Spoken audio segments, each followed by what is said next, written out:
Hey, I think I'm finally live now. I think I fixed some issues from the last stream. Fingers crossed, but I don't know.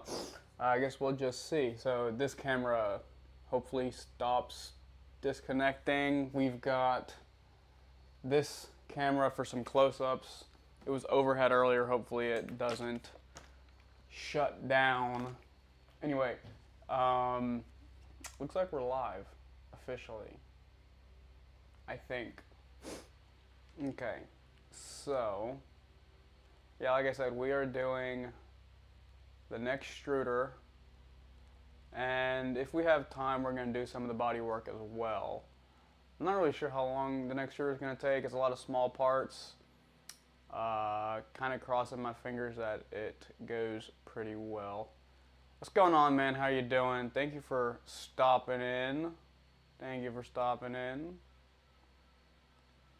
Oh, goodness gracious. This is very slow, this mouse. Okay. Yeah, I've also got a new monitor over here, so I can actually have the build close up. I can see what's going on. I can see the build guide without having to like squint really far. So, yeah. Man, I'm good. I'm good. How are you? I'm good. Alright, so I'm not sure if we need this printer, so I'm going to keep the printer back here for now. We'll bring it up if we need it. Okay. I guess we'll just kind of start here. It'll tell us what we need. We can kind of just go from there. So I need pretty much every Allen key. I need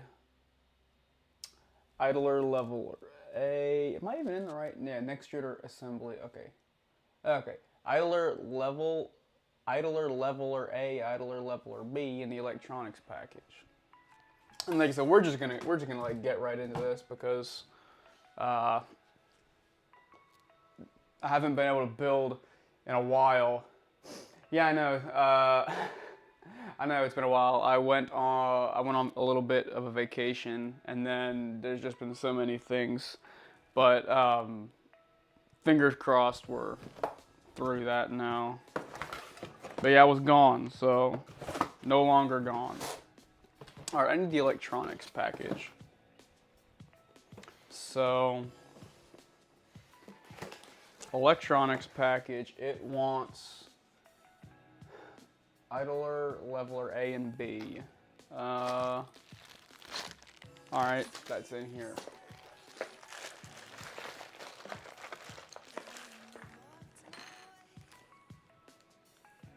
Oh my goodness, that is a tiny 3D printed component. Look at this. I don't even know if this is gonna focus on camera. That is tiny. I feel like that is not a great thing to be 3D printed, but whatever. Okay, we need bearings from the electronics package, and about hold on. Bearings from electronics package. These tiny bearings? Oh yeah, tiny bearings. Alright, look how small these are. These are itty bitty. And then it wants one big tube. Alright, let's just get the, I think. Alright, I don't think I need this thing. I'm not even sure what that is, but we're gonna put that back. Hey, I have to go, but I'll be back in a bit. Cause in Brazil. Oh man, you're in Brazil. Jeez, that's awesome. Yeah, stop on back in. Have fun, dude. That's sweet. Okay. We're looking for these pins as well. Oh my goodness. This, I mean, this is gonna be a lot of fine work. These pins are tiny. Look at these.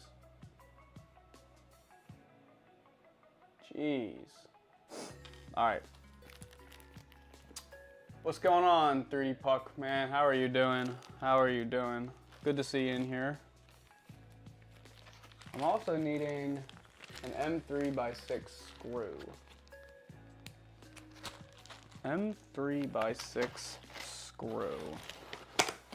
So that M3x6 screw is over here probably.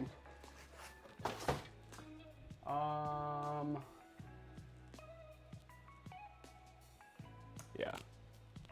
Printed parts. Gosh, all my boxes are like out of order now because I had everything in the right order, but I left for 2 weeks and they all got stacked up.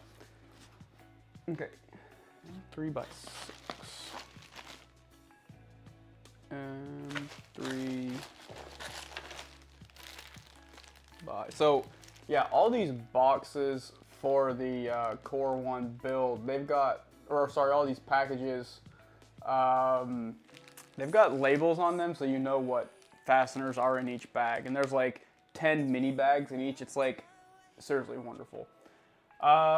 So we're starting the Nextruder. So right here, I know it's like super tiny. Actually, I think I can open up the contents. Let's see. I don't even know if this is blocked, but we're doing the Nextruder. Yeah.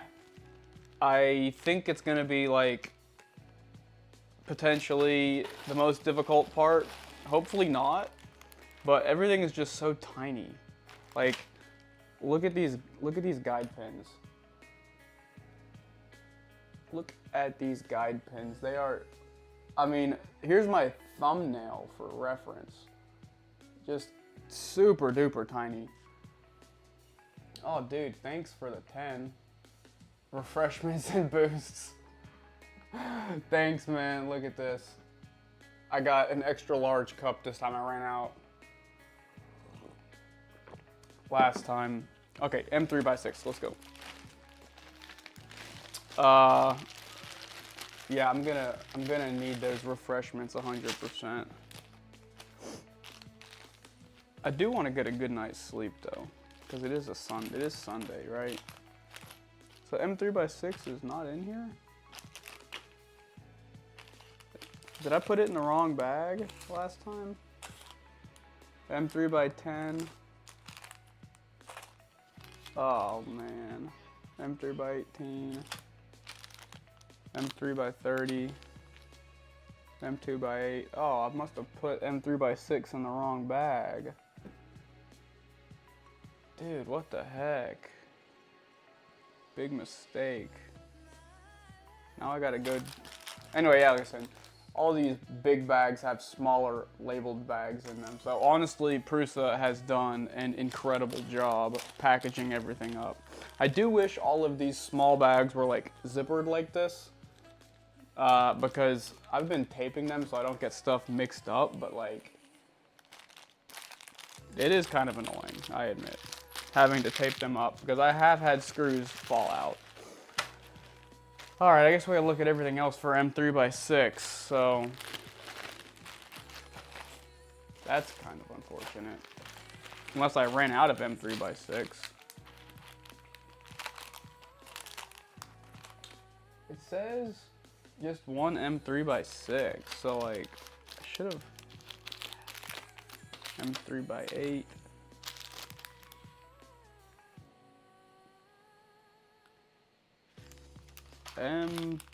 No. Okay, not in here. I hopefully have an M3x6 elsewhere, but like, I'm not 100% sure. Okay, let's check this one.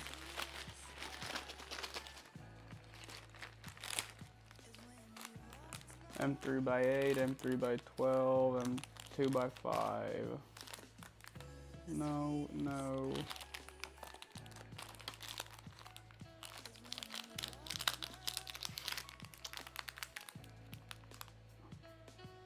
What the heck? Look at this. There's a miscellaneous screw in there that doesn't match. What the? That ain't right. Okay, so we don't have M3x6s. I sure hope I don't need any more of those. Let me go see if I can find one. I should be able to find some M3x6s theoretically. M3x... Oh, I ran out of M3x6s on that one. I have an M3x8. These are all M3x8s, M3x8s.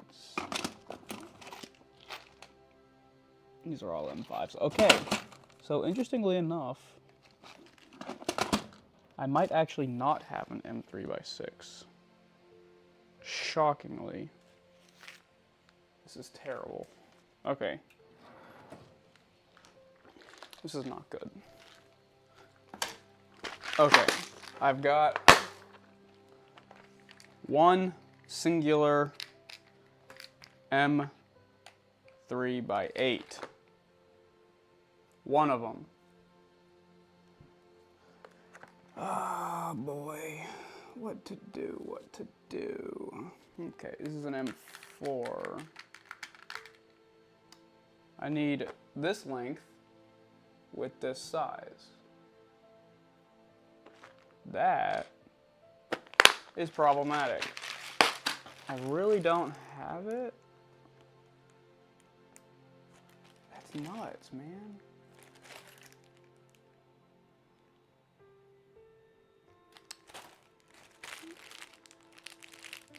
I'm gonna check this bag one more time because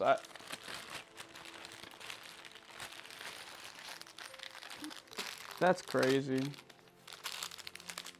I really don't. I really, really don't. I'm gonna try and use the M3x8 that I already have and see if it's problematic. Because at this point, looks like I don't have anything. Okay, so we need to, for step 3, we need to take the bearings and place them into lever A.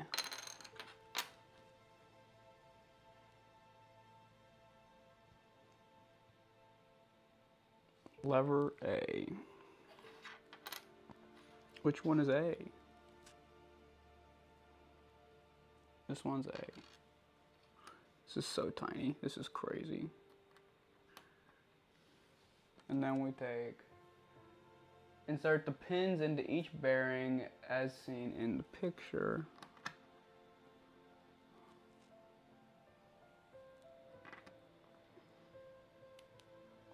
Just like so. Super tiny piece. Close it up with leveler B and secure it with the M3x6. Do not over tighten the screw. Wonderful. So now I have a screw that's too long and I cannot over tighten it. Okay, so we sandwich it just like that. And then we put the M3x6 in here for the same. Okay, I need to get my tools actually.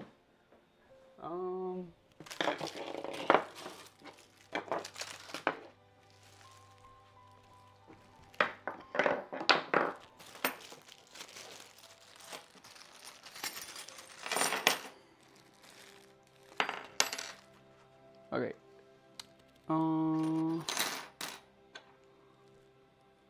Oops.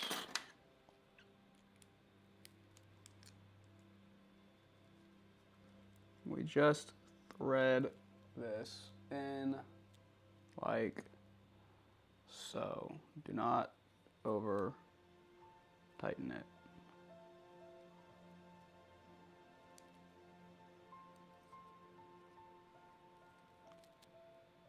I honestly don't know what over tightening is because I don't have the right length of screw.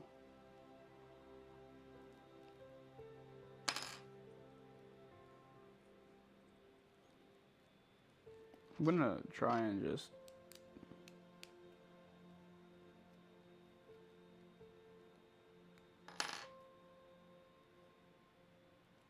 it seems like it's still moving, and that's what I want to just like, because I have the wrong length screw. I'm just trying to get this screw head to bury itself, and then I'm gonna kind of like call it a day.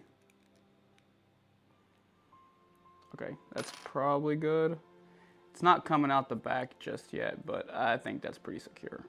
If I gotta tighten it more later, I will. Okay, now it wants me to put this, it says it wants me to, from the side, push the tubular spacer into the assembly. The bottom of the tubular spacer must be flush with the bottom part of the lever assembly. The bottom part of the tubular spacer must be flush with the bottom part of the leveler assembly. Flush, just like that. All right, so first part of the Nextruder done. Okay. Next. For the following step, please prepare PG assembly found in the electronics package. Oh, by the way, this screw can go. This was my screw. I don't need.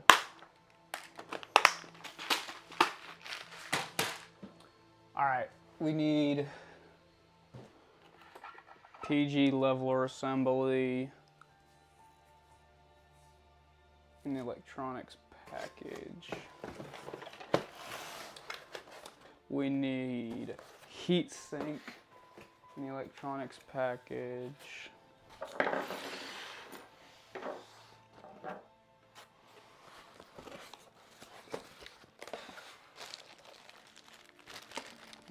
PG assembly adapter.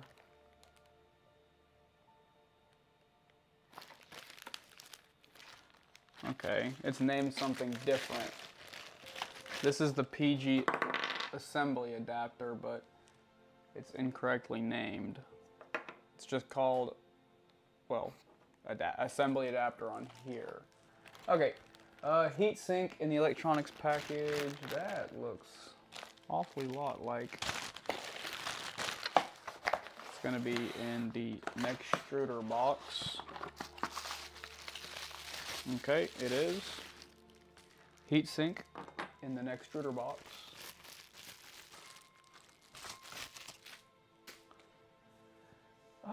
Main plate. Oh, I'm gonna need this. This is the PG ring. Oh, yikes, that is a fine gear. All right. It wants the main plate. I don't really understand. Oh, wait.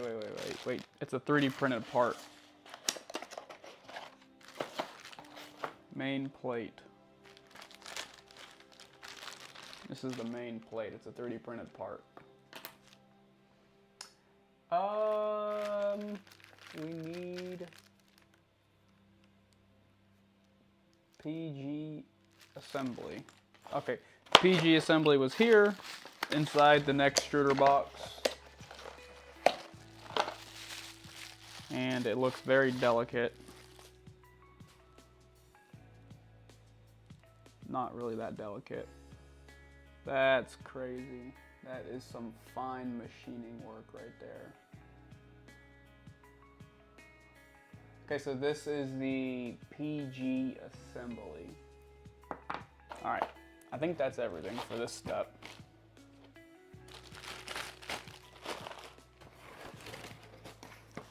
Interestingly, it does not have me, oh, the list continues. I was like, it doesn't have me getting any hardware.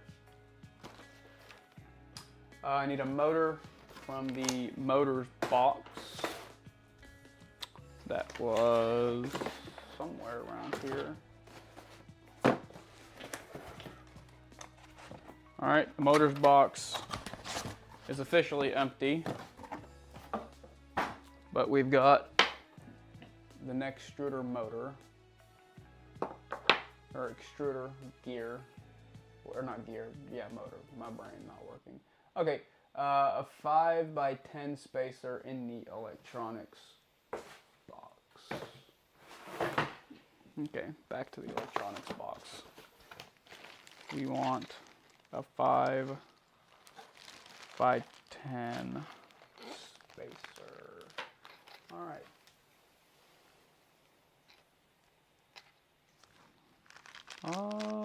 Okay.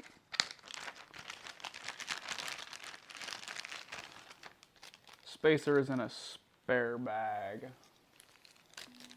So we have our tiny, oh my goodness, that is ridiculously small. And then socket set screw found in electronics and fasteners.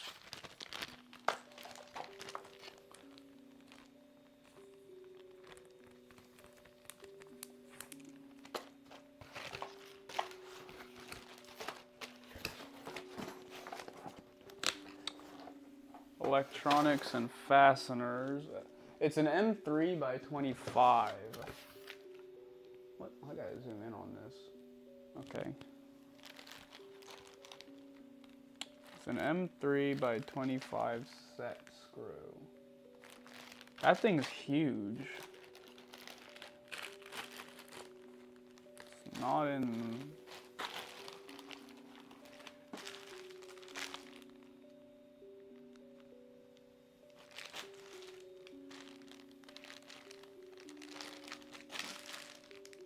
I mean, there is an M3 by 25 in here.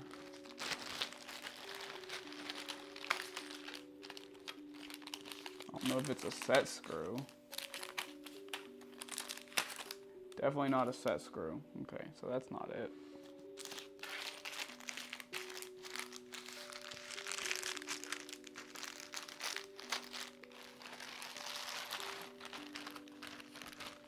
Oh, here we go. I literally just saw it from outside of the bag. Okay, we got two of these M3 by 25 set screws. What's going on, Yurley? How you doing, man? Good to see you. Good to see you. Thank you for stopping in. All right.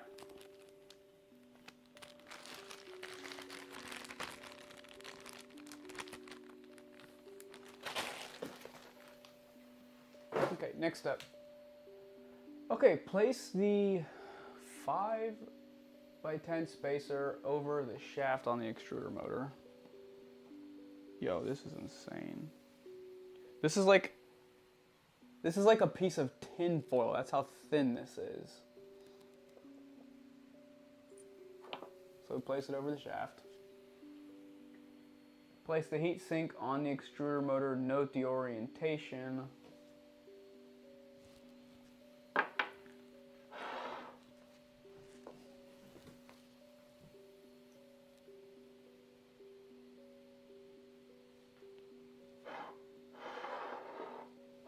Okay, so the extruder motor should go like, how? Like this, I believe. Extruder motor goes like this. So you've got your extruder motor coming out to the left, and the white wire on the heatsink is on the left, and the colorful wire is on the right. I think that's how it is. The motor cable must be facing up. Motor cable must be facing up. Sure? I think that's correct. Whatever that means. The heatsink cables must be on the right side. Yeah, okay, I don't Okay, anyway, yeah, I had it right, okay. All right, place the main plate on the heat sink. Note the orientation of the part. Use the cutouts as a guide. The main plate. Note the cutouts.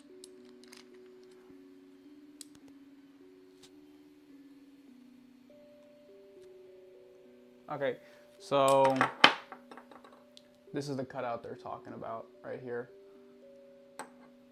It's going to be oriented like this. So you have your cutout down here. Hey, you liking this Pace Pie X4? Crowley just sent me one to review. It arrived this morning, but I haven't opened the box yet. Yeah, dude, the Space Pie, it's incredible. I mean, I have long used the Sunlu S2 dryer. It's about 2 years old.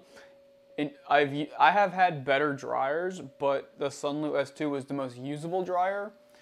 The X4 I think I'm gonna sell my S2s. That's how much I like it.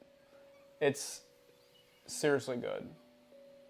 I think you should open it. Usually I leave my boxes sealed for quite some time, but that's one that I would open up. And I don't leave them sealed because I want to. It's just that I can't get to it. But I've been using it for personal use, which I don't typically do. Okay, the following instructions need to be done correctly and carefully. Achieve better understanding of successful work. After watching the video, follow the steps in the guide. Okay, we need to watch a video. Interesting.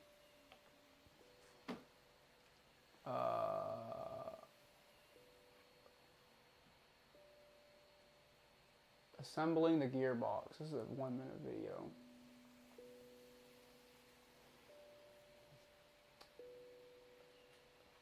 Attach the adapter on the PG assembly.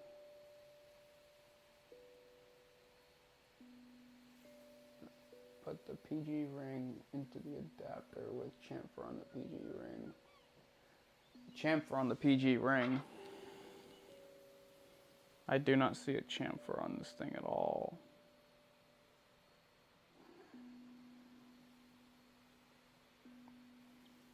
There is not a chamfer. If there is, it's undetectable by the human eye.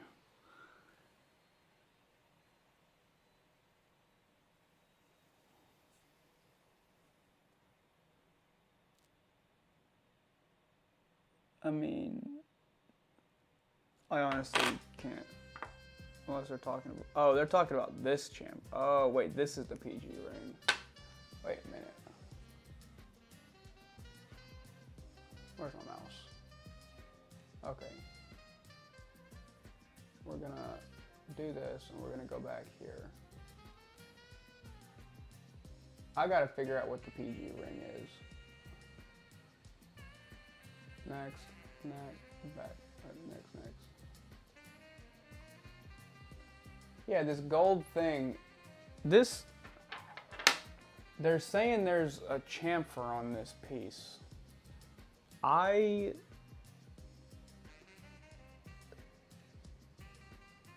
will be honest. Oh my gosh. Yo, that is okay. I gotta get a, okay. All right. Do you see right here at the top of the gearing? Where the gearing is chamfered. And if you look, I don't even know if this is gonna come through on video, but if you look at this side, that is not chamfered on this side at all. Okay, the top of the gears right here, and it goes all the way around, but right here at this lip is where the chamfer is. So if you look a little bit closer, you'll see now it's chamfered. Okay, and the chamfer goes down. It goes down onto the part. Okay, let's continue the video. Awesome, excited, gonna play. Yeah, honestly, it's got like some insane.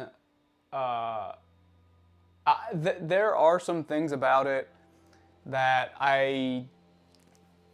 the screen is good. I think the screen can be better, but it is good. It's full color. It makes sense. It's the interface that, once again, I think is good, but I think there's slight tweaks that could make it better. I do really like it, and I am very picky with interfaces. Printers, dryers, everything. I will dog a brand for a bad user interface. Like I said, I think it could use like a small tweak.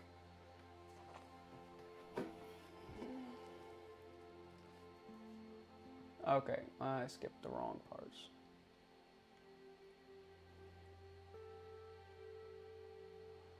You know what? We'll just, okay. This thing, put the adapter on.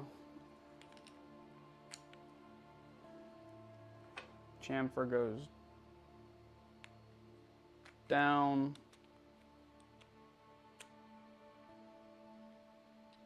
Okay, chamfer goes down.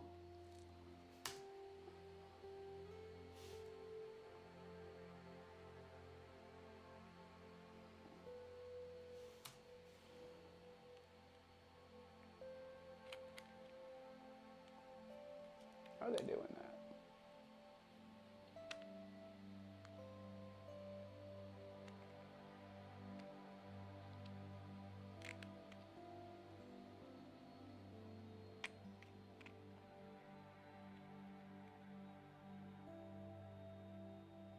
Mine isn't. I can't make mine spin like they are. I'm too scared to strip the teeth on this. Oh, there we go. Okay. Okay. I'll get you guys a close-up in just a second. I'm just trying to make sure I know how this thing assembles first.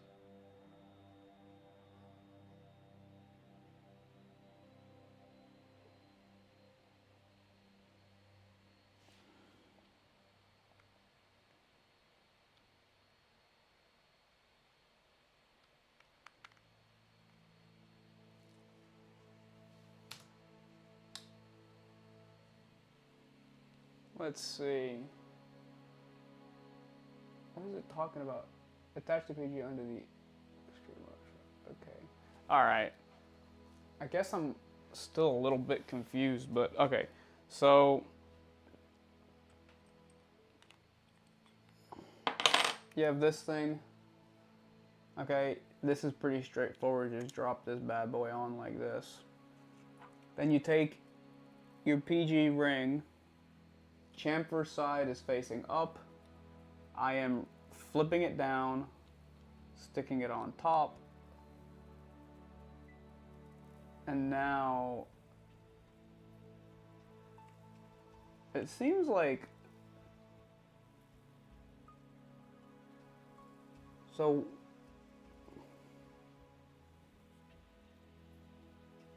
what they're asking for is to get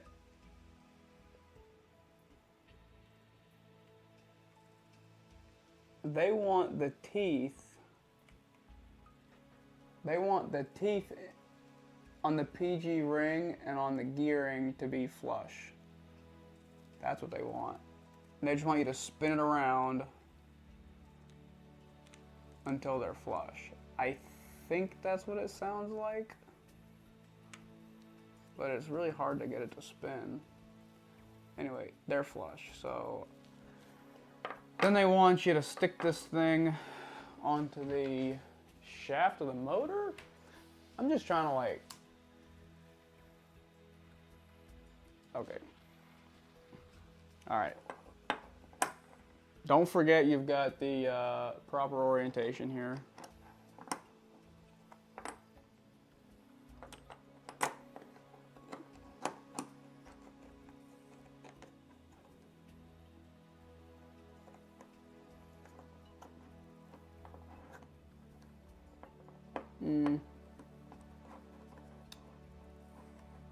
This is definitely the work of someone with a much finer hand than me. Can I just like stick this in first, then put this in, then put this on? Like, why do I have to do it in the order? Oh, I see. Oh, I see. That doesn't work. Because the teeth won't line up. Oh, that's tough.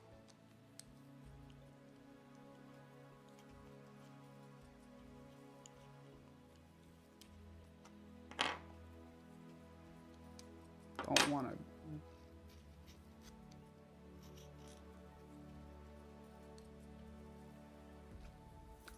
If I had like a guide screws to put in here, that would make this a lot easier.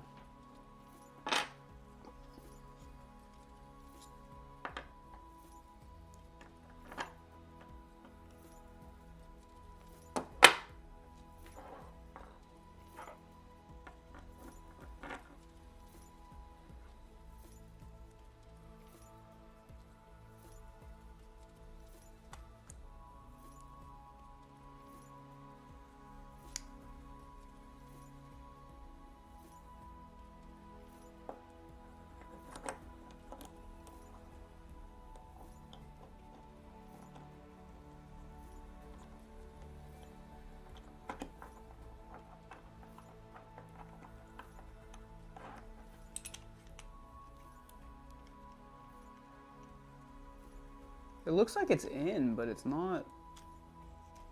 It's not like. Oh, there we go. Oh. Okay. So now you can see the teeth engaging each other and spin. This is really fragile, so like really hold on to this so it doesn't fall out. Okay.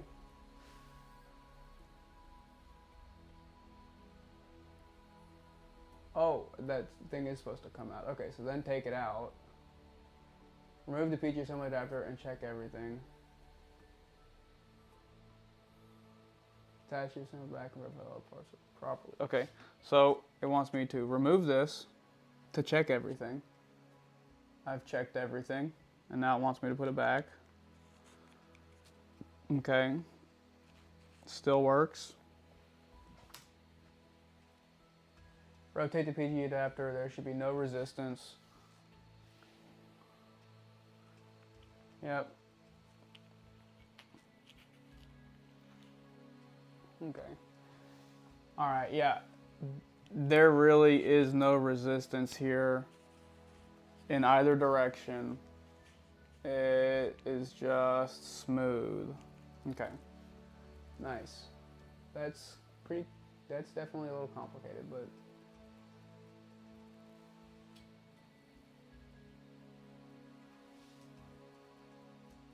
okay, so video here, we've done this.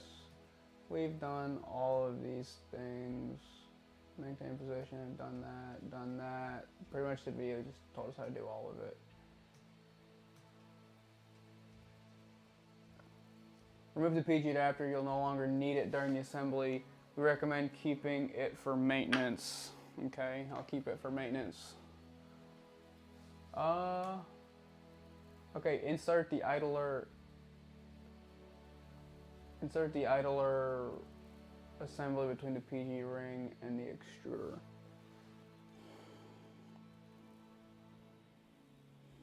The idler ring.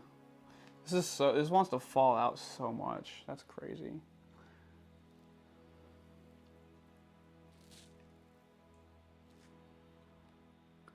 Okay, you see that cutout that we just that they wanted us to orient that? That's where this is gonna go. Just like this. And it fits in just fine. I'm gonna put this back just to test this. Still spins. Okay, we're good.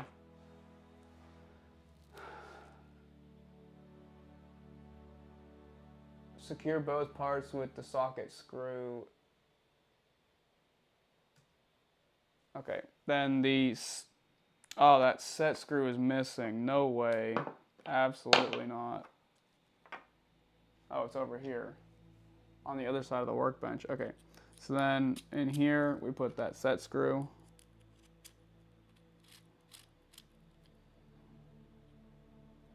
Okay. Well, that didn't. What is that holding together? That set screw is not holding the PG ring together. Very interesting.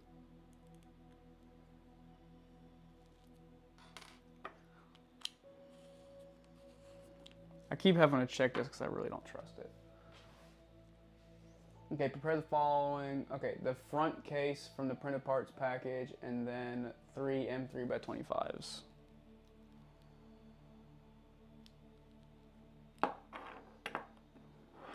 Oh, look at this. This is wonderful. I can just set this thing under here to like keep it balanced so it doesn't fall.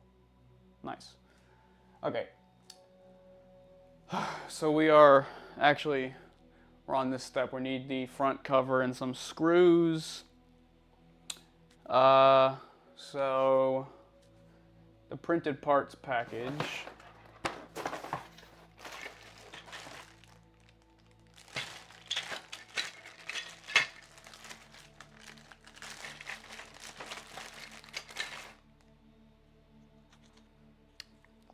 Prusa CORE One.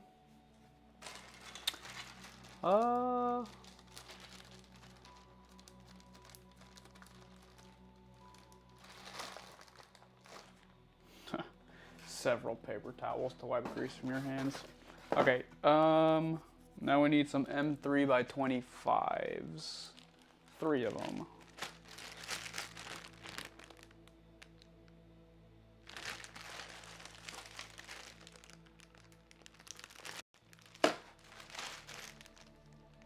Okay.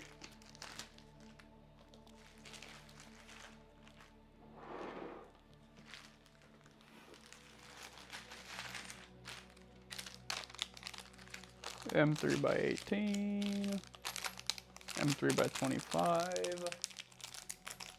So we need 3 of these. This is the problem now. I've got this. And I don't have my tape, so I actually cannot secure this. Not good. There's a piece of tape back here, though, that I can steal. Okay. Secure this just fine.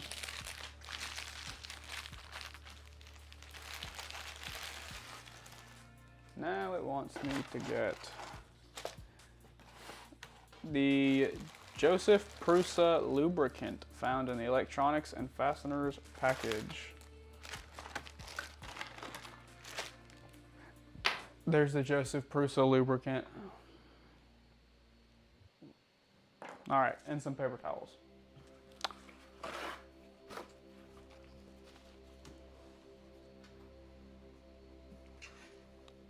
So, apply a small amount of lubricant all around the PG ring and PG teeth. Close the lubricant. It is no longer needed for the assembly. Okay, so it wants us to apply pretty much anywhere that the teeth are, it looks like. So I think it wants us to apply all around here. I think it wants us to put, well, let me double check. Yeah, literally anywhere you see teeth, put the lubricant. I don't know how much is too much, but using a paper towel, wipe off the lubricant residue from the flat surface of the PG ring, place the front case. Okay, that's all. Okay, so if you see teeth, you put lubricant on it. But I don't have anything to apply it with. I need like a piece of filament. Perfect. This wonderful piece of filament will be useful. All right. And this is the only thing that you need this for, apparently. So,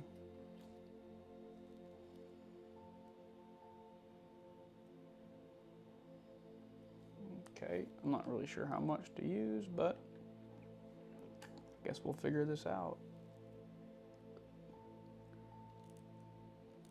And try not to get it on the top of this surface because you're gonna have to wipe it off.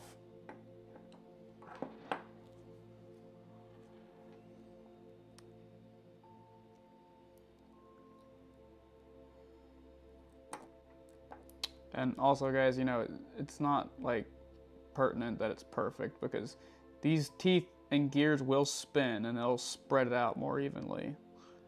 Just make sure you put it on each surface as best you can.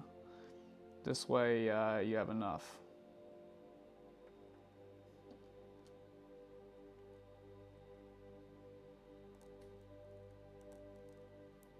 Also, I highly recommend you do not use a Q-tip for this because if you get cotton in here, residue, that's gonna be really, you're gonna gum up your teeth. I would absolutely not use a Q-tip or anything like that if it's gonna break away and leave something behind. That just sounds like a terrible idea, to be honest. A toothpick would probably be pretty good. Or, guys, we all have filament. A strand of filament will do just fine.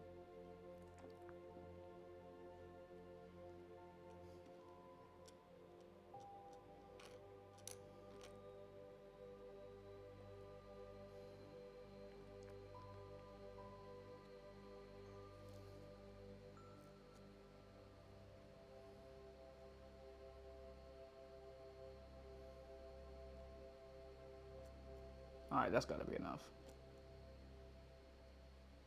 That's gotta be enough.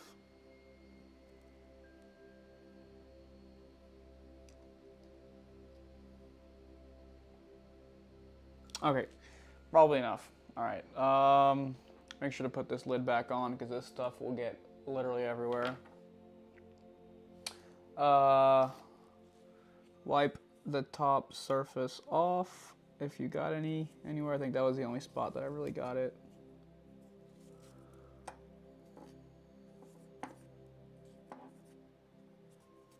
And again, when you're using paper towels, really try not to get them stuck in the teeth. That would not be great. Okay, so it looks like this is the orientation of the front cover. You can probably fix this later, but it would suck to get it wrong and then have to take it off and really mess up that PG assembly gear. That's the wrong size. This is also probably the wrong size. Where is the right size?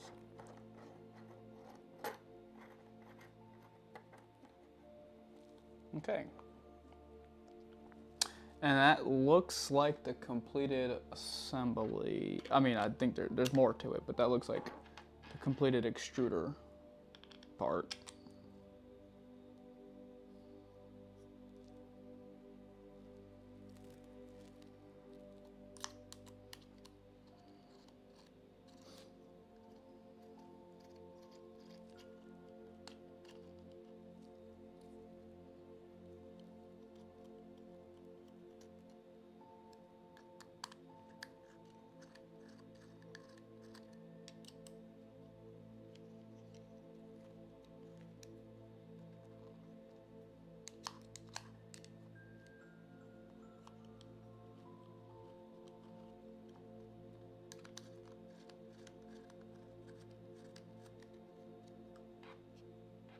Okay.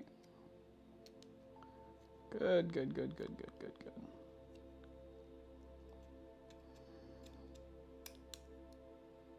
Nice. I sure hope that was all of the small pieces. I really don't want to have to deal with small pieces again. All right. What's up next? Okay. Idler swivel found in the electronics package. All right, this can go away. This can go in the trash. These can go in the trash.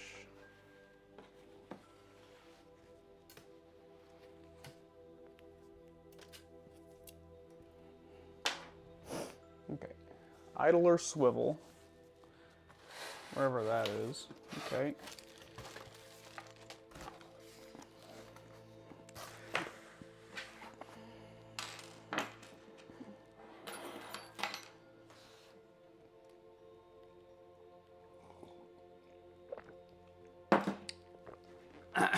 Okay.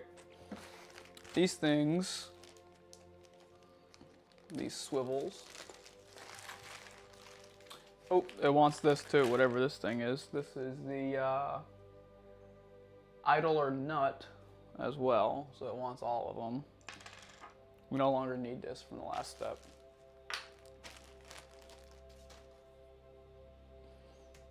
Then, there's a lot of hardware. Okay.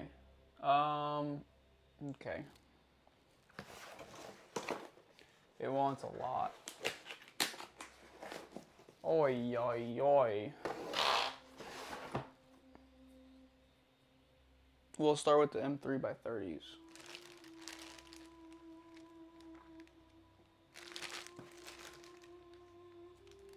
Okay.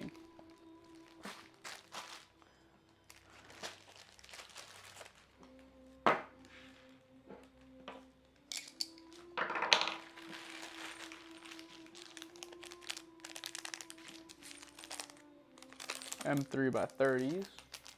It wants 2 of those.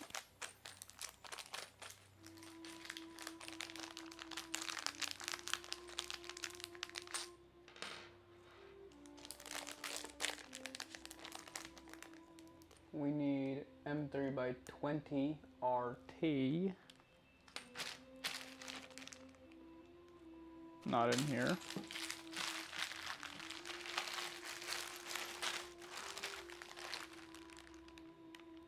M3x20 RT.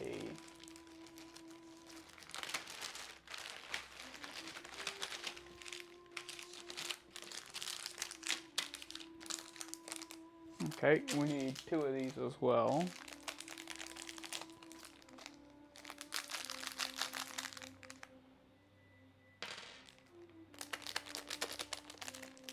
Again, we don't have any tape, but I can salvage this.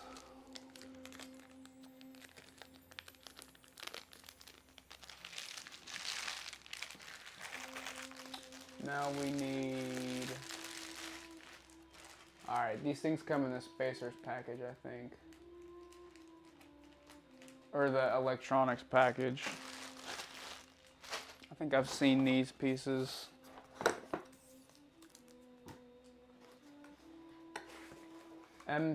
Oh, no.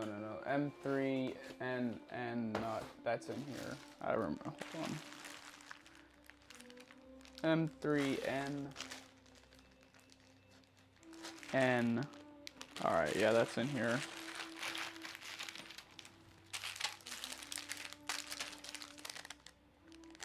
Just 1 of these? 2 of these? 2, okay.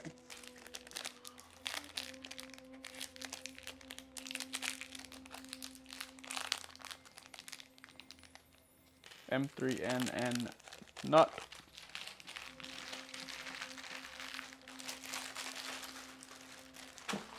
Now the rest of these are in the electronics package.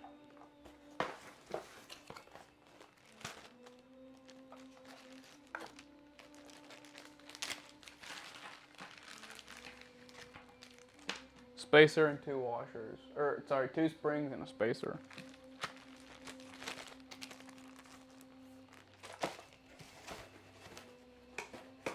Alright. Next. Okay. So, it says,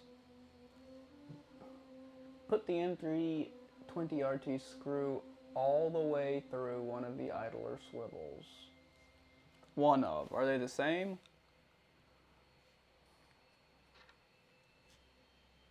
Okay, all the way through. Just like this.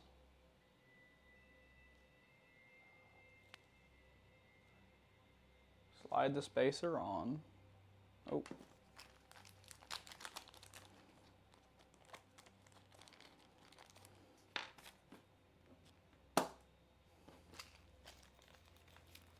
From the other side, attach the M3NN nut to hold the universal wrench.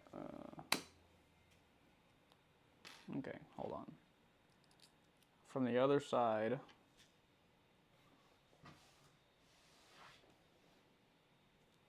okay.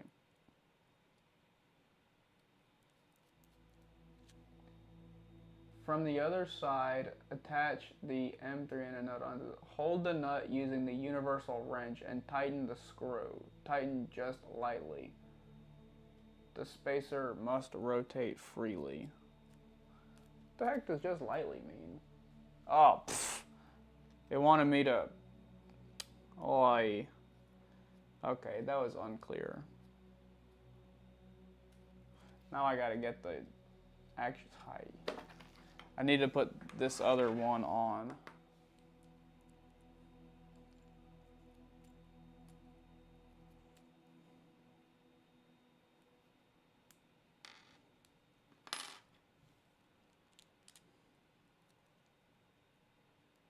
Okay, so now we're like this. Now we can put this thing on.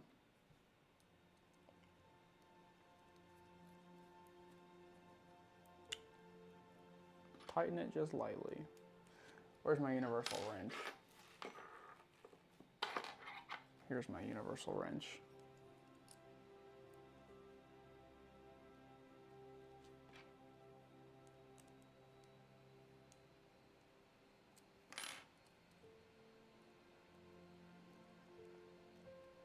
This is a job for someone with like 2 hands. Or sorry, 3 hands.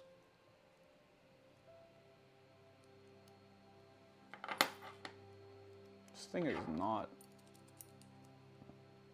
Okay, here we go.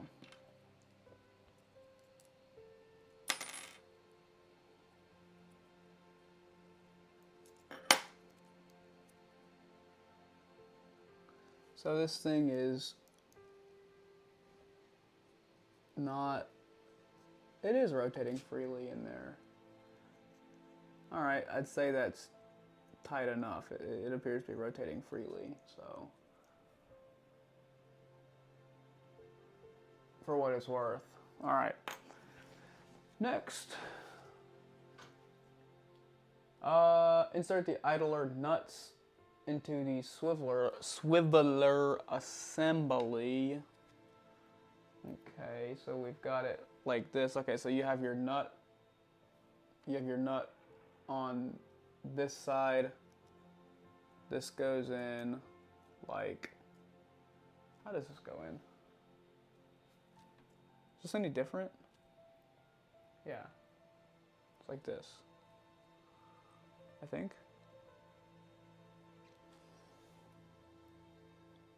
I think it goes in like this. So you have your nut over here and then this orientation. Kind of like so. Secure both parts by inserting M320 screw to the other side like the first screw. Okay. So now we take one of these, drop it through, just like the first side. And I'm assuming we pop a nut on it as well. So the nuts are on the same side.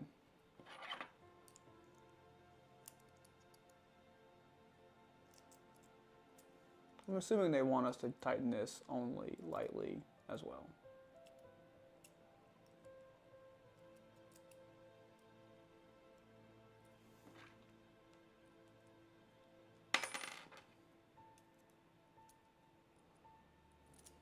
Man, this is not easy. Like,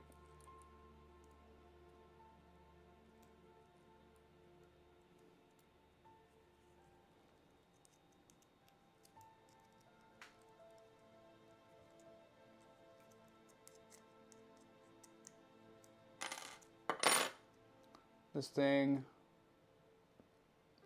probably is tight enough. Probably not. Maybe a little more. A little more. A little more. All right. Still rotates. Hopefully that's good enough. Hopefully it's not too tight. Do not ever tighten a nut. It must be possible to move the slider swivel on the idler nut. Yep, it's possible. Okay.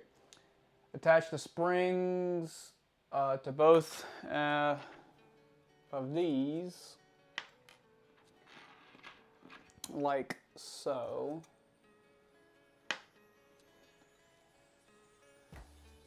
Push the 2 screws with them. Okay, back to this guy.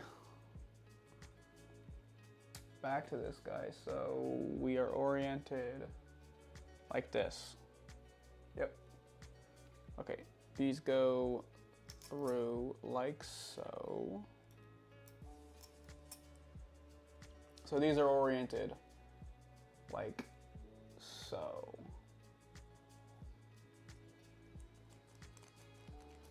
Okay. And then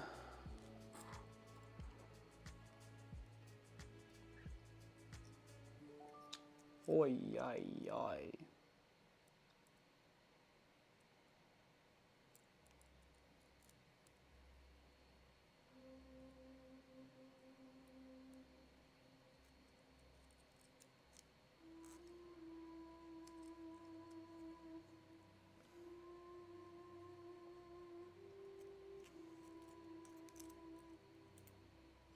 What direction does this go? That's peculiar. Attach it. See the correct orientation of the idler nut. The side with the version markings must be visible. Okay.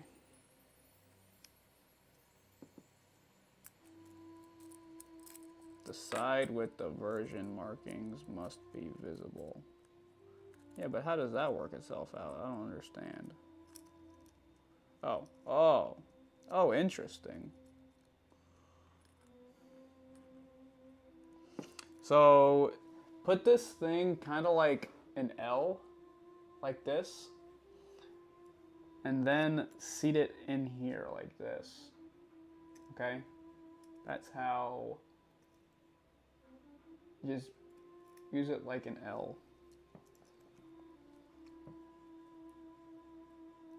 When you go to put this in. I believe that's what it wants.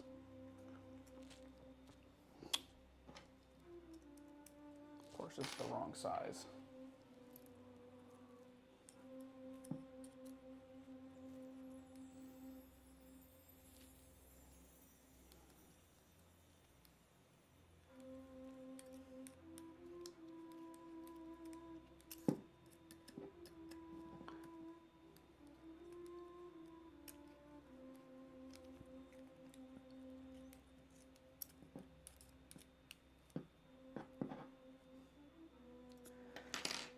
Okay, how far does it want me to screw this in? Tighten both screws, stop tightening as soon as the screw tips reach the front face of the idler nut. Okay. Okay. So you can see right here, there's no screw popping out. So we just tighten this until the screw reaches the front, like so. And now this screw has reached the front. Okay. We just do it with the other side now.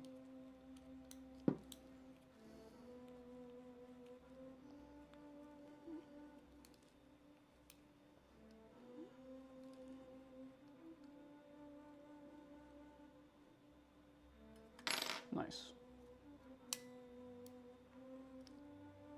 Yo, that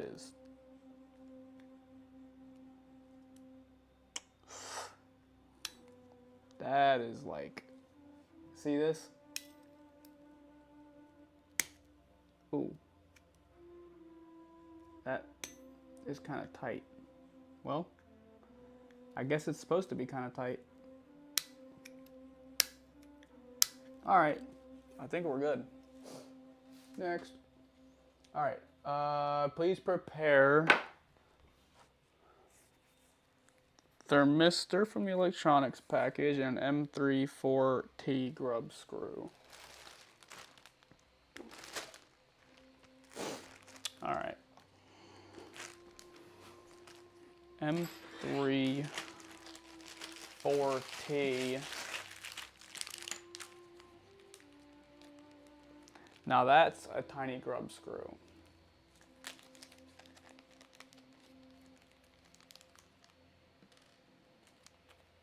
That wants to roll away.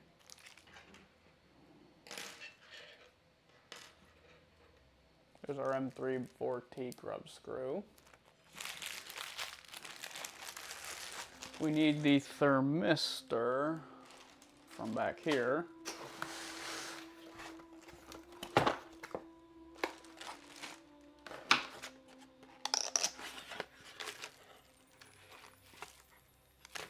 No. All right, it's inside, as you'd probably guess. Nextruder box. You should have your thermistor. All right.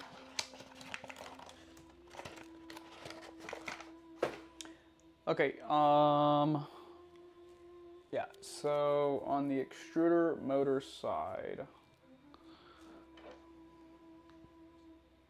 so like this, we're gonna stick the thermistor in this hole. Hold on. Oh, that's easy to tell. Okay. There's literally a spot for a grub screw right here. So that's the hole the thermistor goes in. And that grub screw is freaking tiny. Oh my gosh.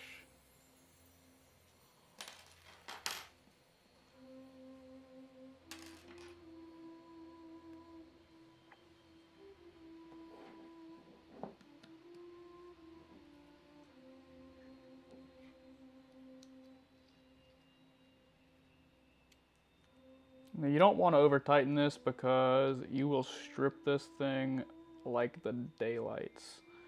I'm just taking a wild guess. So I just made it flush. Let me go check. I think that's probably what it wants, but let me see. Screw it in, tighten gently but firmly using 2 fingers and the short side of the T6. Applying more force may cause permanent damage to the thread. Oh, exactly. It's already said that. Okay. So, next step. We need, prepare the following. Dang, it's crazy. It's like you feel like you're close to being done and you're nowhere near being done. Prepare the following: Nextruder spacer, fine electronics package. Not in there.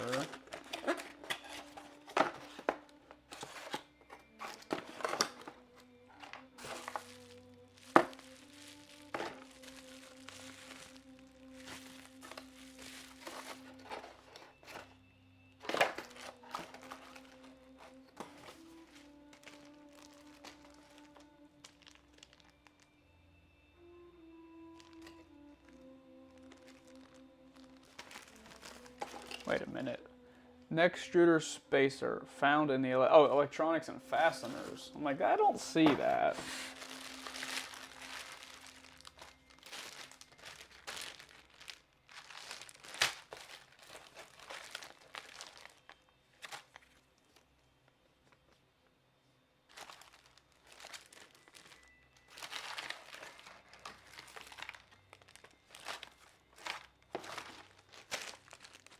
Okay. There we go.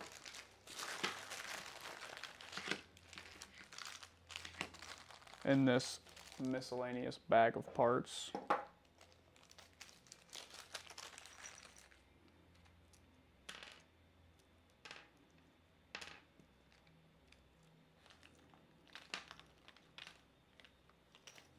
All right. M3x10. I got scared my grub screw was gone. I forgot I used it already.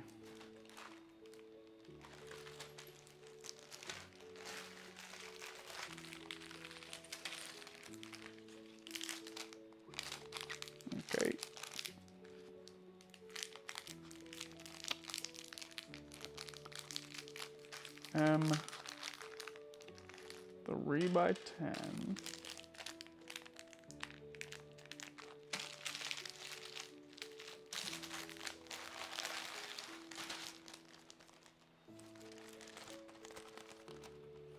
Cardboard box used as temporary heat bed protection. Cardboard box, okay.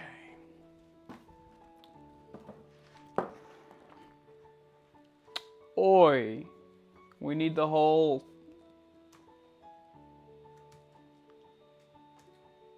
Why am I doing that? Okay. All right, I don't need that. It's called Just Be Careful. I feel like that was a little unnecessary, that cardboard box, but all right. Okay. We do need this guy. Oh. One heavy boy.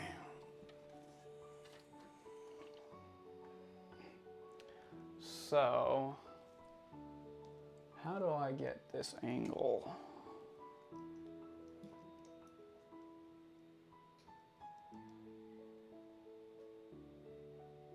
It's not the greatest of angles, but it might be the only angle. Okay.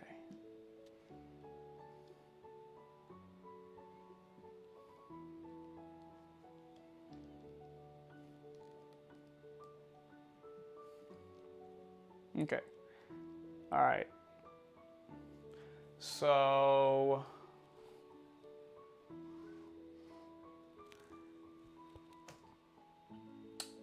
screw 3 Nextruder spacers into these areas.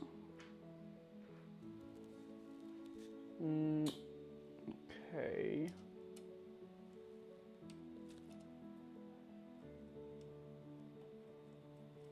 Nextruder spacer. Oh, that didn't screw in. What the heck? Yo, they have this like flipped. Wait, what? Wait a minute.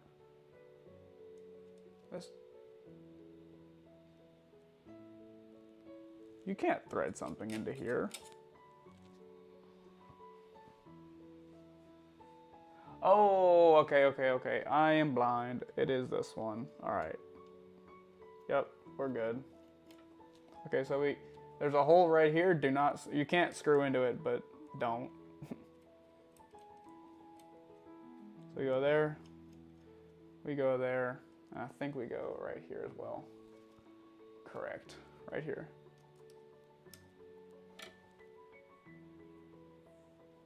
All right.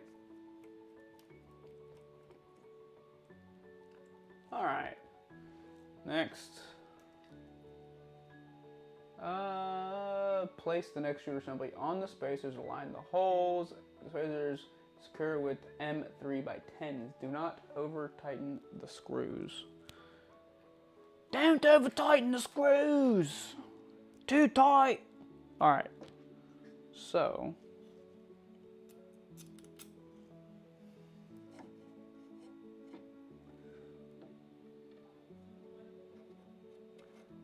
Okay, 1. Then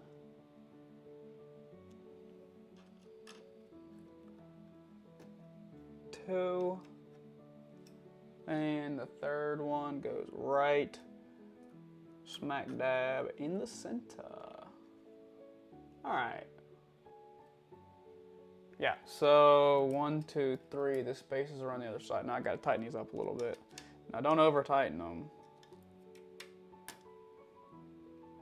You will make someone mad. Now that ain't going anywhere. At least I hope not. Would be bad. It says, ensure the NTC cable is pointing to the left. I don't really know what NTC is, but I believe it's this. I think it's the thermistor cable. Okay, so now we need a heatsink found in the electronics package. or a fan heat sink, a hot end cable clip,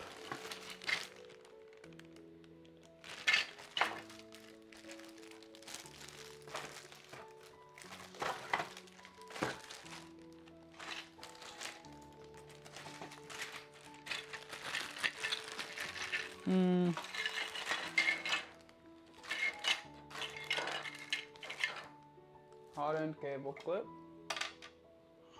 I believe. Yep. And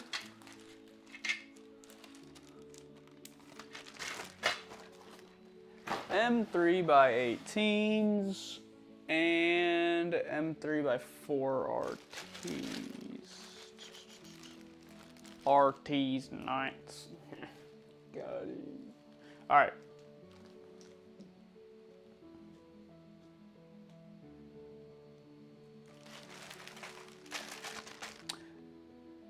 M3x4 RTs. Oh, it said to protect the bed, but okay. You know what, guys? You should do that. Do as I say, not as I do.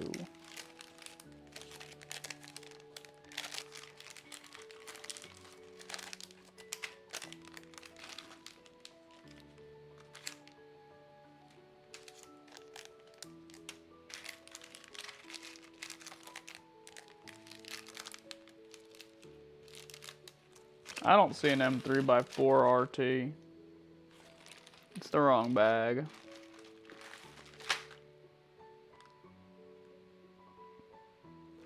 Wait, it says M3x4 R. Well, yeah, that was the wrong bag.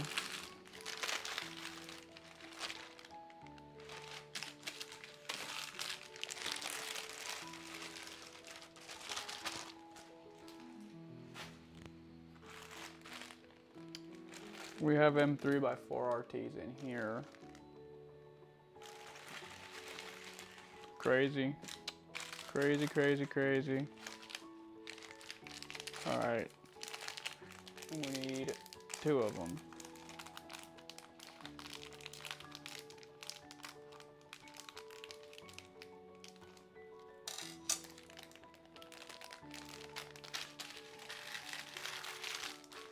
And we need 2 M3x18s.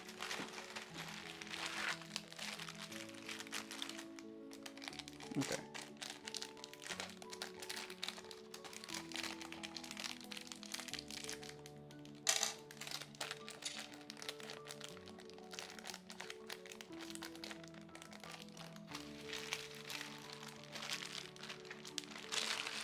All right. What would you like me to do? Attach the hot end fan. Okay.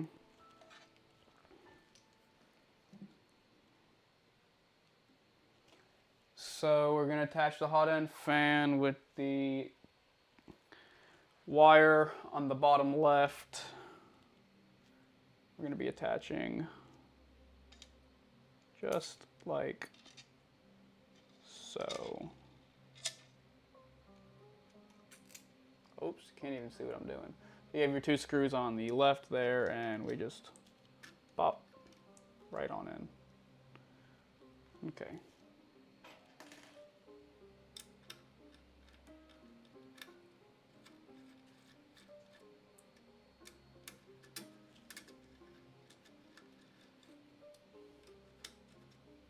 So you've got your 2 screws on the left there.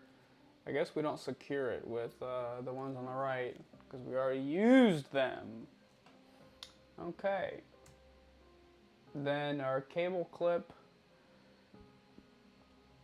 Actually, first let me tighten these up a little bit because I didn't really tighten them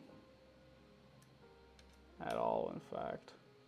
Okay, so now we have our cable clip in some way. Our cable clip takes our cables. How do we do this? Hold on. How does this work?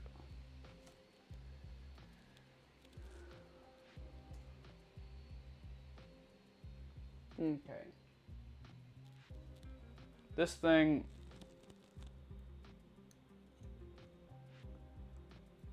All right. So it wants the orientation to be like this. This is the orientation, and you just put this bad boy in here like this.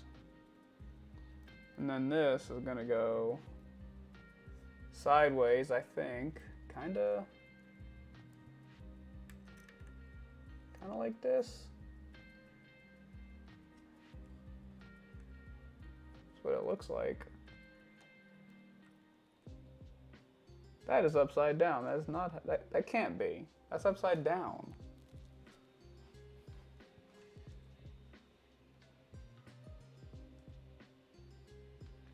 It's not upside down?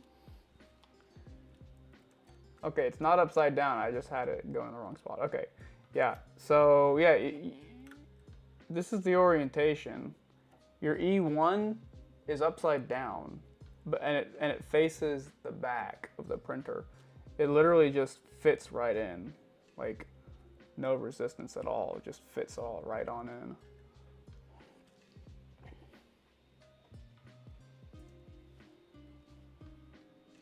Okay, and then that gets secured with these tiny little M3x4 RTs, of course.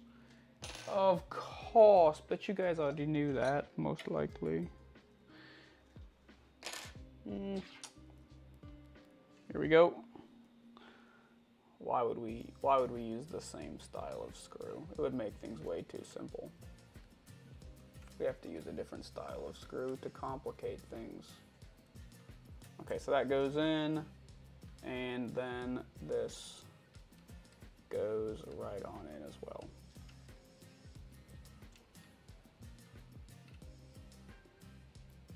Okay, so yeah. Oops.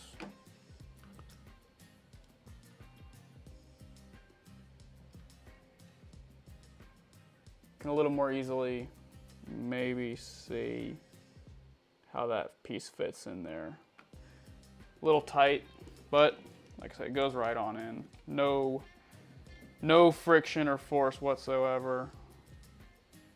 All right, next.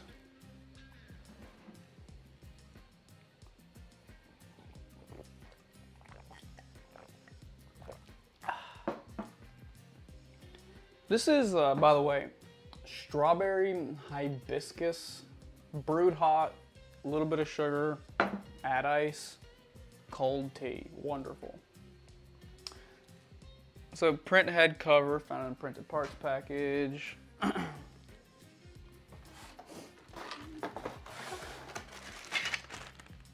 Print head cover.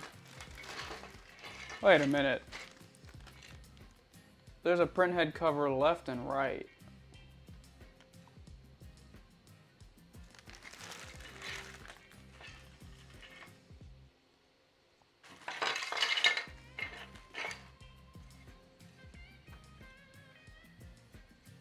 Huh. Oh, these are beautiful, by the way. The print quality is phenomenal. That's insane. That's so nice.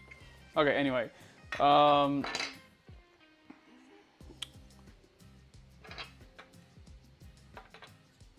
That is like not, that does not make sense.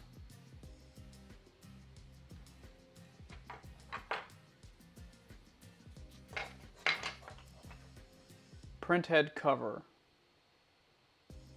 This piece right here, where's my mouse? This piece right here, I don't.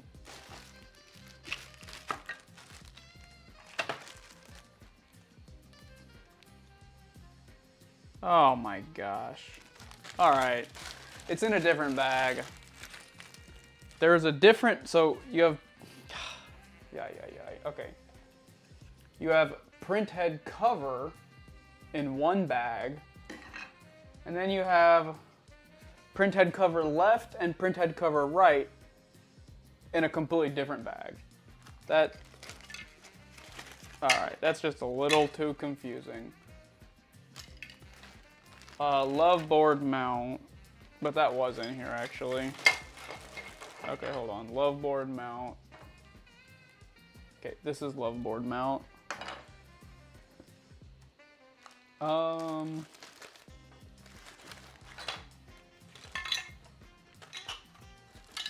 Main cable found in electronics and fasteners.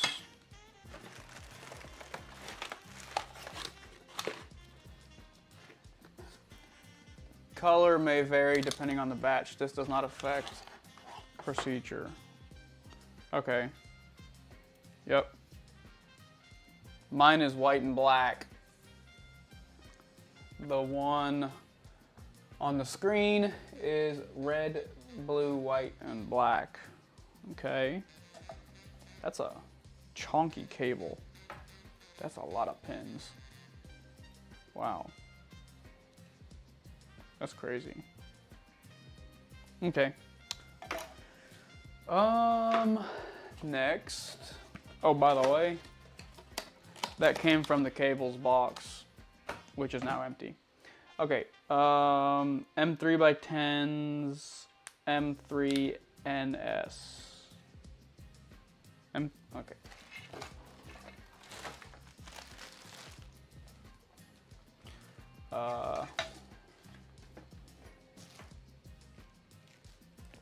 All right.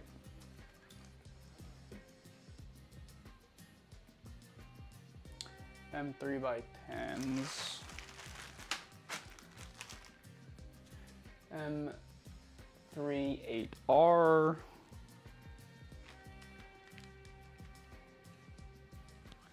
And M3NS. Okay, we don't need this bag. M3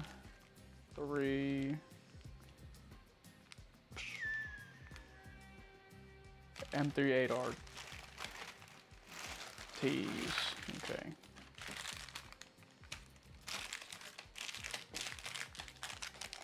M3 8R T's.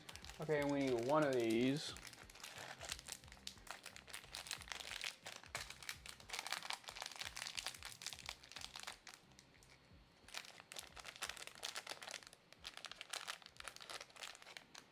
One of these.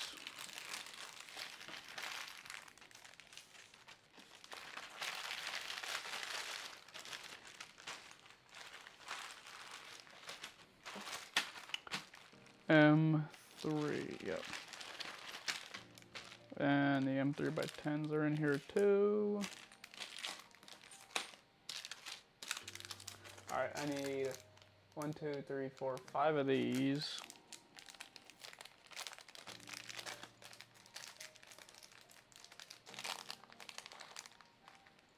One, 2, 3, 4, 5.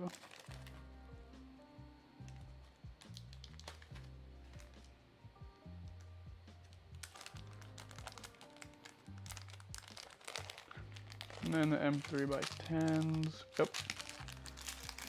4 of these.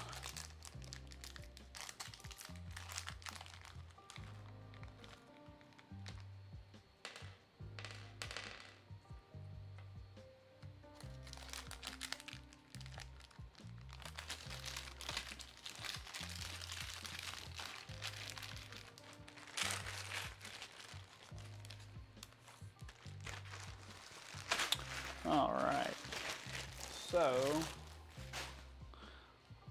what are we doing now? Loveboard.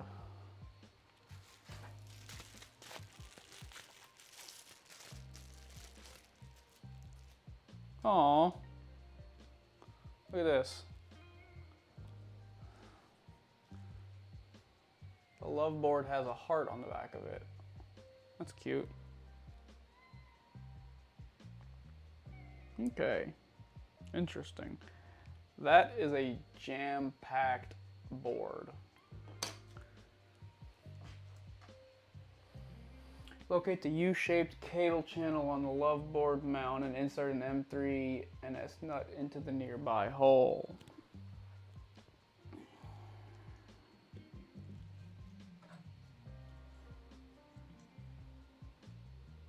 Okay.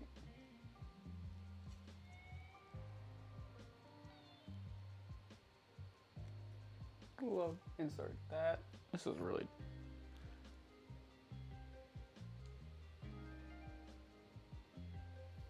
Okay, try not to get the... Okay, so we put one in here, essentially. Okay. Use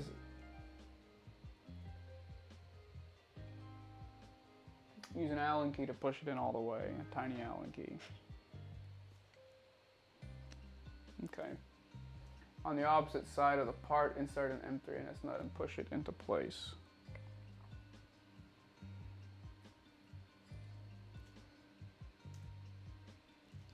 Okay, we're using another one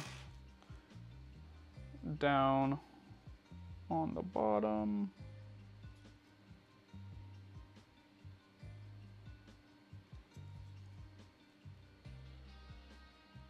That one doesn't want to go in.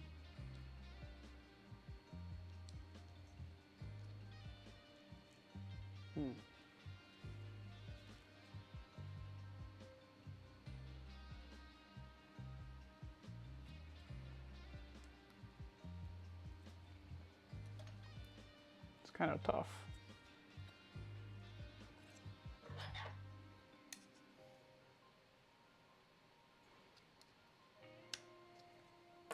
Wow, that one was really tough.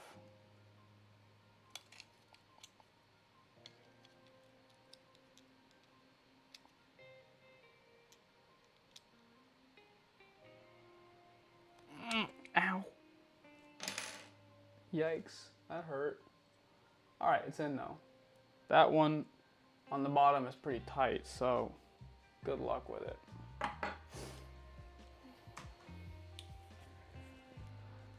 All right, so we're inserting them here and here as well.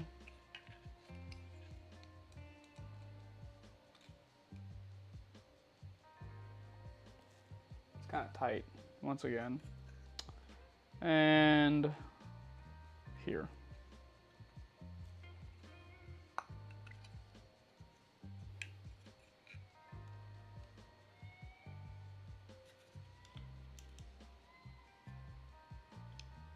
All right.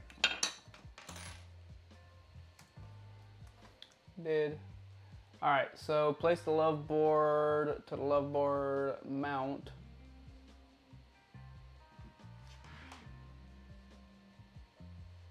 Note the correct orientation.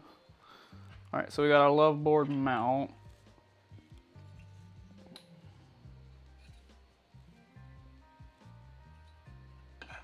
Wait a minute, this is a Loveboard mount.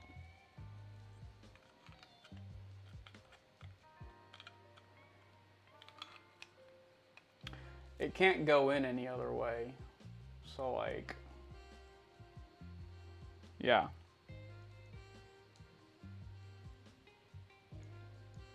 Like, you see how we've got a little angle right here? It just can't go in another way. But anyway, so yeah. All right. Align the holes.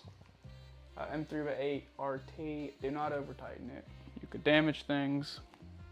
Of course you could. M3/8 RT. Doesn't want to go in.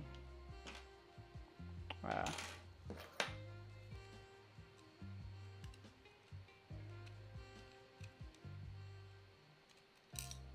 This is not the right.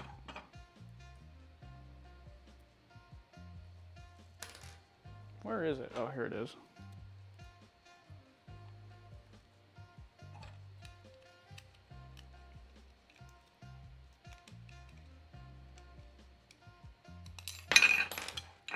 Why is this being difficult?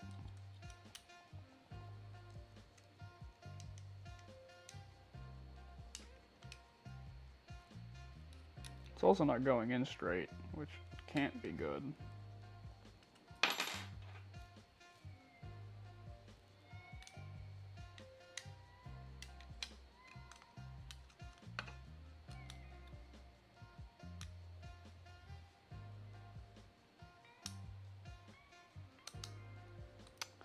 Something about this don't feel right. What is going on? Why is this not...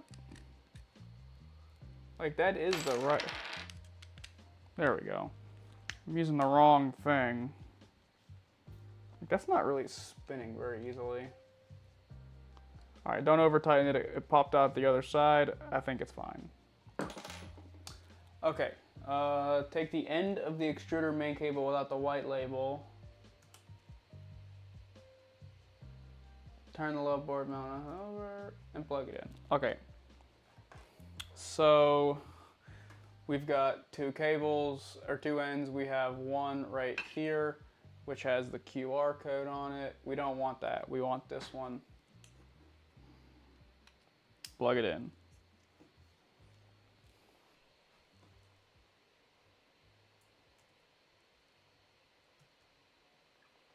Twist the main cable half a turn, fold the main cable over the Loveboard to its opposite side.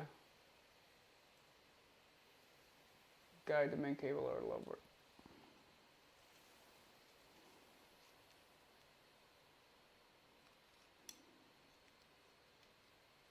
Alright. So it wants us to twist these cables a little bit and then guide them this direction. Like so.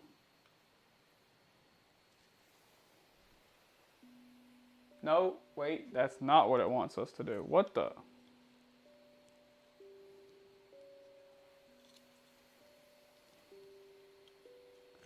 Whoa. Interesting. Okay, completely opposite. That's wrong. It wants us to twist the cables. And it basically, you see these two screws? Go basically to these screws. And how does it want us to route it? Okay. So we twist to these screws, the side of it, but we're gonna go under this thing. And we're gonna go around like this, actually. That's how it wants it.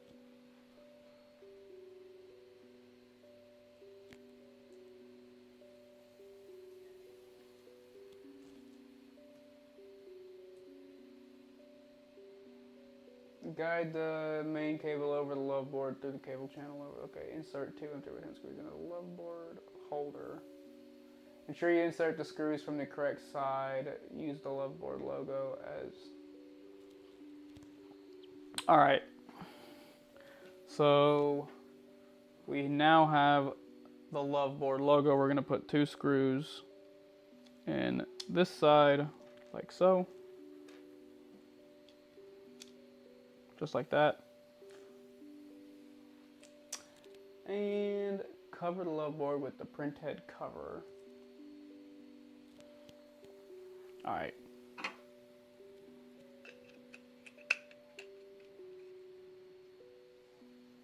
Now we're covering it. These screws can't come out anymore. They're stuck. They're trapped. But that's a pretty slick design. I gotta give it to him. That's pretty good. I like that. Fix both parts together using the M3 by 10 screws. Okay. All right. So now we're gonna put in here. Still have the wrong one. It's left.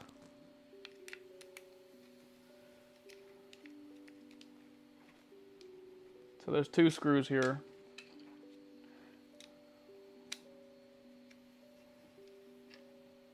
All right, that's in. And then we've got these 2 screws here. There's screw holes there. They're actually not screw holes, they're through holes so you can get to that. But anyway, right next to it is the screw hole to fix the cover in place. And just like that, seems like we have a pretty slick assembly. That's pretty sweet. I'm pretty pleased with that. This is an awesome design. I really like this. Check that there's no large gap or pinched textile sleeve between. Yeah, that's a good point. We want to make sure that we haven't pinched any of the cables right here. If you have pinched cables, it might work for now, but it might have issues later. Make sure that you're still connected, and make sure that you haven't pinched any cables through here. If you pinch cables through here, this is probably going to cause issues in the future. So let's prevent that now. Okay.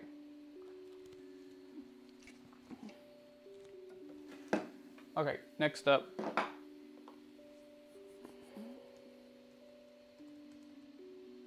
Swing arm parts preparation 1.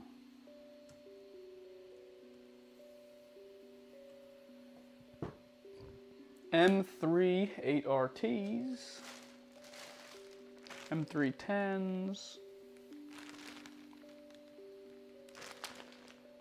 Okay. All right. We want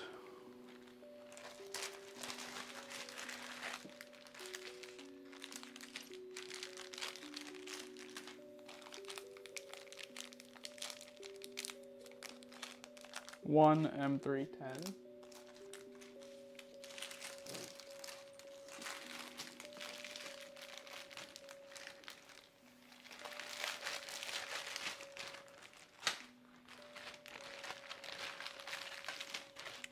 An M3 8RT, 2 of these.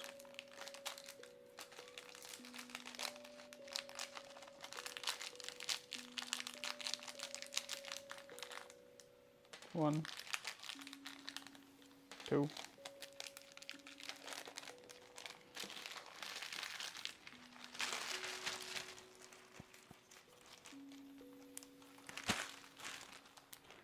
Then, what is that thing? A fitting?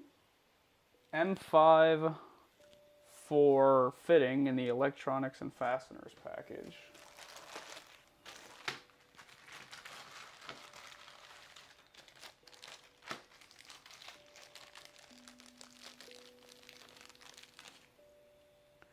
I'm assuming that's for our Bowden tube.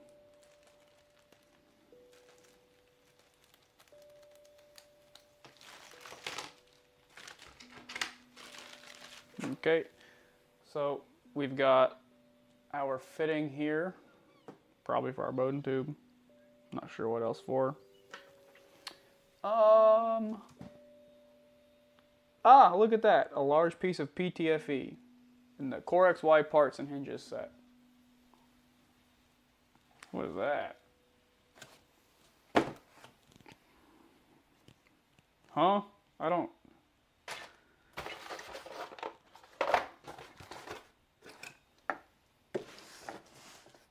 Okay, I actually don't have that. Oh, I actually do. Ha!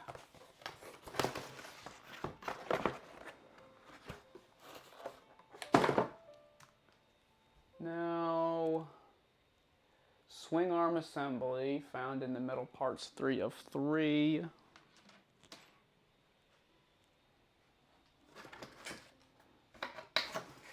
Wow, we're opening up a new box.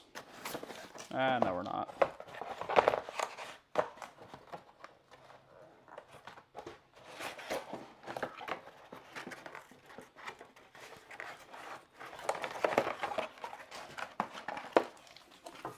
Alright, I can't get this thing out. This is like way in here.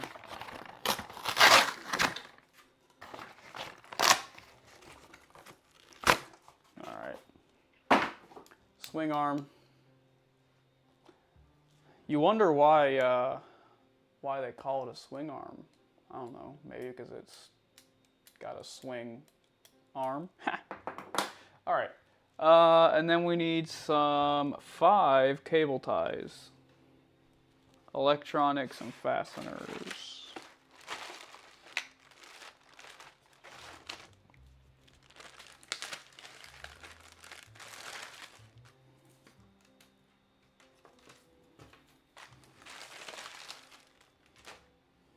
One, two, three, four, 5. Done deal. We're still not done. Okay. Bowden bent, found, and printed parts.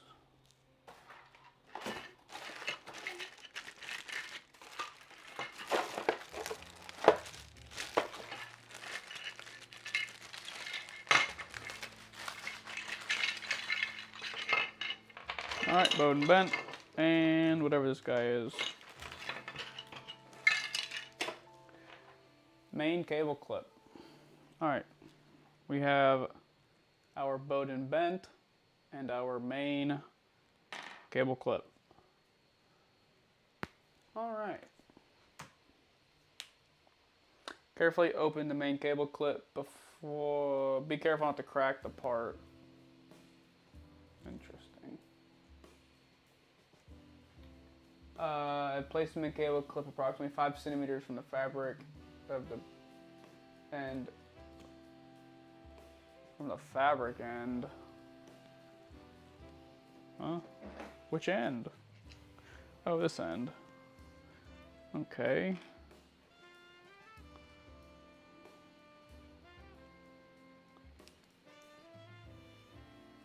That doesn't seem like something they should have 3D printed, but who am I to? All right, we're about 5 centimeters up. 1, 2, 3. Okay, it's about 5. Yep. Okay. There's only one braided end, I guess, because this one is in here. That was my original confusion. Yep. Yep.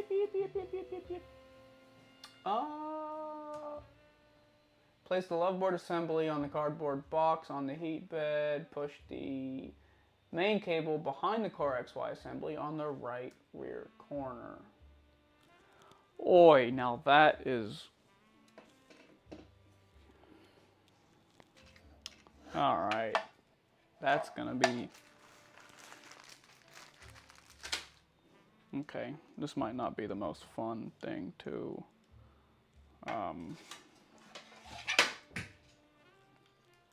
to assemble.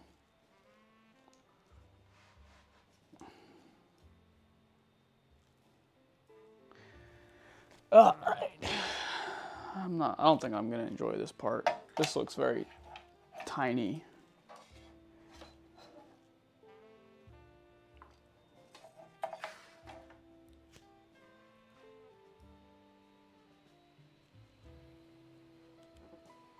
Holy Toledo. Are you kidding me? Oh my gosh. Insert the right.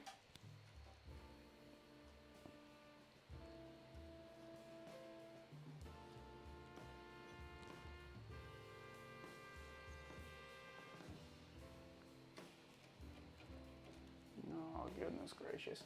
Insert the right corner of, in the right corner of the printer on the Y motor assembly, look at the hole. Fix the main cable clip to the cable using an M3x10 screw. Oh, all right. Okay, look at this, guys. Here's the printer. In here, do you see right here? I need to somehow get my hand in there and get that out, or get that screwed in. So let's, this is not gonna be something I am not gonna be able to get the camera on that, so yeah, I guess, good luck to me. All right, let me just find the right sized thing before I go back there and kill myself.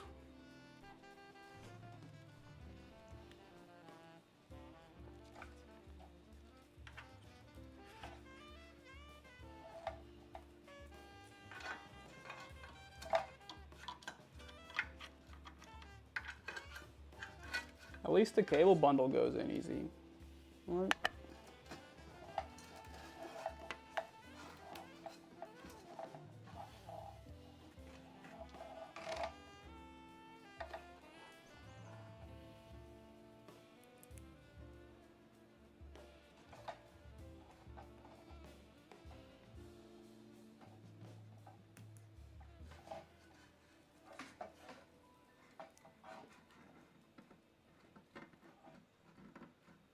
I'm gonna pre-screw this screw because it doesn't really fit in too cleanly.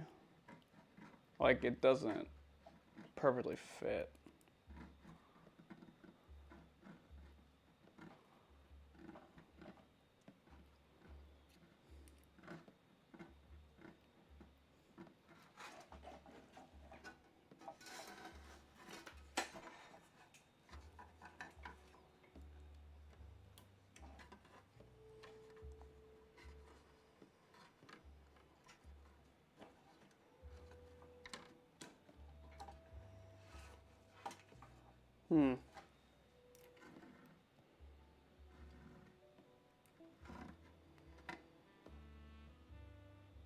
Oh my gosh, and I put it on wrong. So there's also an orientation to this cable clip. Oh goodness.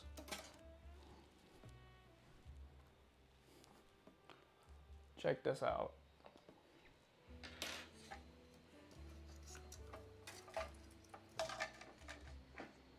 I put it on like, where's the camera?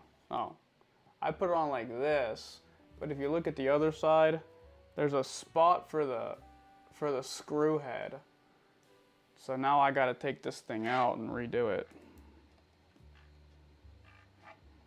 My screw wasn't going in far enough. I was really confused why it wasn't going in.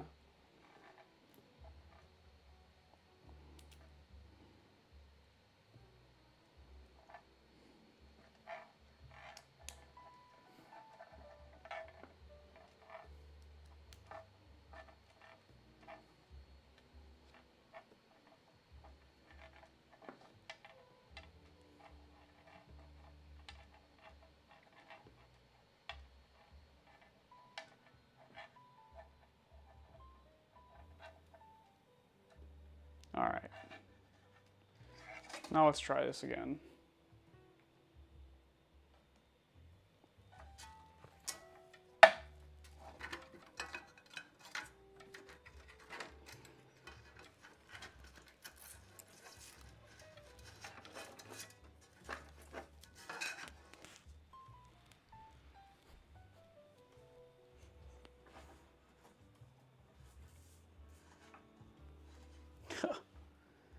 You gotta be kidding me.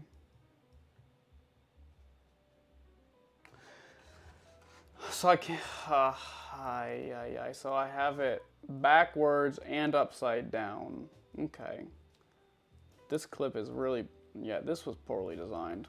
This is like the first part that Prusa has not done a good job with. I don't like this part, Prusa.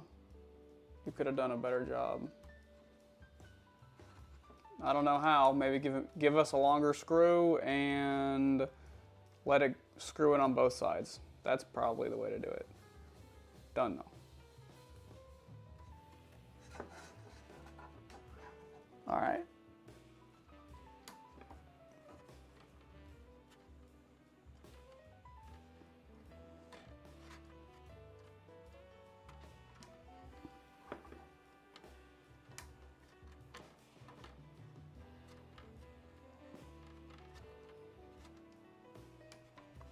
All right, I admit getting it screwed in was easier than I expected, but I still don't like that part at all.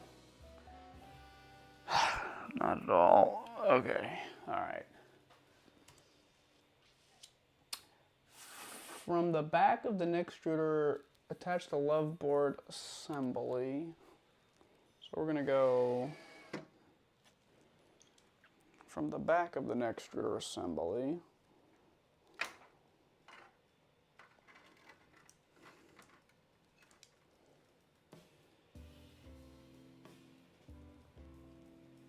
Okay. Attach. Align the holes with the Loveboard now.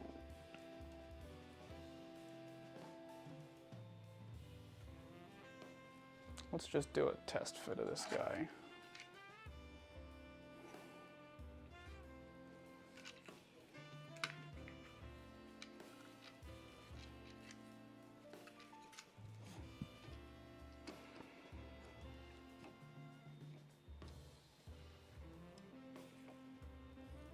Okay, seems easy enough.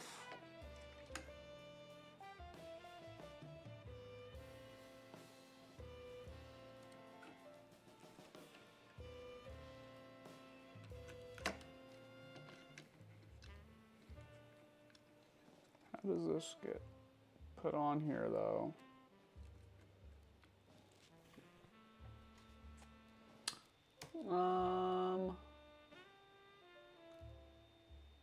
All right, yeah, so I think, so if you're looking at the printer from the front, you want your extruder motor to go to the left. That's because that's definitely a problem. That's a thought for sure.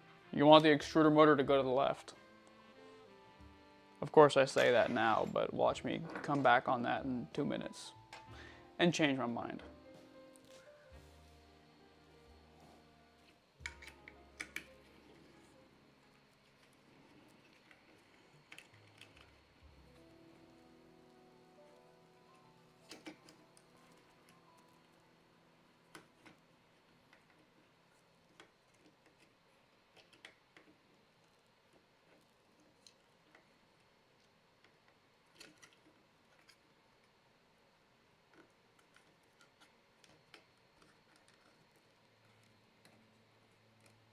Oi.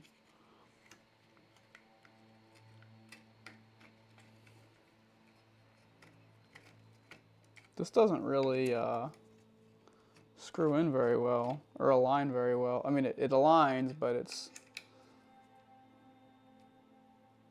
a little interesting. It's not like the most perfect alignment I've ever seen.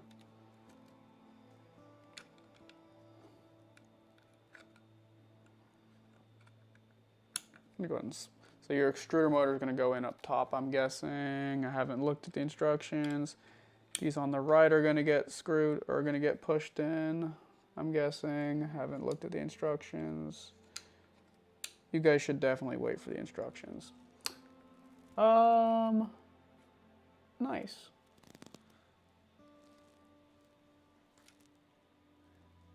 Fan. We have an H fan and a P fan. All right, so that goes in like that. Now our fitting goes, yeah, like I said, this doesn't really line up perfectly, which kind of sucks.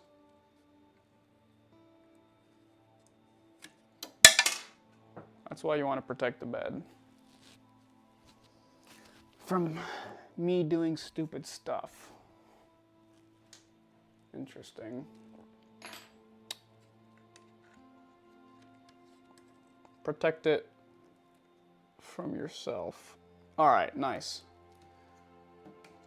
This is just a chunky setup we got going on. Okay, insert and tighten the fitting to the heatsink. Use the universal wrench. Tighten it with the universal wrench. We don't know which size it is. There we go. Okay, tighten it with the... I'm glad I read the instructions. I would not have tightened that at all. Okay, that's tight for sure. I thought it was tight. Okay, from the back of the Nextruder, tighten the 2 M3 screws and secure the Loveboard assembly. I already did that. I'm ahead of the game. Okay, attach the swing arm assembly to the pair of threaded holes on the back panel near the top right corner. Okay. On the back panel. All right, here's my swing arm.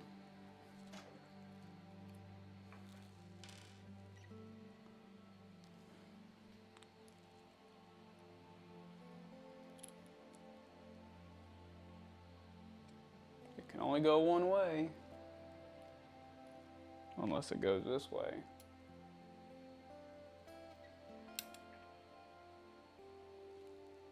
Alright, it does go this way. Interesting. Okay. So,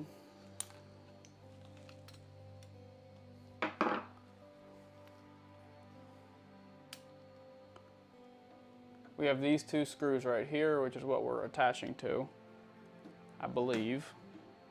And this is the orientation that I'm gonna have it. Just like that.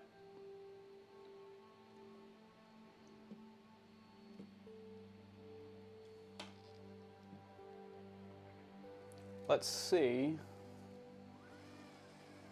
if I can do this.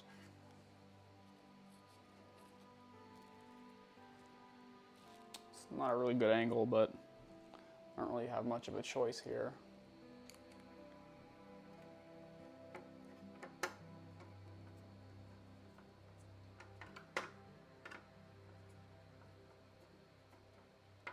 Okay, one more.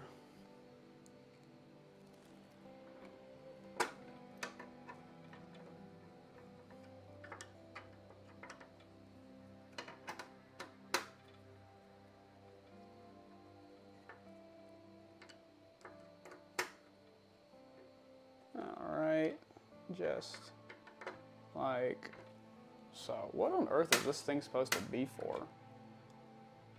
That is a peculiar contraption. I'm very interested. I wonder if this is just supposed to, like, for a cable chain, or like a cable drag or something. That's odd. All right.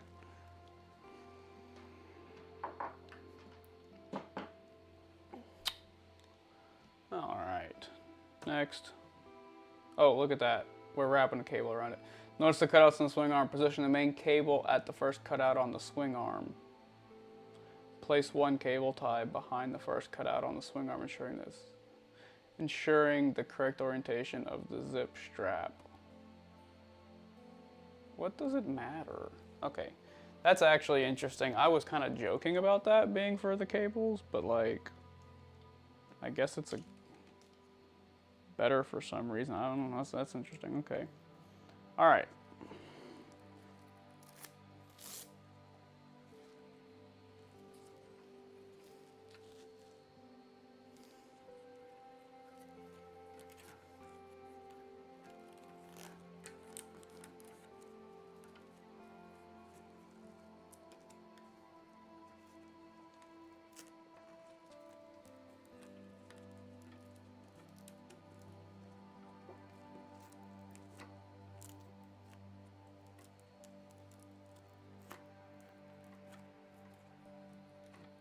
That is not gonna hold, but whatever, if that's what they want.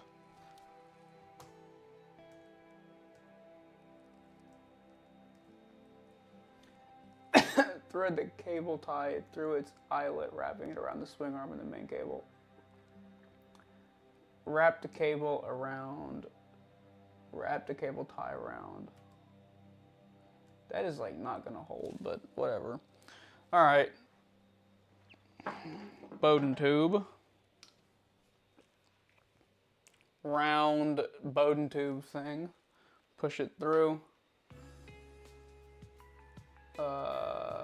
Protruding at least 1 centimeter of the tube. 1 centimeter protrusion of the tube. Insert the PTFE tube into the fitting.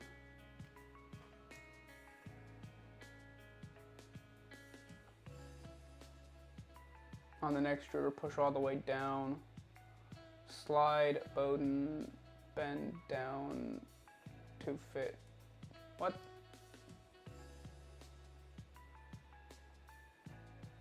Okay.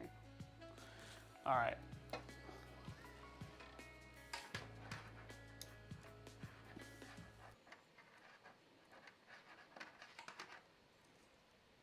Okay, that goes all the way down. I don't know what this thing is for. That's really odd. Okay. So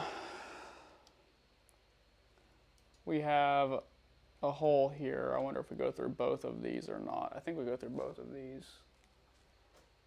Yeah, so we go through both of these, and of course we're going to zip tie the other cables with the Bowden tube on that swing arm, just like that.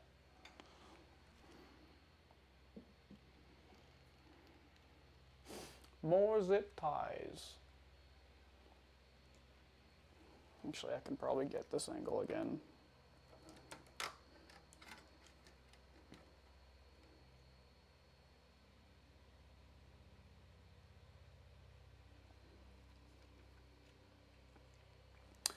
This just really doesn't feel, something about this feels wrong. I don't know what it is.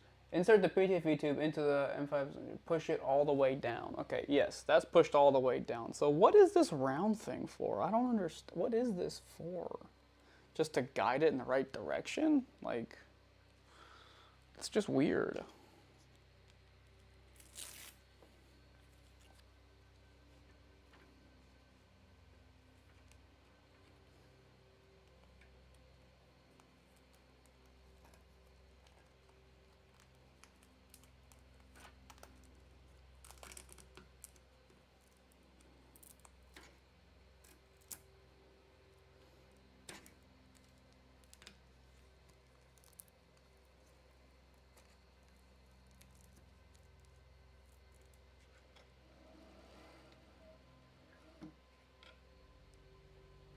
Okay. I'm not really understanding why there's not a cable chain, like a drag chain. That seems like a missed opportunity for a much better solution, but maybe I'll love this. Maybe I will love it.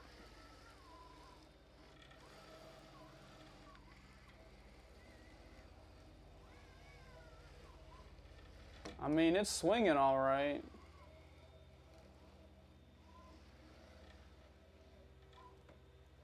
All right, so be it. Just seems weird to me.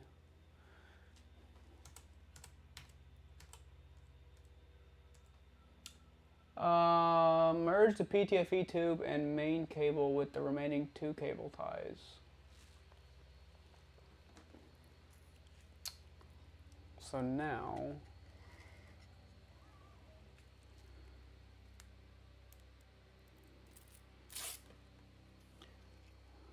it wants us to do this. Look, I understand, like, when you have to do maintenance, being able to separate them quickly is nice. It just seems like an odd solution. I don't know. Not saying it's a problem, it just seems odd.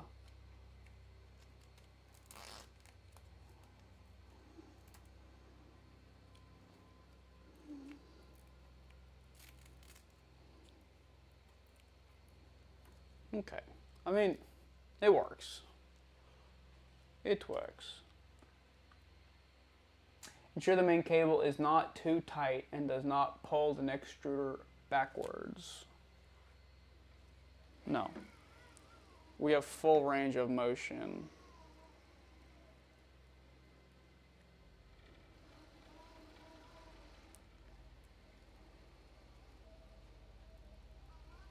There's full range of motion everywhere.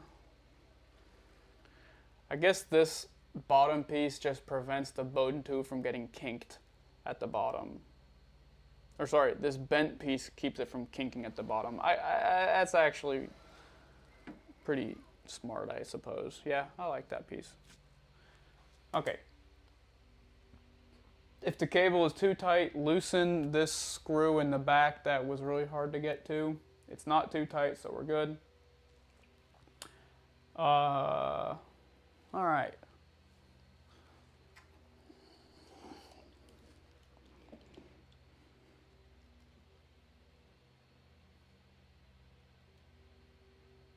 Okay.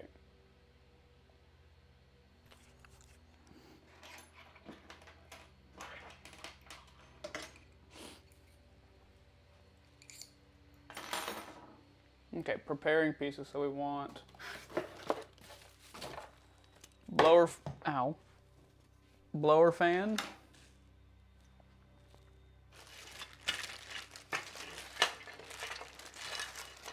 fan shroud, blower fan for the part cooling, I suppose. M3 by 25, M3 by 10s.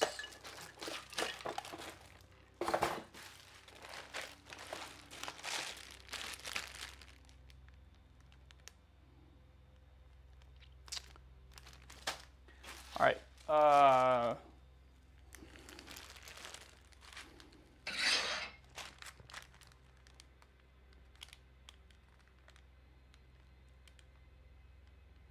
Wait, what? This is the first time in the whole build that everything has been in one hardware bag. That's very exciting.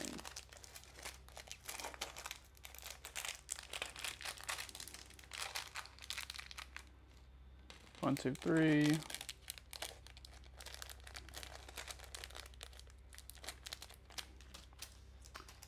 M3 by 25.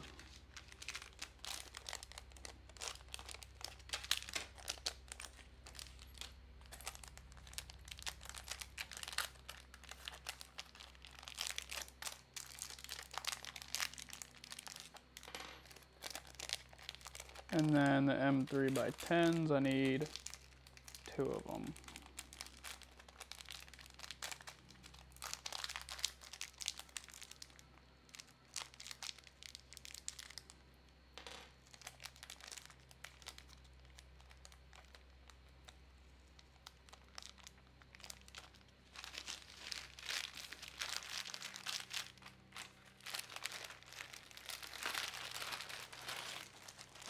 All right. Insert the M3 and S's.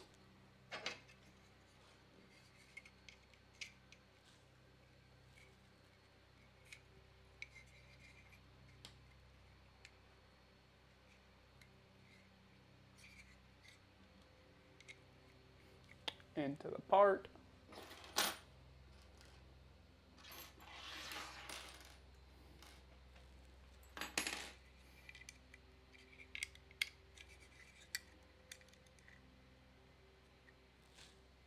Just press them in a little bit more. Do not ever secure both parts together with. All right. So then, what direction does this go? This can only go one direction. It can only go one way. And obviously we're going to be using the big screw.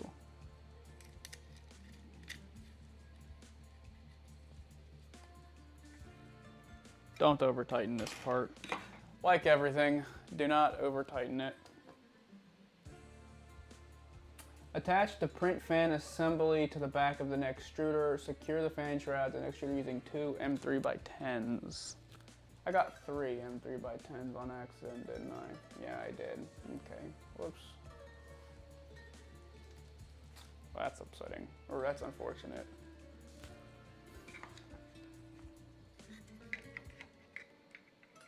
So attach it to the back of the Nextruder.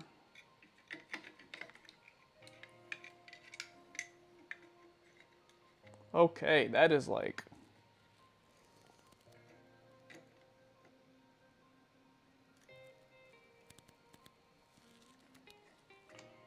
That is a weird location.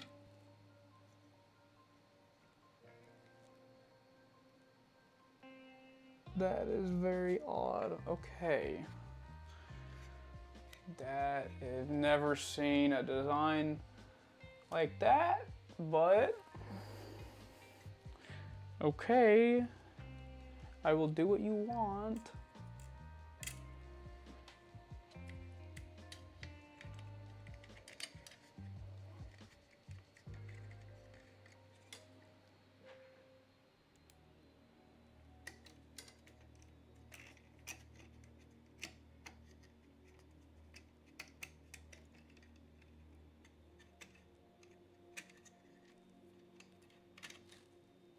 Oh, I'm not even aiming the camera at this thing.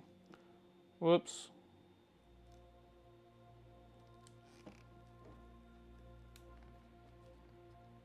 You're getting the bottom views.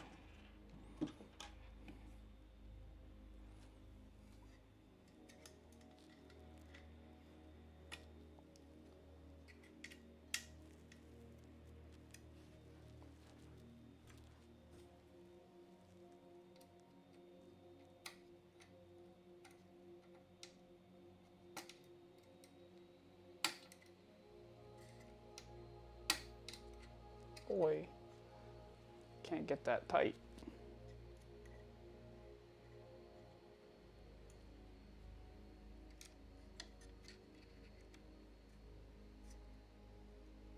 Okay, that's pretty tight. I don't think we need to be tighter than that. All right.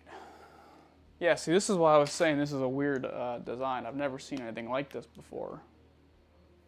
Look how this fan is mounted. Like, it's just hanging off the back. I mean, fair game, but like, interesting. Very interesting.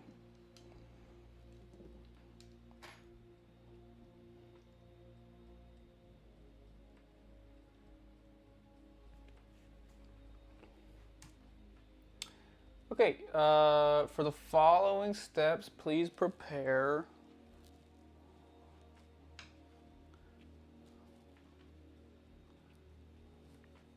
thumb screws and hot end. We're getting thumb screws. I've seen these thumb screws before. I think this is them.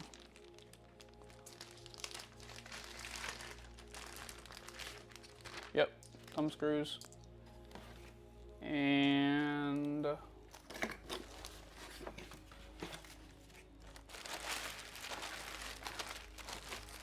I've seen that hot end found in the electronics package, but I don't see it anymore.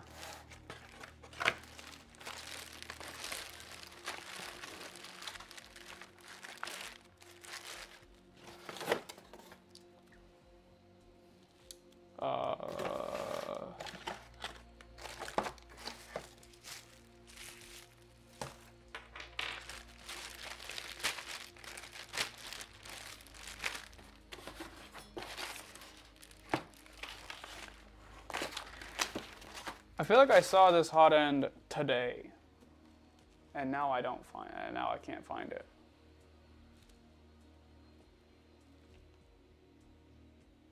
It's like gone to lunch or something.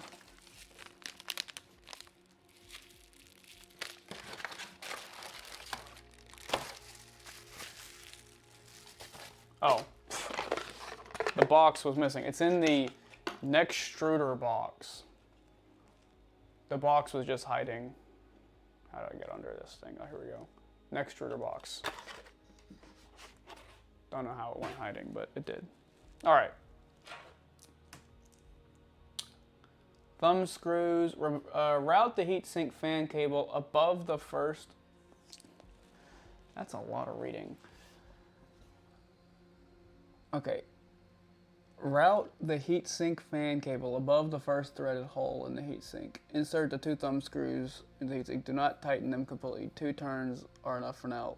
Look closely at the underside of the heatsink and find the hole for the hot end assembly.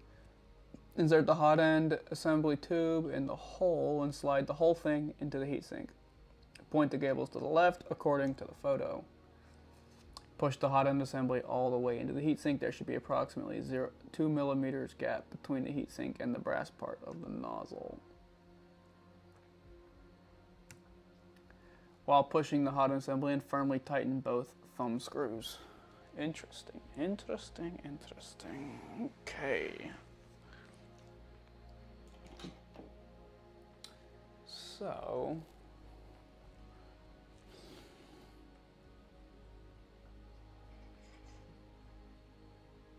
we are going to make sure that this wire is between the 2 holes. it is already between them.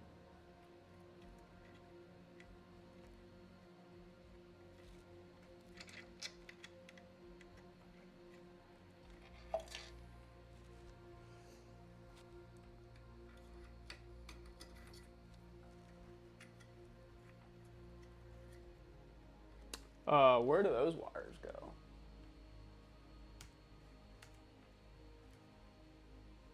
Insert the horizontally pointing tube to the hole. Heatsink points to the left according to the photo. Okay, so these also go like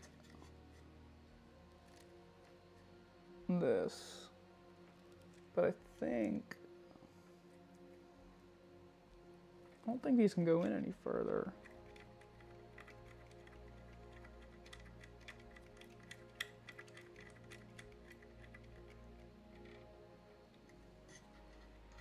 It's very interesting. That's very odd. Okay. All right. Fair play, I guess. We're gonna tighten these thumb screws.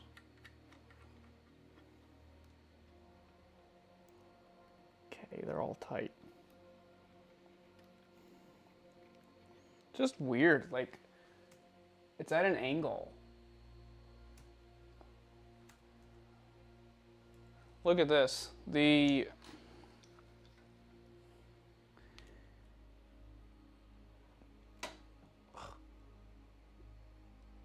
This heat block is kind of like angled 45.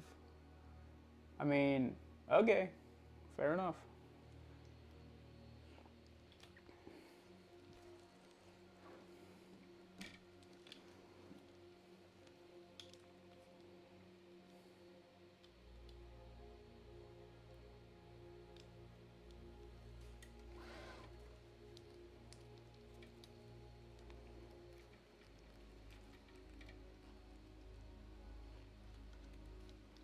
Trying to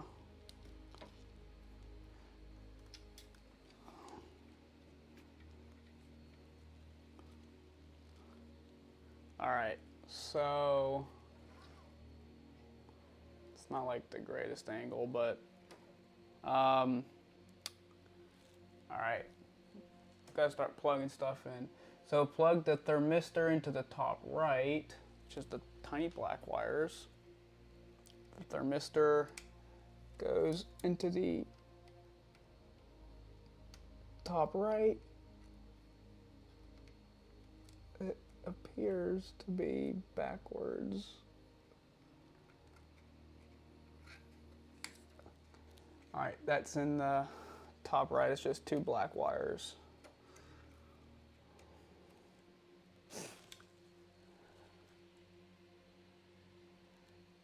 Plug the heatsink fan cable into the lower connector. Heatsink fan.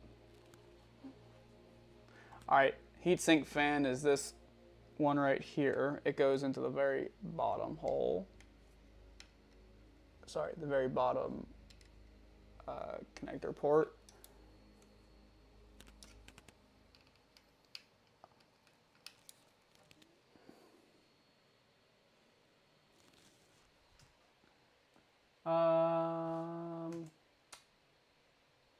Guide the hotend thermistor through the cable clip on the Nextruder. Okay, so both of these want to go through. Ay, that's gonna be rough. These are some thick, beefy cables. It wants me to push them into that. It's not big enough is the problem. I mean, I'm sure it is, but it doesn't really appear to be big enough.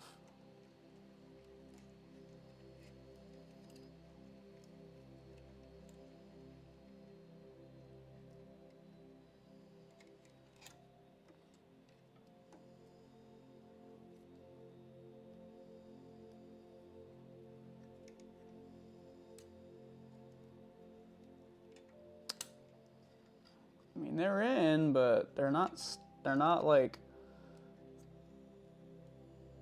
they're not in, but they're in. Ain't great, but alright.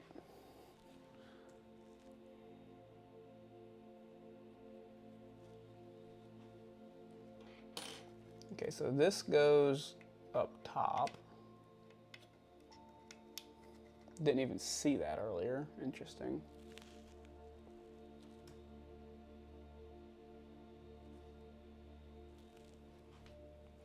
This thermistor wire goes top left.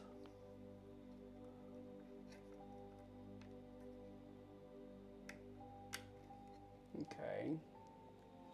All right, I'm gonna take this off so you guys can take a look at this.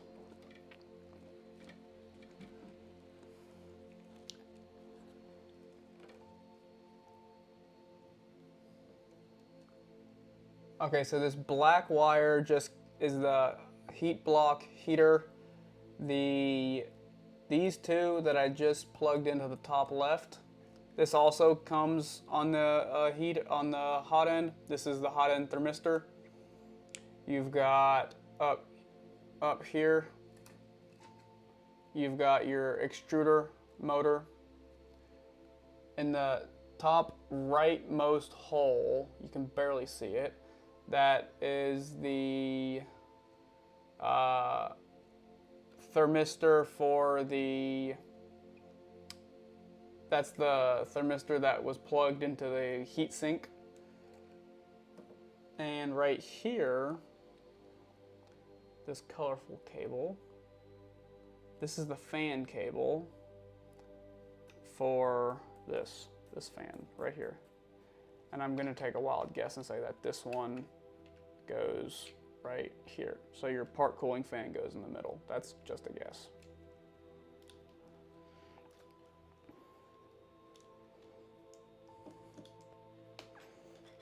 Let's read on. What cam is that? This is the DJI Osmo. Yep, it's the Osmo. I freaking love this thing. It is absolutely wonderful. The one problem I was having in the last streams was that it kept dying. Don't know. Dude, don't worry about it. You don't have to, no worries, man. The camera was dying in the last stream. When it's plugged in, it doesn't charge. I found a solution to that, but it does not generically charge when plugged in, but the quality is incredible.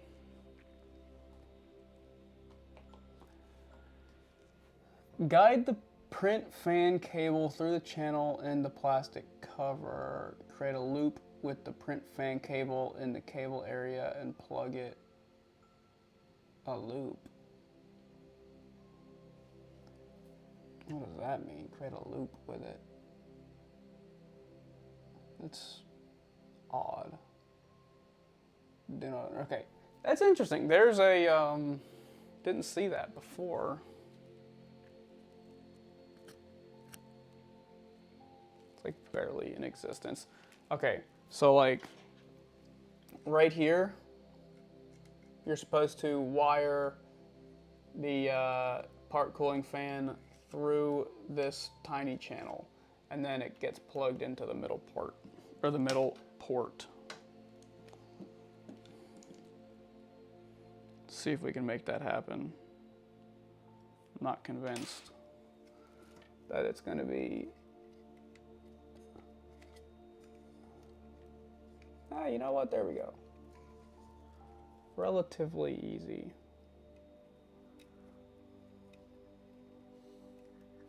It wants us to make a loop and go through one of the other wires. I guess so it has a little more stability, maybe? Not sure. And it just plugs right in. Oh. Alright, so coming through here, I kind of wrapped it around with some of these other cables before I plugged it in, but she in. How'd you grow your channel to this caliber? I just got an Insta360 X4.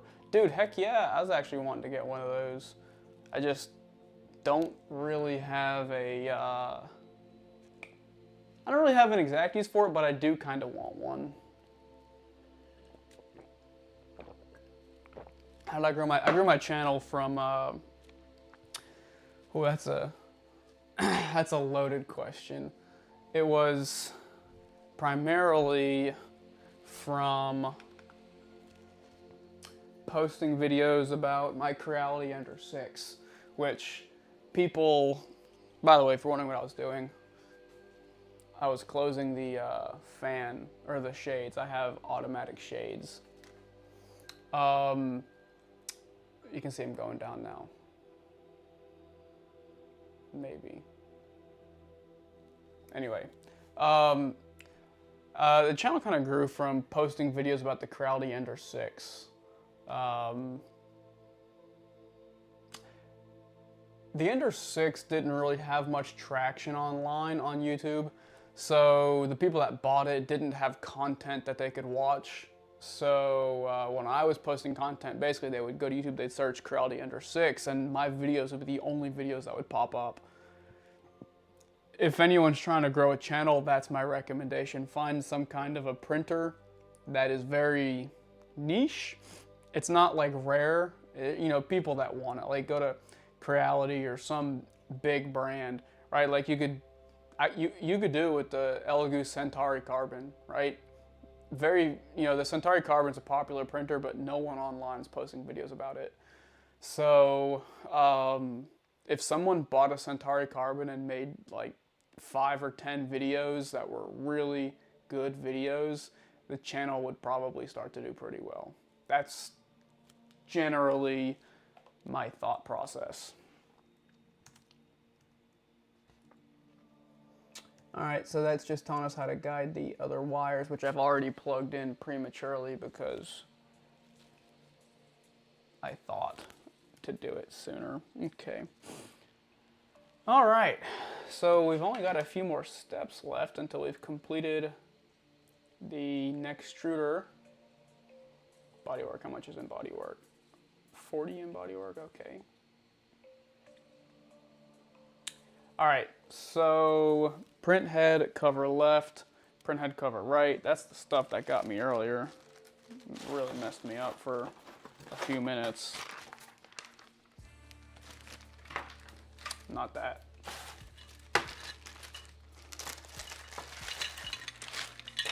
Print head, cover left, print head, cover right. Ooh.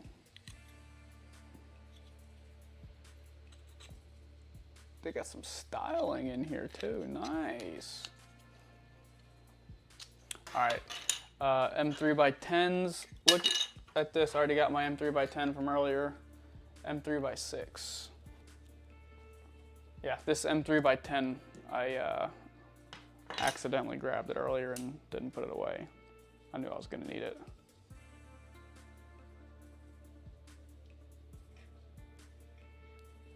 Because soon when I get back from Brazil, my Centauri will have arrived. Oh, you got a Centauri? Heck yeah! I didn't even know you had a Centauri Carbon. Yeah, seriously. I mean, I'm not like, I don't make any promises, obviously, but that is the general thought process that I have, right? Like, people want content from printers that are somewhat hard to find because they have those printers. Oh, it's those M3x6s again.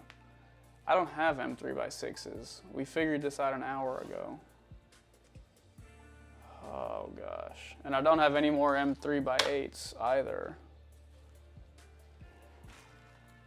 How do I handle this situation?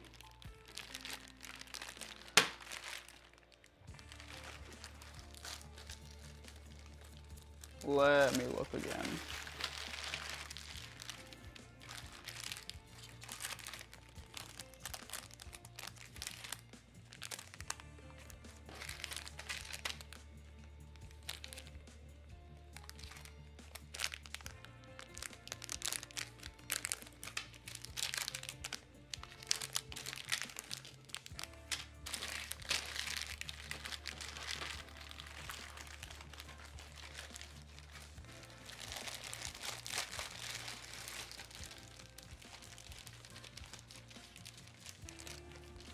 I am still on the Nextruder, but if you look here, I'm at step 53, and there's a total of 56 steps. This is literally the last step. The problem is I don't have M3x6 screws.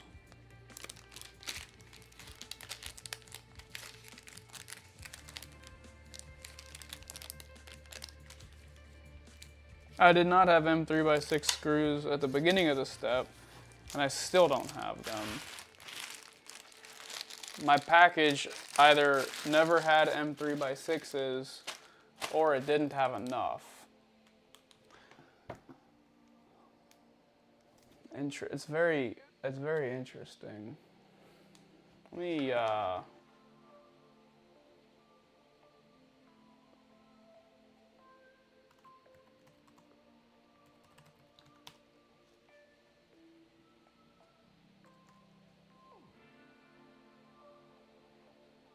try to see, let me see if other people are having the same issue.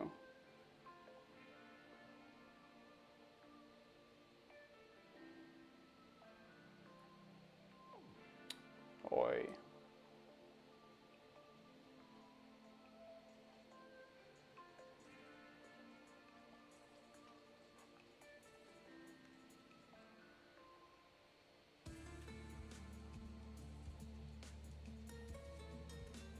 No one's mentioned it. So, oh gosh, what do I do? I really have no idea.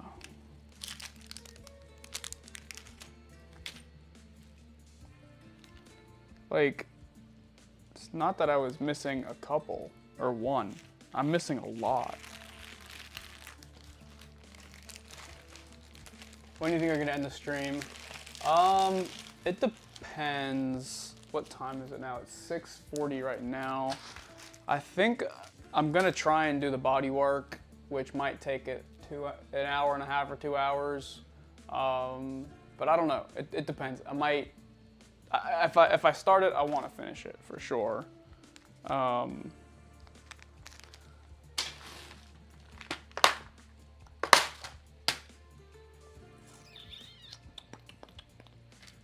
M3x6. That's crazy. How I don't have any. I gotta figure that out.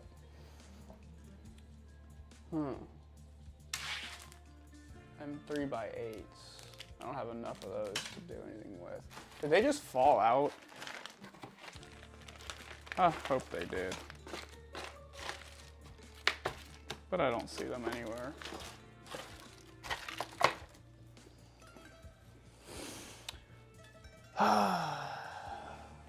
What?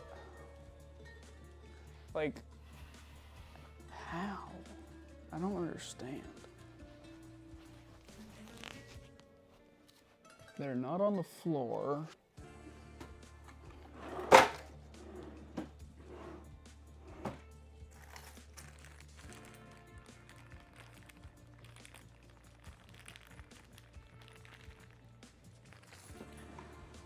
This is interesting. This miscellaneous bag of parts that I've just pulled out of my drawer might have M3x6s. Very possibly. It's got some incredibly short screws.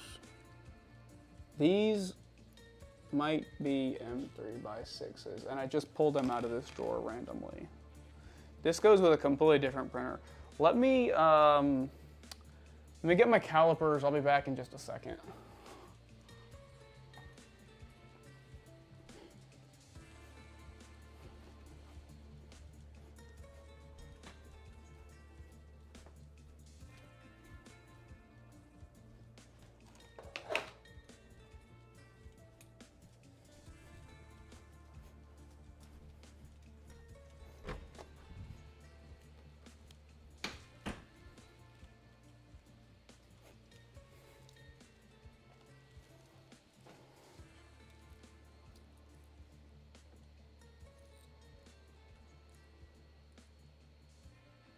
No way.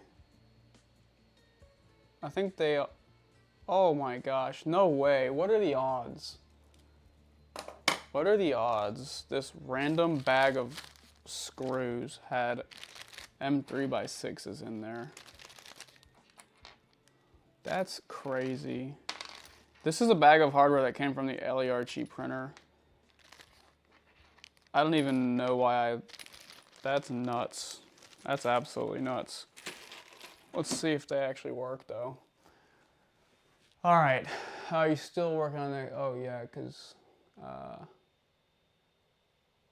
you look, no one's done an enclosure for the Centauri. Seriously, dude, if no one has done an enclosure for the Centauri Carbon, you should do it. I promise you there's other people that want to see it. Just do it and do a good job. Like, that will probably work out pretty good.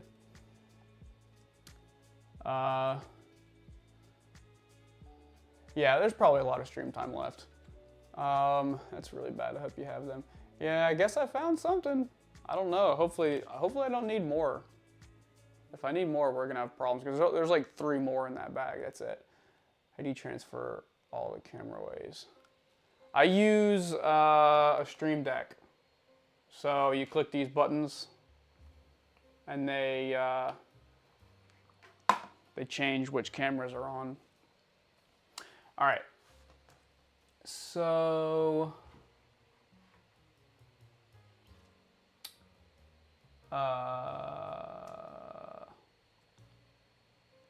What is this?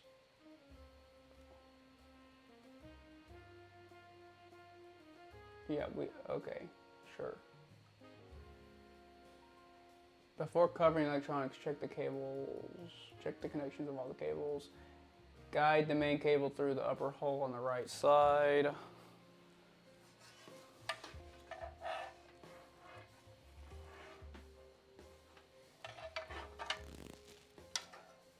Oh.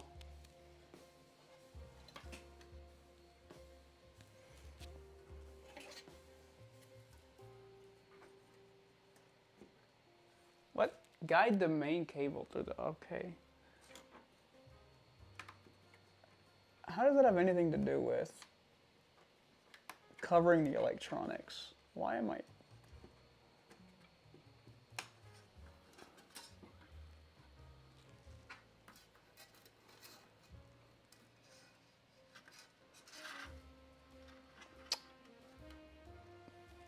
Of course the rubber grommet comes out again. These rubber grommets are terrible. I'll fix that when the stream is over.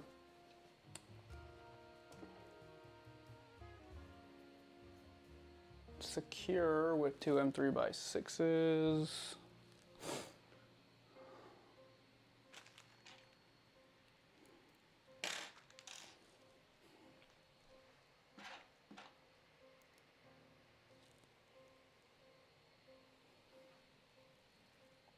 What side does that go on? This? Goes on this side? Oh, those M3x6s are too big. The heads are too big. Well, hold on, let me do a test fit to see if they actually screw in.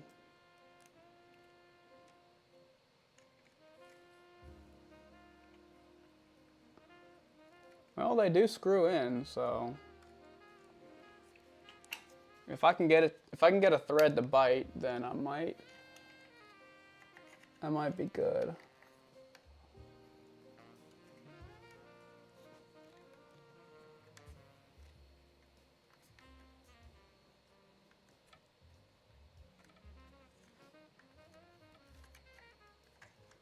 Ah, the threads won't bite. Wonder why.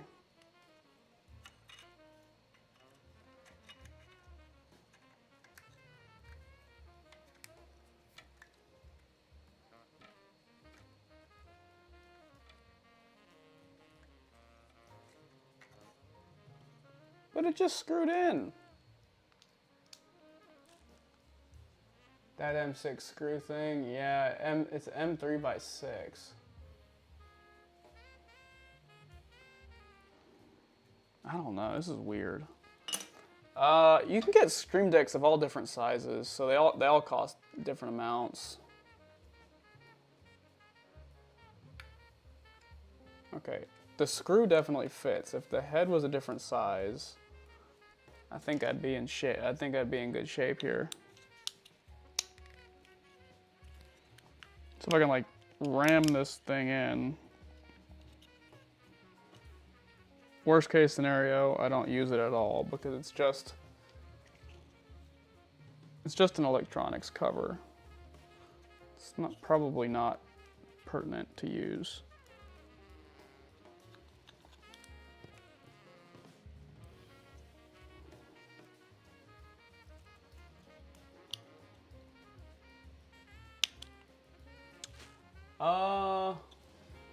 What did you say? How much? Oh, I already answered. Yeah. Yeah, they're all different. They're all different sizes. I think you can get one for under $100. It's not cheap, but they exist.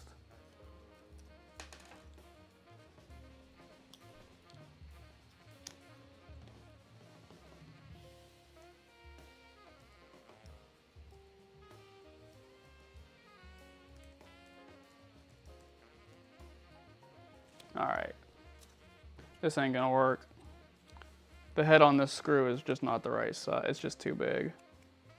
It's causing problems.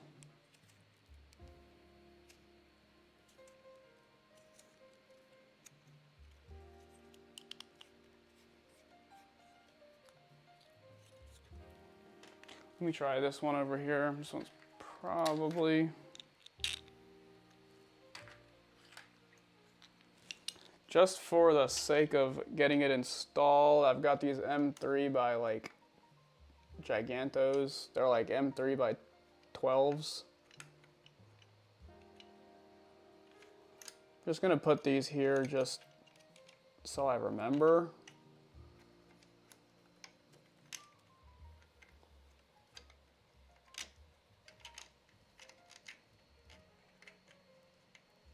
This is like really bad. Sorry, I'm gonna fix the camera angle in a minute, guys. I'm just fighting this screw issue.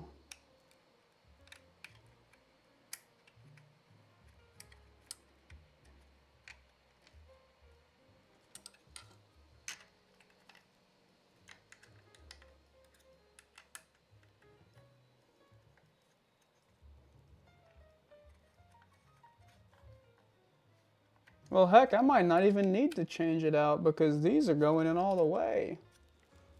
I don't know where they're going. These are M3 by 16s, M3 by 16s, and it wanted an M3 by 6. All right. Don't do this. I'm gonna find M3 by 6s after the stream and fix that. I just wanted to get it screwed into place now.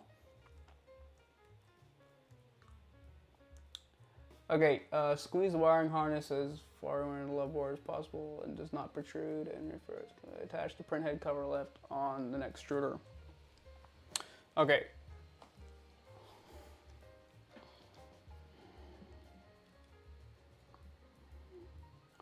We're attaching print head cover left. Kind of like, how does this go on? This doesn't really have a proper orientation for it. Like this?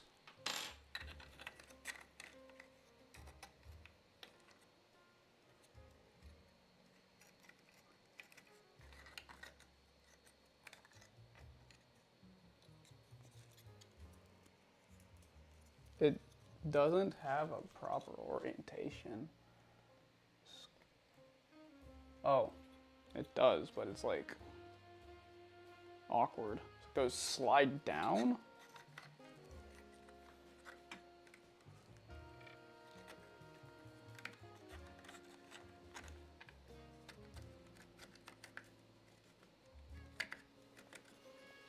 All these wires really need to be like really pushed in, like very much so.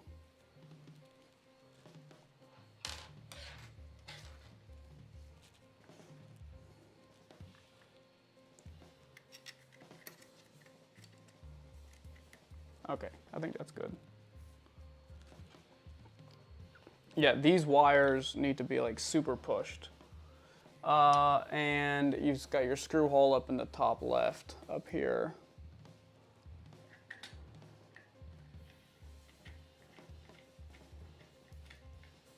Theoretically. Yeah, all right. Okay. Covered up. I think that's probably, so run the route the main cable through the left hole on the X buddy, plug the main cable into the slot on the bottom side of the X buddy. Okay. Main cable goes through this hole? You want me to plug it in? You want me to slot it in through this hole? There. How? There's like 15 wires going in here already. How am I supposed to get this through?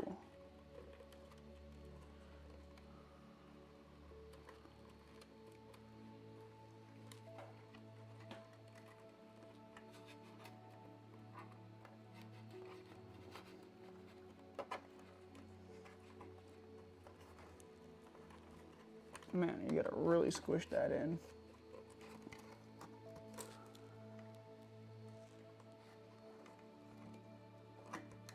Okay.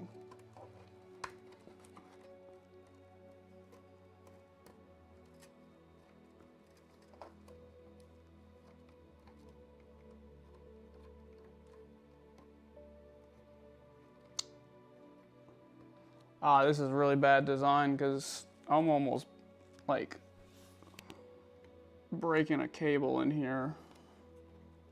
Hope I didn't actually break it. It's like so tight, there's so many wires through that top left hole.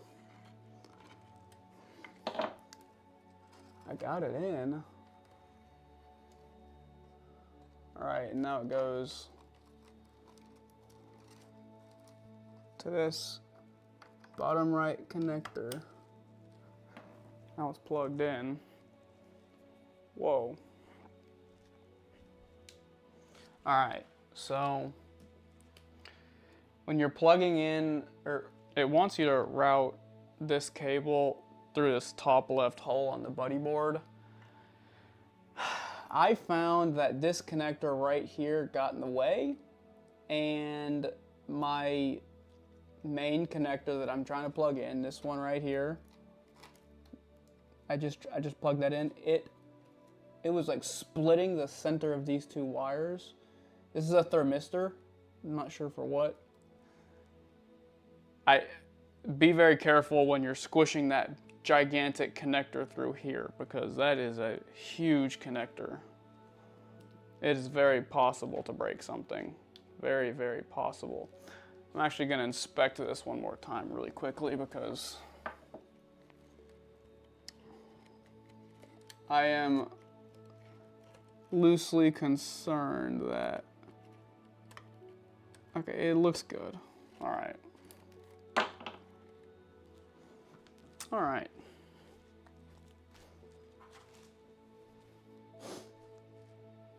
I think this guy lost me. This AI thing. Follow me back. Any more printers or any activity coming in? How many cams do you have? Right now I've got 3 cameras. I've got 3 cameras right now. I've got one on the ceiling, which is this guy. I've got this front camera, and then I've got this side camera right here. I think I'm probably only gonna keep, like, I don't think there's a big reason to do more than 3. Maybe at some point, but it gets too complex, right? I do have a printer coming in. I've got, actually it already came in. I have the I have the Anycubic Cobra S1 combo. It's down on it's actually like right there on the ground. Okay. All right. It wants me to eat 5 gummy bears. This is almost like a tease, actually, because it's just not enough.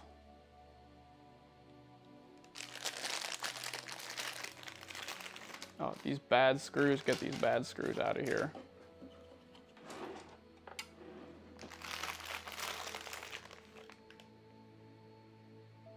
It's a tease. Here's my 5.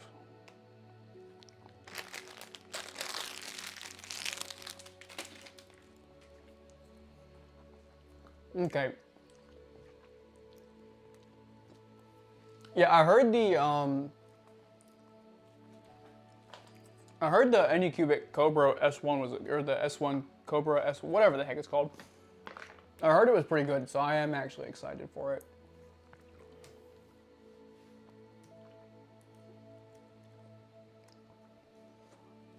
Let me make a note to find more more M3 by 6 screws for the tool head. I really can't forget that.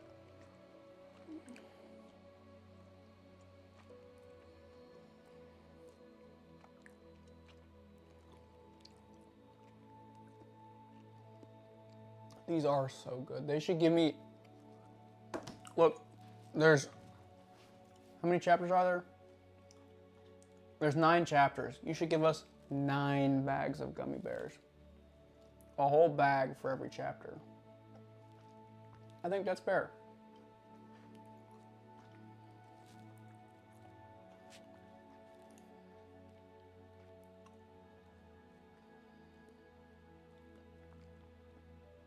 All right.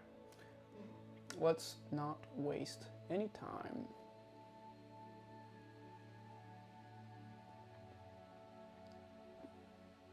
Tools. All right. I need the, hope one day I grow enough subset manufacturers start contacting me. Hope someday. Dude, nose to the grindstone, they will. I know they will. We hold all the power, that's the thing. If we make good content and people watch our videos, we will be contacted. So you just gotta make, you just gotta post content. You just gotta do it. All right, so I need front left and front right.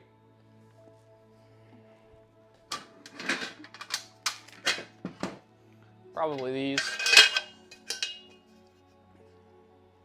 Yeah, this one and this one.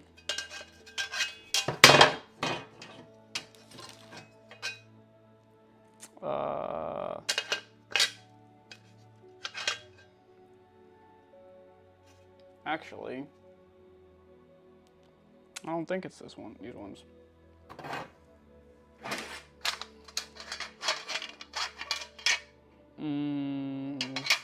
It is. But I don't understand. Okay. Yeah, the holes are just, they look different. Okay. So you've got your front left. You've got multiple holes on the, yeah, whatever. You got the instructions. All right. M3 by 4 RTs.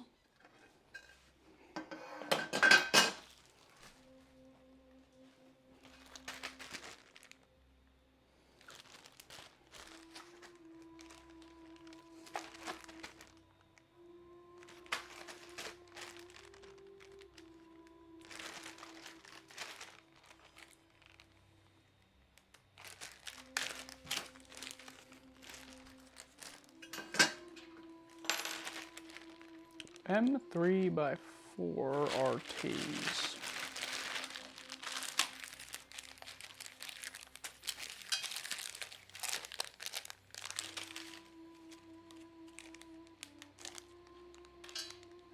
I think I lost a screw.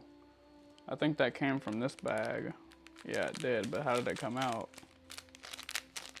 This bag is very sealed. Oh well. We'll just put it back in.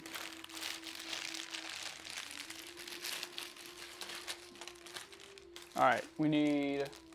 How many of these do we need? 1, 2, 3, 4, 8. We need 8 of these. I'm gonna need a lot of these, so I'm just gonna keep this bag out. 1, 2, 3, 4, 5, 6, 7, 8. 1, 2, 3, 4, 5. 1, 2, 3, 4, 5, 6, 7, 8. Yeah, I'm just gonna leave this bag out because I know I'm gonna need a lot of these. That is for sure. Alright. Align the profile set the calibration screw.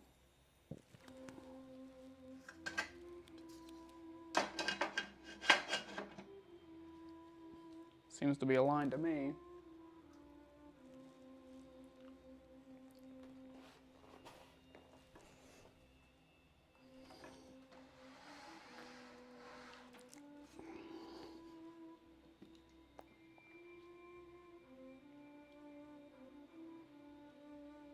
All right.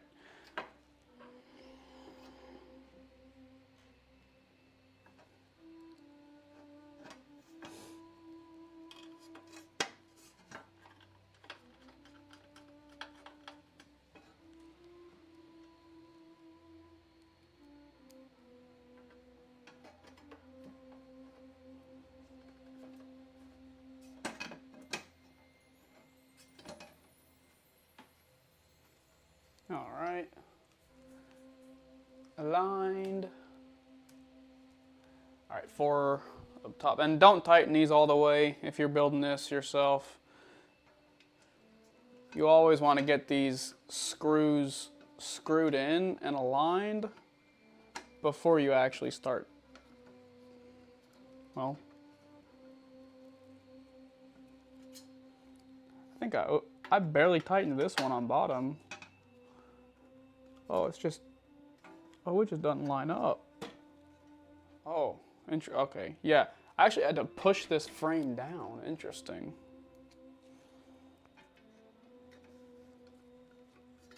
That's very peculiar. I wouldn't, it's odd.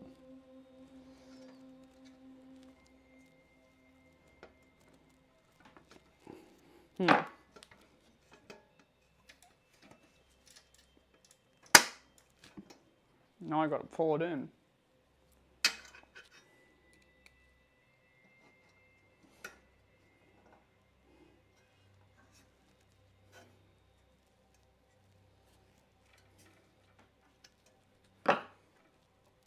Oh, wow. I wonder if that's like preventing it from being in square or something. All right, so now that they're all in, I can kind of tighten them down a little bit more. I feel a little more comfortable.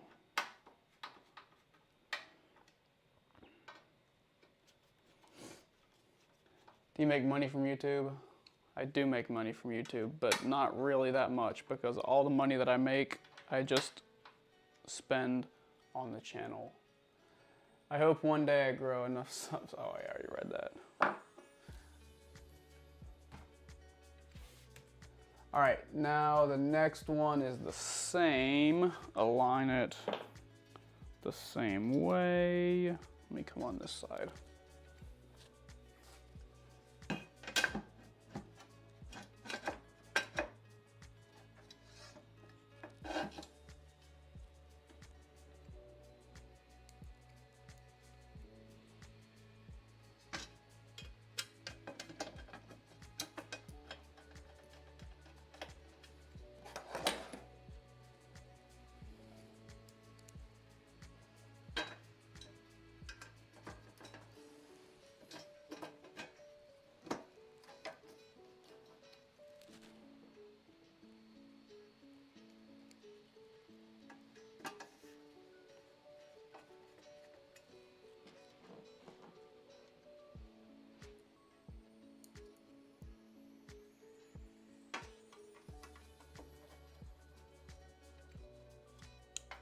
that side went in a lot easier than, or this frame side screwed in a lot easier than the other frame side.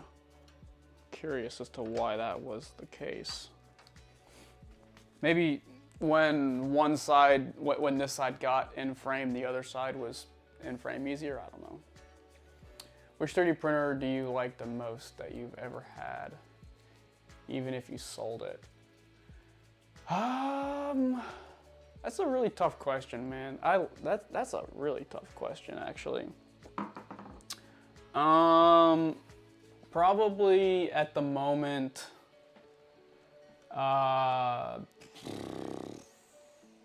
honestly, my K2 Plus and my X1 Carbon. I don't know. It's I don't know if I like the K2 Plus the most. I like the K2 Plus and the the K1, the Creality K2 Plus and the Creality K1C kind of equally. And I like the X1 Carbon as well. But honestly, I just got a P1P and it's really good too. I don't know. It's a really tough question. It's one of those printers. And I have all of them still. I have those have not been sold. So. All right, so here we are. We're assembling these front frame pieces. I've used all of them. This is pretty easy. Like I said, I think when I got this side, like I had to like push this top frame down to align it, and when I did that, it might have popped this side into place because this side went in easier. I'm not sure, but anyway. All right, so now we need the 4 more profiles. These are the only 4 profiles remaining. M3x4 RTs, M3x4s. Okay. All right, I need the M3x4 Ts as well.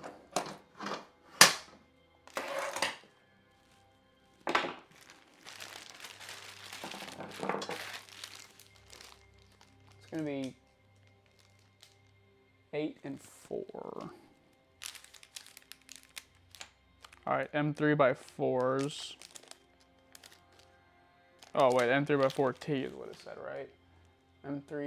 Oh no, just M3x4. Okay.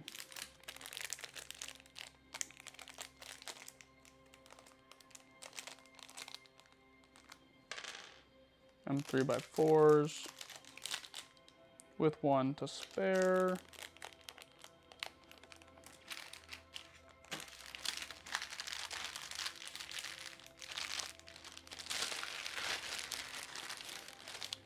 And then 8. Oops. Don't got the camera in the right spot.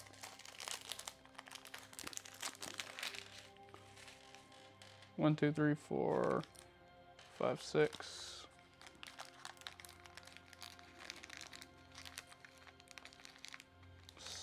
7, 8. 1, 2, 3, 4, 5, 6, 7. Okay. All right. And then 3 nylon rivets.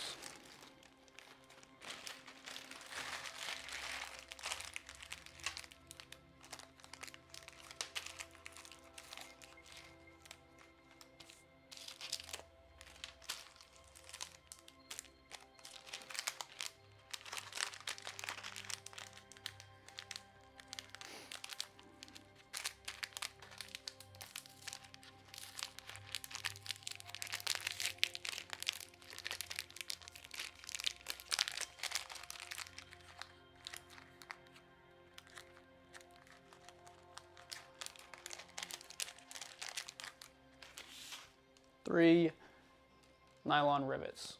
All right.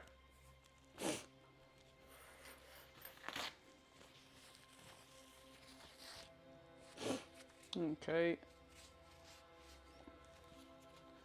All right. So, according to the picture, place the top profile with 2 holes on the flat side.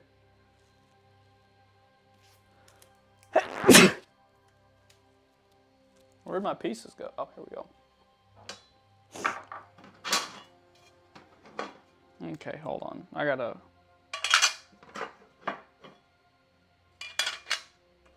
These all look... Oh, wait.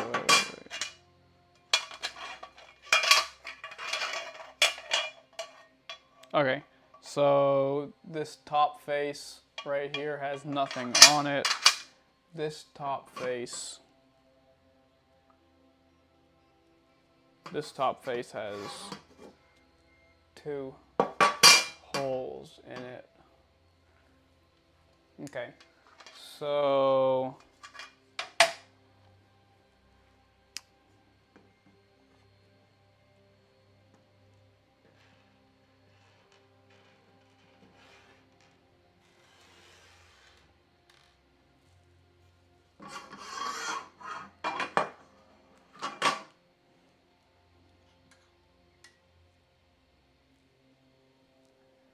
alright, we're using place any of the other top profiles on the left side.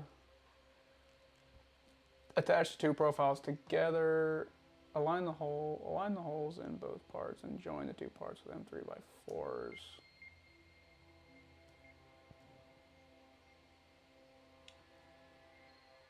Interesting, we're using the M3x4 screw. That's odd. Okay.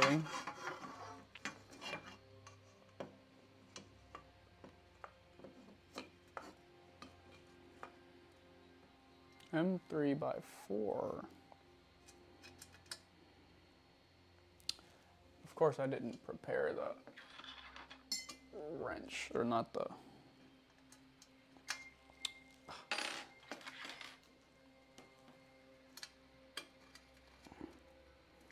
Okay, you're attached. All right, using the same procedure, join the other 2 profiles to form a corner. Using the same procedure, join the other 2 profiles to make another corner.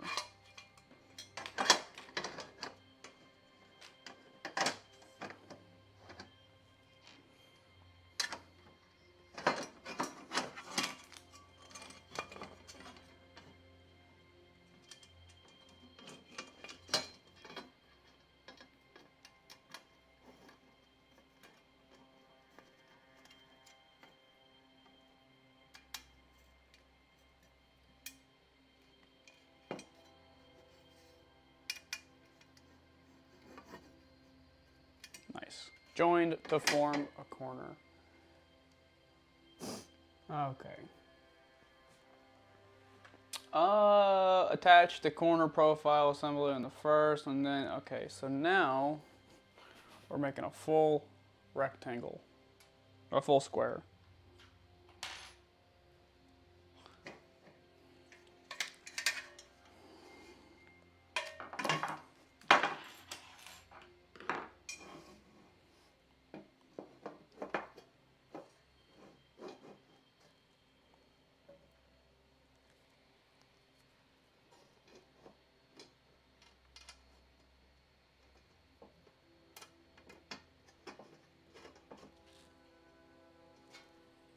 And this guy over here.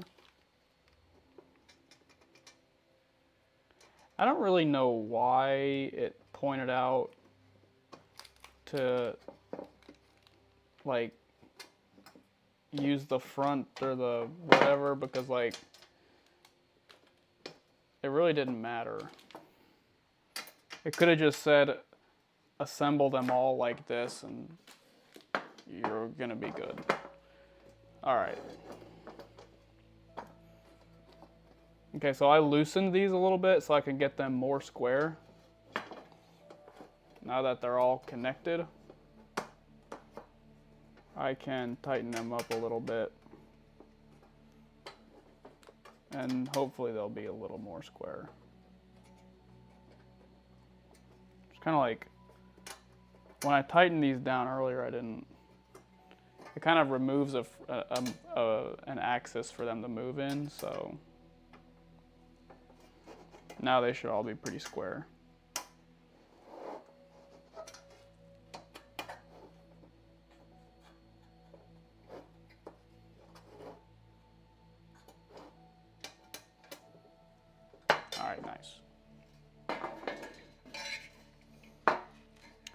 got the re-rivets and everything else. When I get at least 500 bucks, what printer would you recommend? Well, man, it depends. It depends on what you're looking for. Are you looking for a project, or are you looking for a printer that works? Not all projects work, but if you're doing it for YouTube and for content, projects are probably better. If you're doing it as a printer for yourself, 500 bucks. It's a really odd middle ground, right? You're not like cheap, but you don't have enough. That's not a big enough budget to get something perfect. For 500 bucks, you could probably. I mean, honestly, the Centauri Carbon's good for 500 bucks, but that's really weird. I don't know, honestly.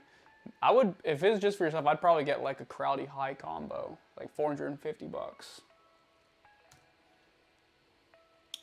Find the profile with 2 openings in the middle. This part should be positioned at the rear of the printer. All right. So this should be positioned at the rear of the printer. Add the top profile assembly onto the printer, making sure the 2 openings are facing back. Can do.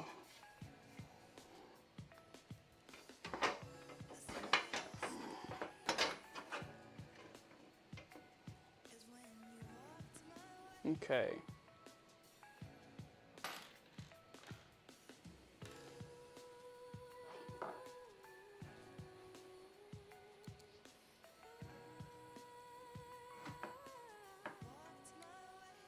All right, this is going to be an odd situation where I need to like really force things. This is clearly not.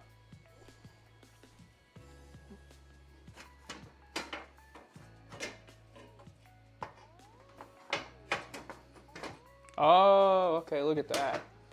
Okay, look at that. All right. This is important to show. It's not gonna line up unless, all right, in the back, this needs to go inside the printer. If it goes on the outside, like this, it will never line up in the front. That's what I'm noticing.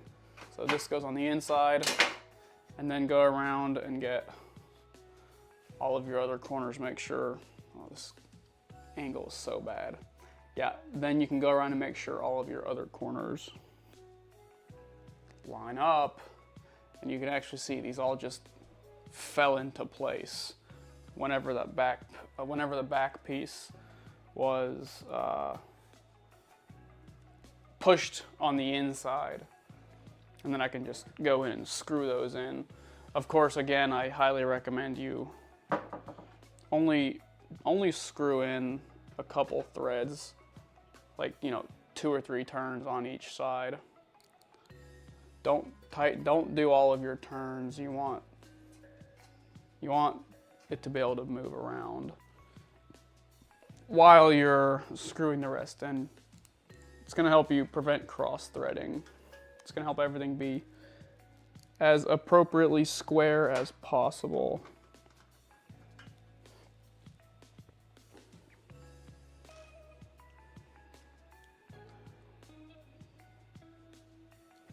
I always go from one corner to the opposite corner.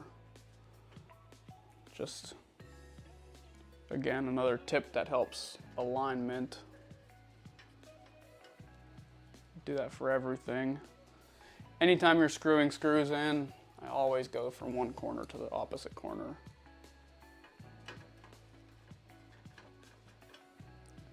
If alignment is important. If alignment is not important, then I just go buck wild. All right, so all those went in pretty well, so now we can go back, crank them down. Obviously, we don't want them coming loose.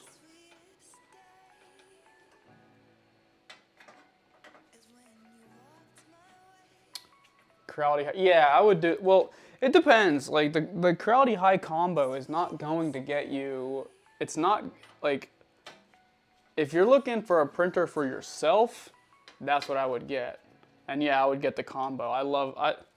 I used to not be huge into printing with multiple colors, but it's kind of grown on me and I kind of love it now. So yeah, I would go with the combo, but if only, even if you don't print with colors, if only for swapping from one material to the next. All right, screw all these in, okay. Once all the top profiles are properly aligned, I can now use these rivets and I can rivet the back.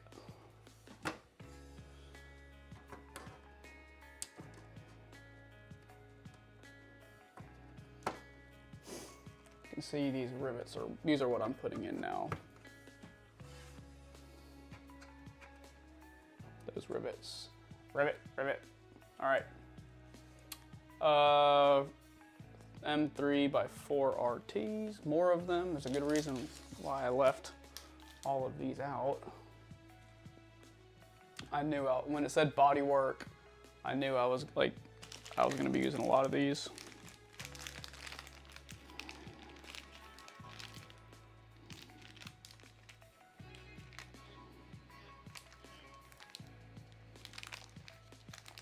All right, got 4 more of these. Align the core XY assembly so the threaded holes match the screw openings. In the rear profiles, you may need to push the assembly upward to align the holes. Interesting. In the rear of the assembly.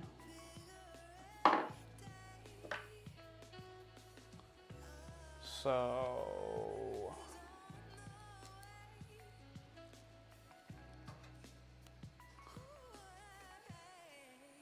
yeah, those are gonna have to be pushed upwards. So let's show you that. All right. So this is the hole that we're talking. This camera's never focused properly. This is the hole we're talking about. You can see when I lift this up, it lines up properly. When I let it fall, it doesn't. So same thing on the back here probably. Yeah, when I lift it up it aligns, and when I drop it, it no longer aligns. So that's what I'm putting in here. I guess I got the camera here now already, so.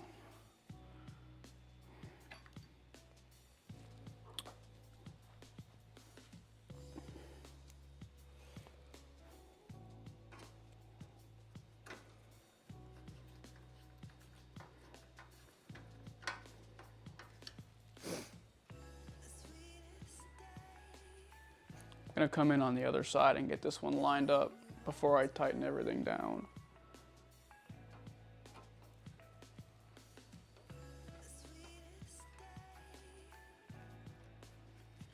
Again, when alignment is important, you should always stagger your sides that you work with.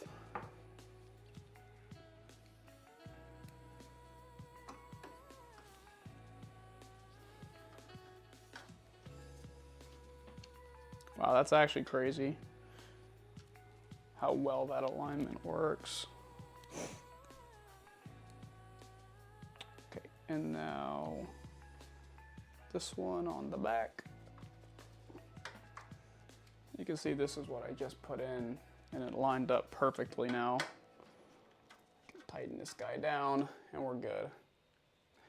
If Prusa asked if you wanted a 5-head Prusa XL, would you get it for free? Oh, goodness gracious, of course. If Prusa wanted to give me a 5-head XL, I've heard, I don't, ooh, yikes. I don't know if I would do a 5-head XL for a build. I might. I'm enjoying the build, but it's a lot of work. It really is a lot of work. So I don't know if I would want to do it for a build.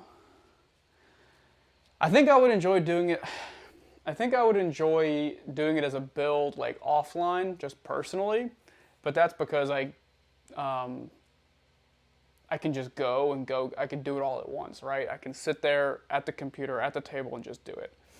Um, but I don't have to move the camera around and stuff. I think I would consider that.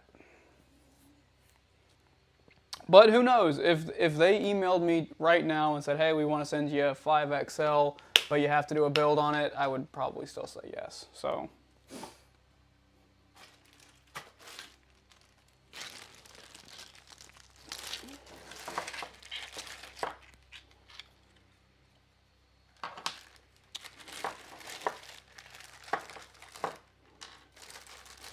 All right, 7mm ferro magnet.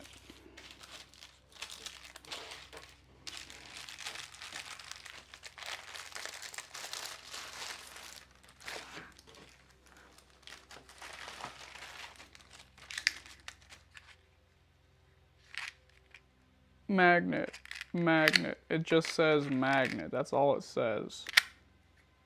2 of them? It literally just says magnet on it. That's all it says.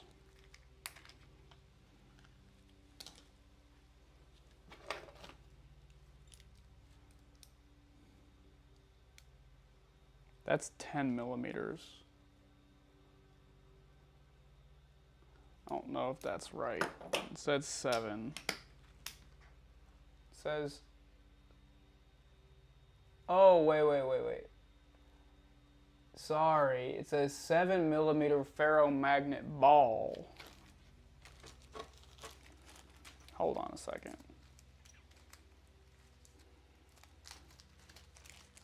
I do need those magnets though. That's why I was confused. I do need them. All right, here's the ferromagnet ball. That's odd. Okay. All right. It's barely magnetic. Good enough for me. Okay, and we need an M3 by 10.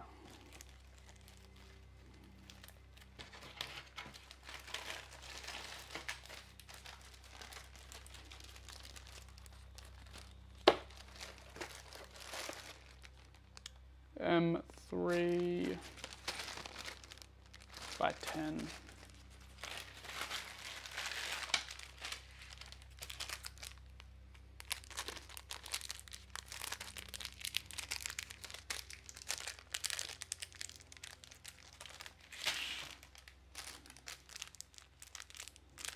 All right, and here is my M3 by 10. All right, I think that's everything. So insert the magnet into the dedicated opening in the lever. One magnet into the dedicated opening of the lever. I don't know what direction this needs to be in. I'm sure it would tell me if it was important. Insert the ball into the corresponding opening on the inside of the sensor base. Okay, so now it wants me to put the ball in here. Insert the lever with the magnet into the base.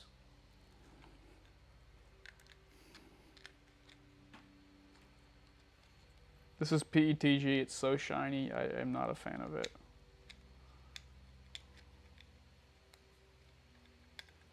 Alright, what the heck?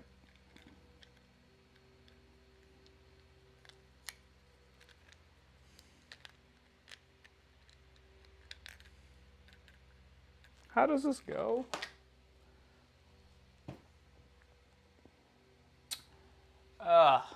Interesting. Okay, hold on.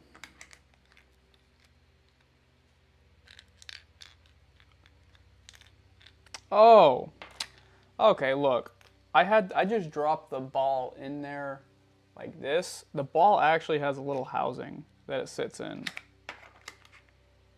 And then this fits perfectly like that, actually.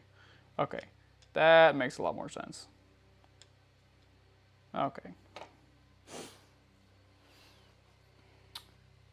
And then I stick the screw in hole and tighten it up.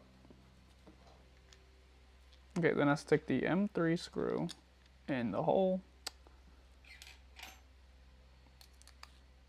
and tighten it up.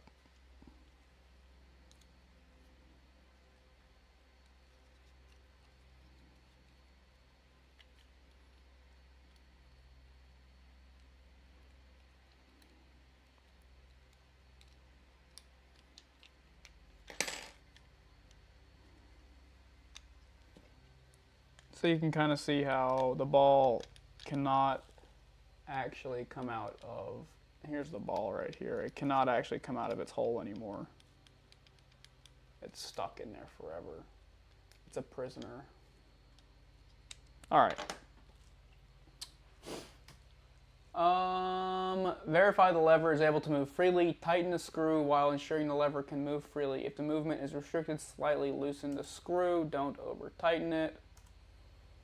Put the other magnet in the other side. Insert the second magnet into the opening of the sensor base just so it holds. Do not push it all the way in. The magnets must be oriented so they repel each other. If the magnets are attracted to one another, it is inserted incorrectly. Remove the magnet and flip it around. Once you've determined the magnets are oriented, push it. Okay. All right. They must repel. The magnets must repel each other. So, the way that I'm going to figure that out, they are correct here, and now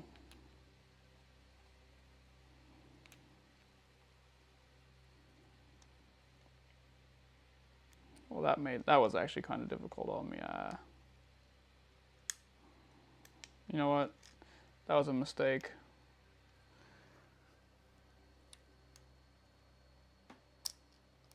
Don't do this, kids.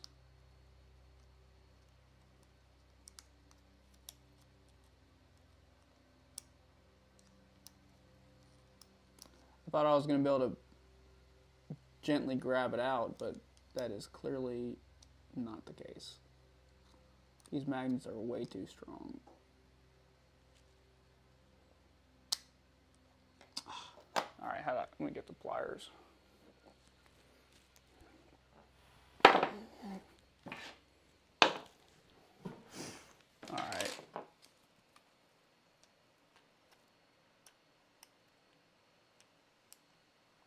Actually,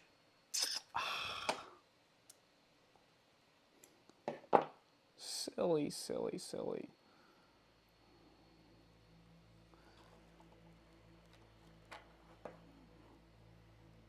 Actually, that was pretty genius.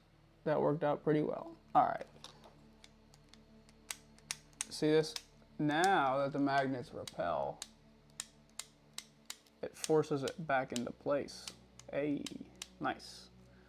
Okay, I feel like the better instruction here is to just install this piece, install the lever in the ball, and then attach the magnets and then separate them and then push them in. I think that was like that's way easier. I would not listen to the instructions on that.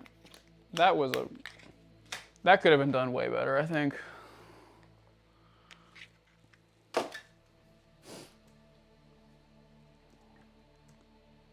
All right. IR sensor parts preparation. All right.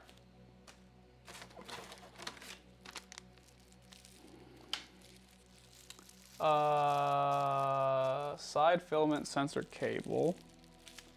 The IR sensor. Ayo. Look at this. We have a sensor.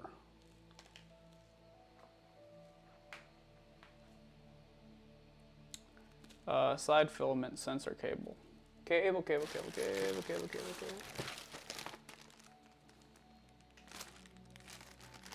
All right. Beautiful green sensor cable.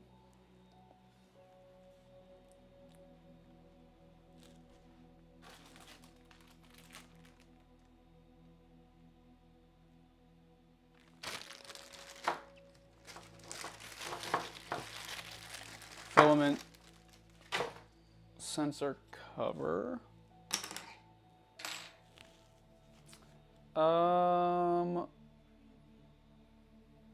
M2x8s, M3x8s.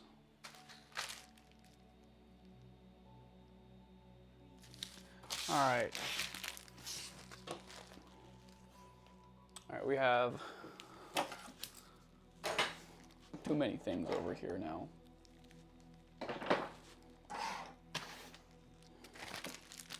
We have M2x8s in here. Alright, I need both. No, I just need one M2.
working? Is it working? Alright, I think it's working. I didn't realize it died. Sorry about that, guys.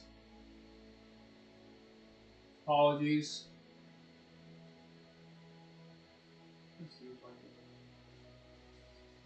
Oh no, it's not. It's not working. That's a problem.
It's not working. This audio is coming through a different mic right now.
Zip.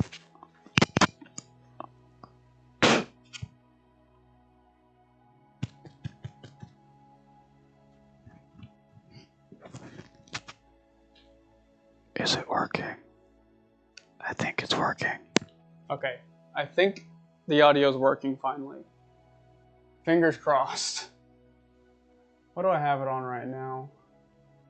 It looks like it should be working. Let me know in the if anyone's here, let me know in the comments if it's working. I think it is.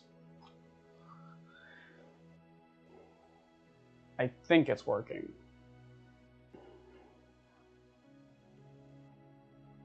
Alright.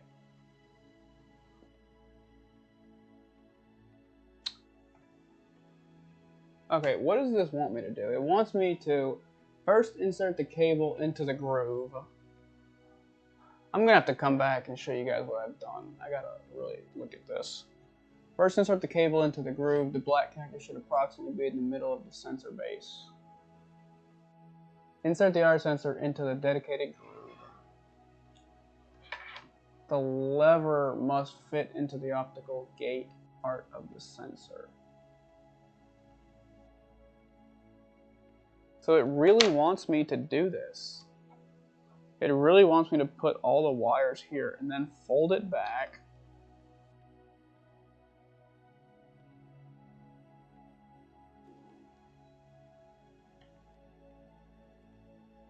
Oh, it wants me to fold it back the other way. Oh. Alright, that is so confusing. Okay. Alright, I got you. Hear me, okay. It wants you to put the cable just like this.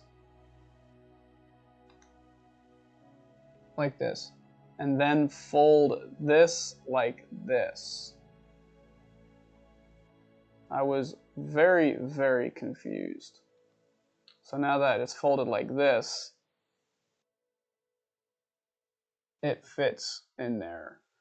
You can see the cable goes like this, and then it wraps around the other, like, it wraps back and goes this. So first it goes like this, and then it wraps and goes like that. That's probably a really bad explanation, but anyway, that is remarkably confusing. And then we put an M2x8 screw in that hole. Okay.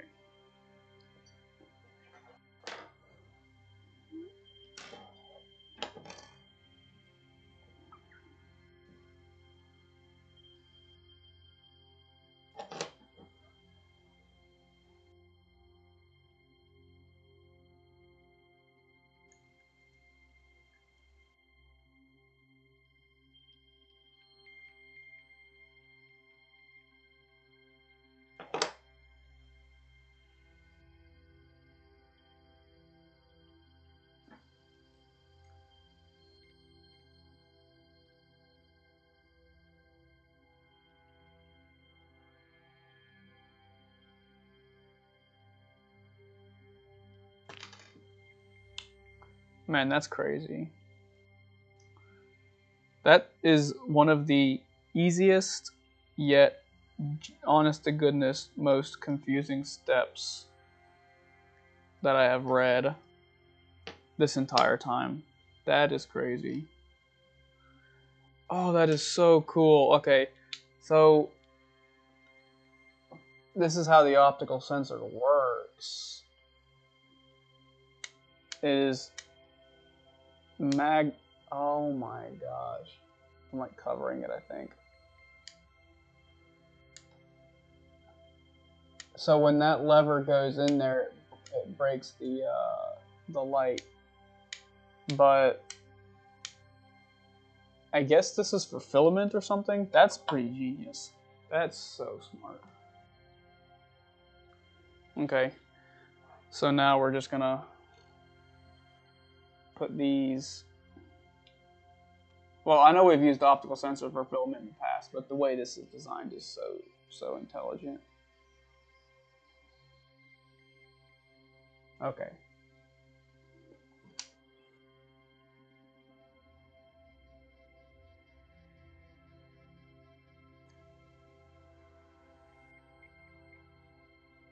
Alright, we're again having that issue where one of these doesn't really want to go in.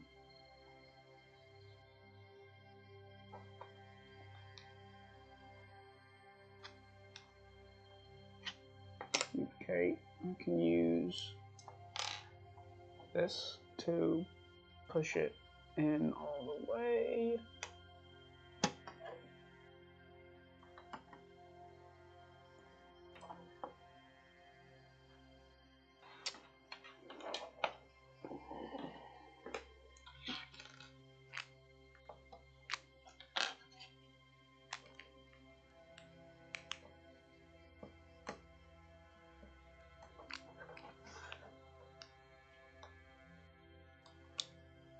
Go in, please. Okay. Now we've got our nuts inside those holes. Okay. Next, put the cover on, like so. And we are going to, okay, we are going to screw our screws into these side holes here.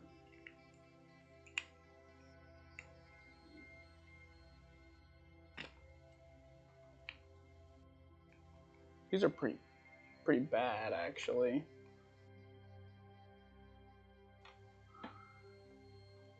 They're really bad, in fact. Actually, the part quality on this one is not super good. Hopefully it won't cause any issues.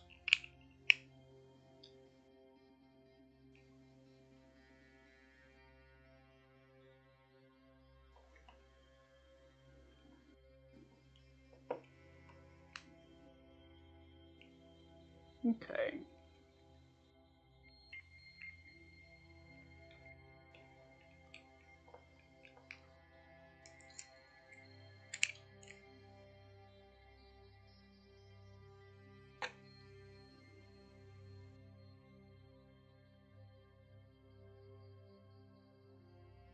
All right, that guy's in.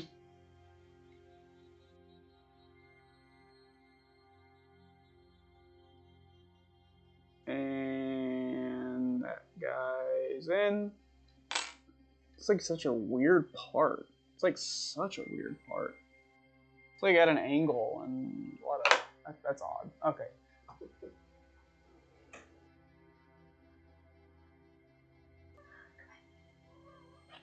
All right.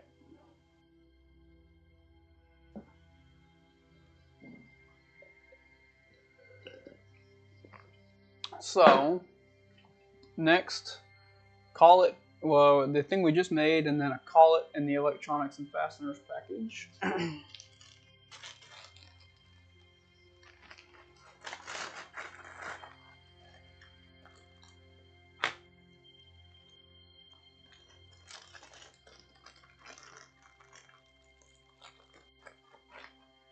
All right. So we've got our call it, that, and then we need 3 zip ties. 3 zip ties. All right. Next.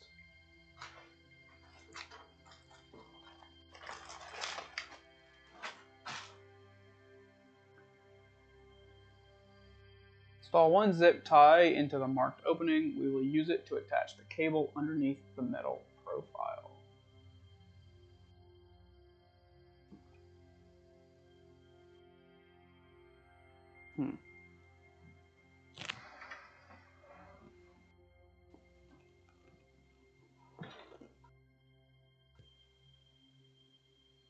All right. This is our filament tube right here. Our Bowden tube.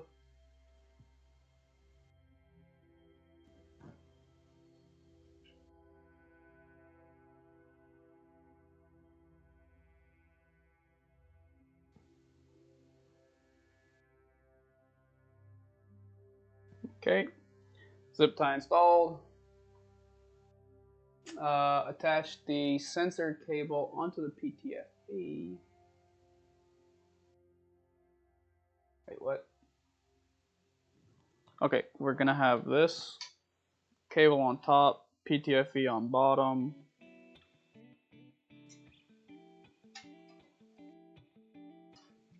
What? In tarnation. Insert the collet into the marked opening on the sensor assembly. Okay. The collet goes in here. Not sure what the purpose of that is, but oh, okay. Now it doesn't fall out. I know what the purpose. I mean, I assumed, but all right. Okay. I didn't trust it, that's for sure.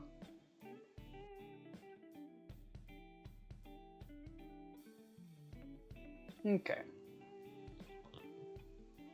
Move the sensor assembly up roughly to the middle of the printer's frame to align the cable properly. Where's the cable? I haven't.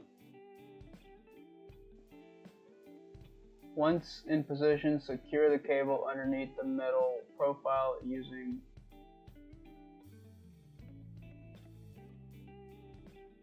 what on earth? Why is that like to align the cable properly?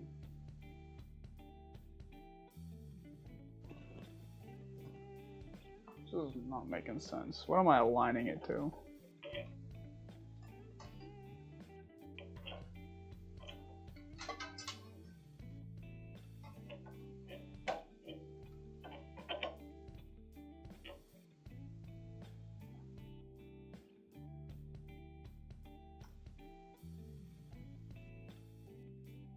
So the cable, secure the cable underneath the profile using a zip tie. Tighten.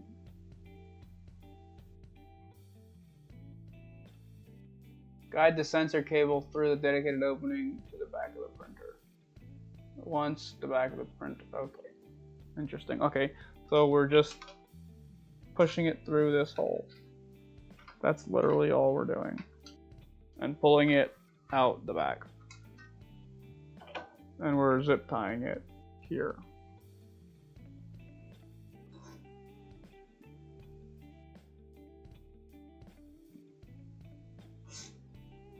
Okay. Roughly at the center and zip tied. All right. It's gonna be plugged. So now we go to the back here. All right, we're going in here once again. These holes need to be so much bigger. They're way too small. Way too small. Why did they make them so small? They could have done it much larger. I don't understand.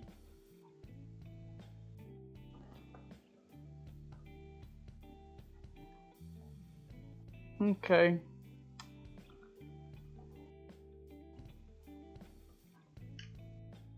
We are in the buddy box, and it gets plugged into the one labeled filament, which is the third hole, or the third plug.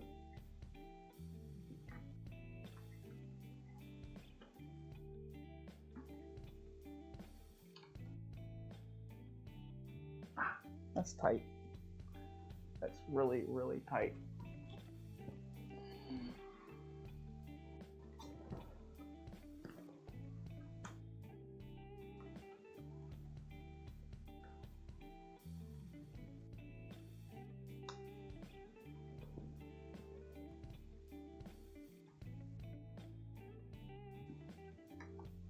All right, we're in. So it is from the top left, it's 1, 2, 3. But the board actually says filament if you look closely. So, all right. Use 2 zip ties to clamp the cable bundle together in the marked area. Okay.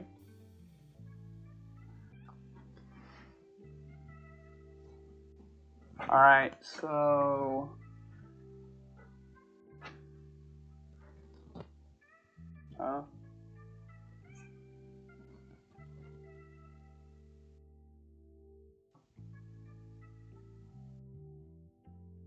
secure the cables in the highest possible position to ensure they clear the 2 openings of the sheet metal.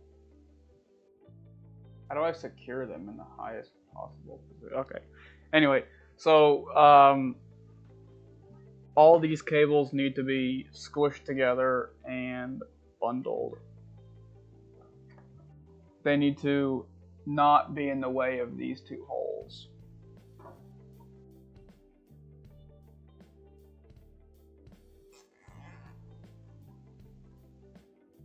Okay. And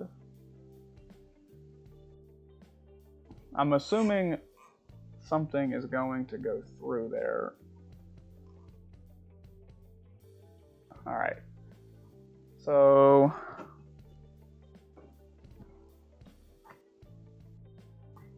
chop, chop. These holes are now not in the way, or nothing is in the way of those holes. All right.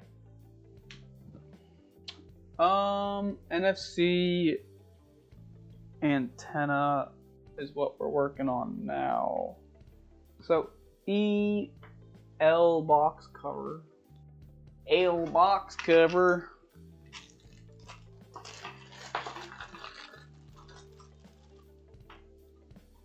AL box cover. M3 by 10s.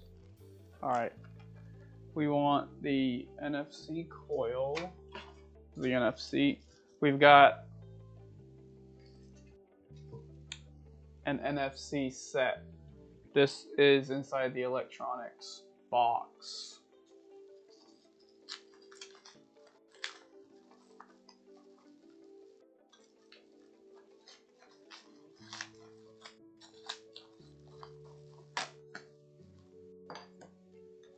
Has your 3M tape, your coil, and your antenna. Okay, and then you need your M3 by 10s.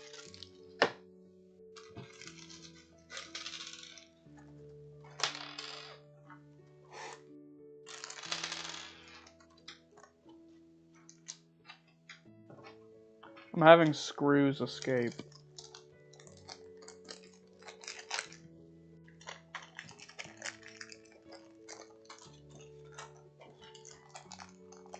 Alright, 2 M3 by 10s coming right up.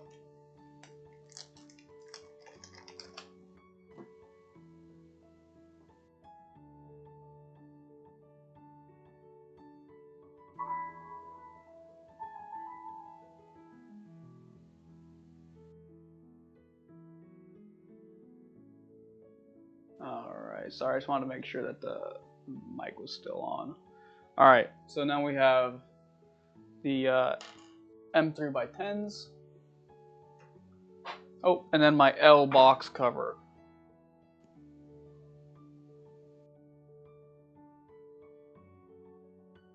Peel off the yellow protective film and apply it to the NFC coil, ensuring it adheres properly.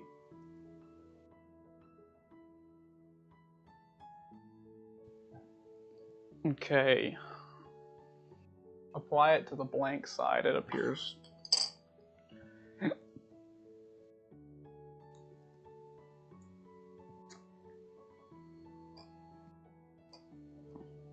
Okay. Yeah, we don't want to cover the antenna, I suppose. Okay, I want to mock this up. It wants us to peel this off and stick it down, but I want to do it correctly. So we're oriented like this and like this. This is how they want us to stick it. Okay. You've got your big box here, and then you've got your triangle pointy thing over here for the antenna. That is how it appears.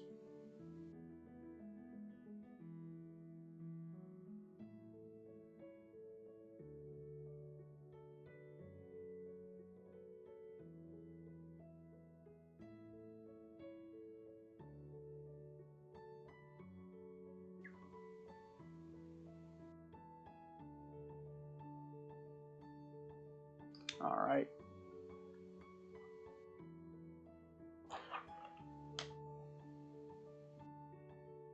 All right. This is for all the money. Stuck down. Ain't coming off now.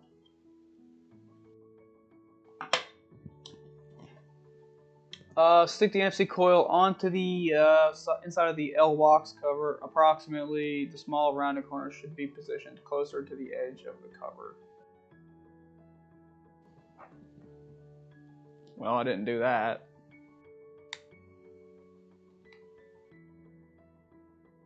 Okay. They want these corners as close to the top as possible, it sounds like. It might not matter. Connect the cable to the board by aligning the connectors and pressing lightly until you feel a click.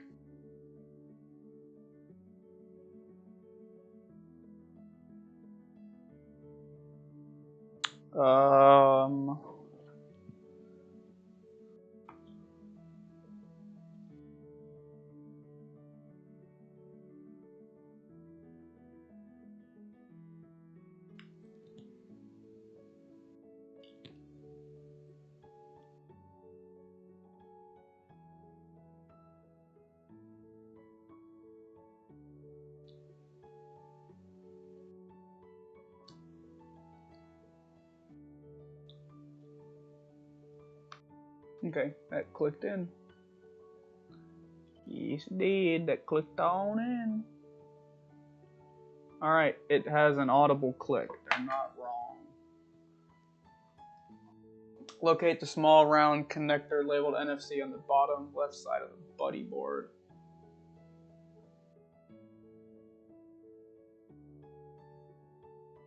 Connect the NFC coil cable to the board.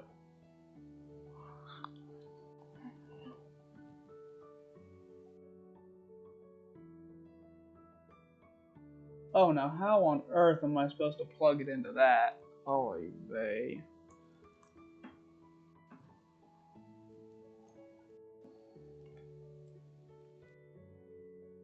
That seems impossible.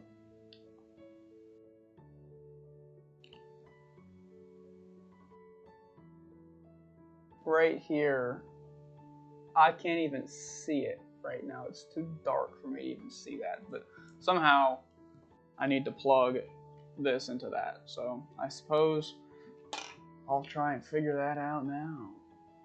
This is not gonna go easily. I can already tell.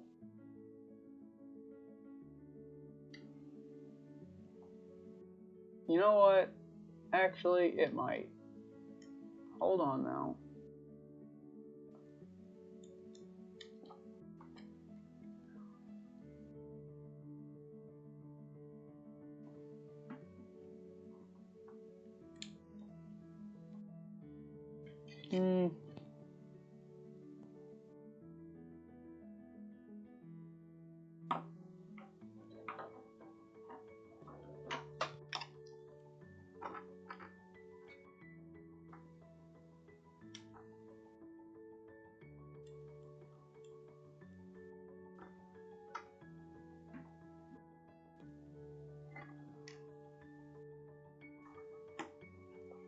It kind of worked out.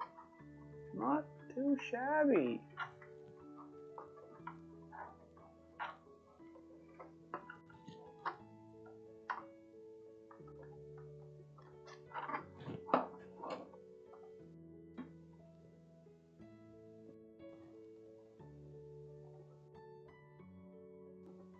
Okay. Nice.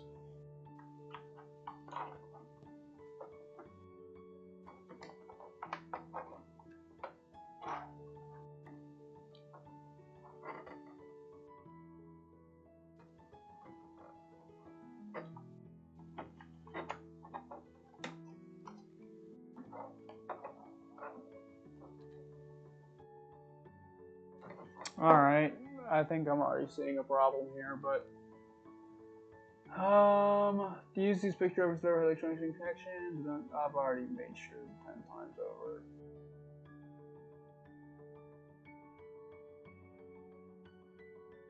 over. Okay. Yeah, I'm having a problem somehow. So this grounding wire is like totally in my way. And I need to unscrew. Okay. How do I do this? So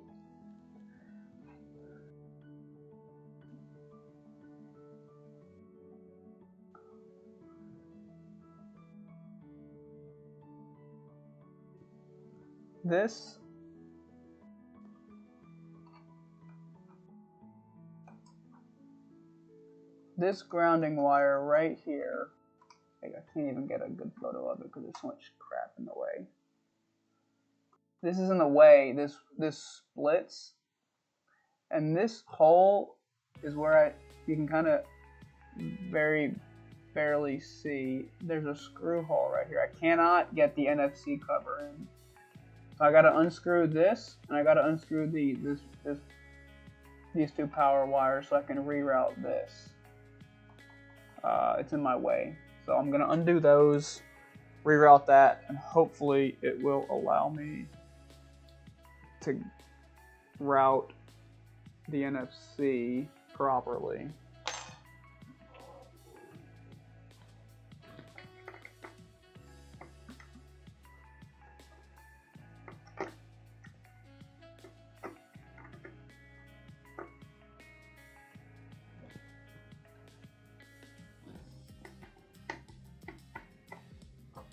or not route the NFC properly, but install the NFC backplate properly.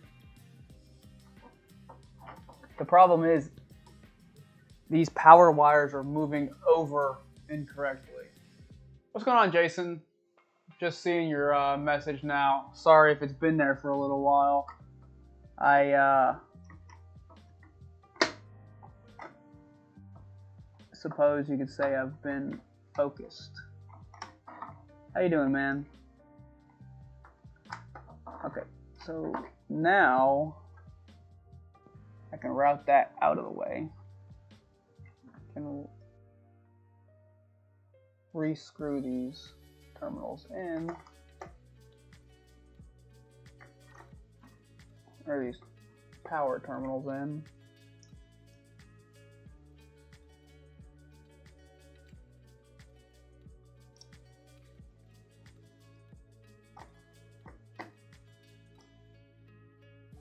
Perfect.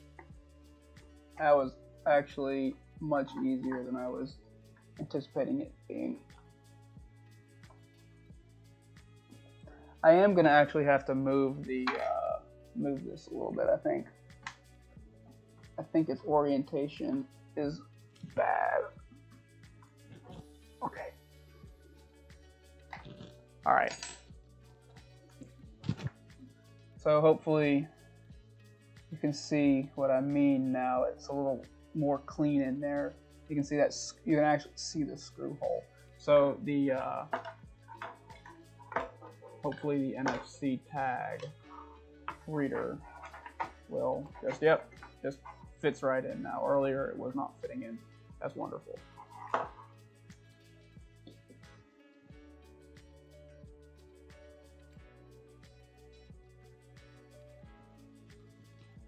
Doing all right. How are you? Obviously awesome. You're putting together Core One. Oh my gosh. Yeah, whew. This is the third 4 hour. No, one was a 5 and one was a 6 hour stream. I think I'm 4 hours in now. I don't know. My brain. I'm good. I'm good. I'm at right now. I'm at step 30 of we're doing the bodywork and electronics. Right here, I'm at step 30. So actually, I'm at kind of 31. Yeah. So we're getting there. We're getting there. We're pretty close. So yeah. But whatever. I just had to overcome some nasty problem. But with this NFC tag, I'm glad that it was kind of easier than I was expecting it to be.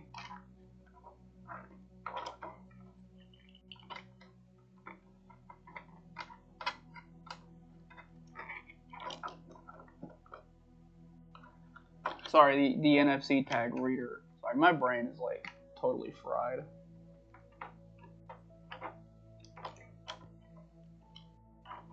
Is this even right? What am I doing? Why is this not screwing in?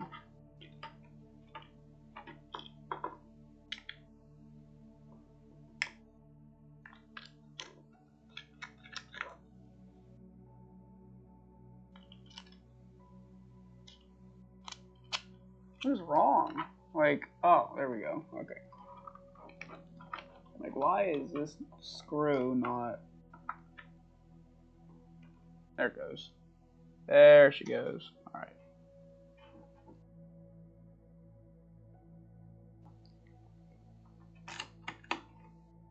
And this guy going in.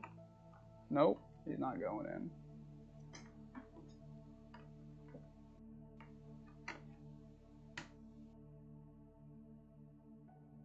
Okay, just not threading in. Alright, it's in now though. Both sides are in. No turning back now. Alright. Okay, so here we are. Route the NFC cable through the space between the Ethernet connector and the PSU. I've already done this. Align the cover. Okay.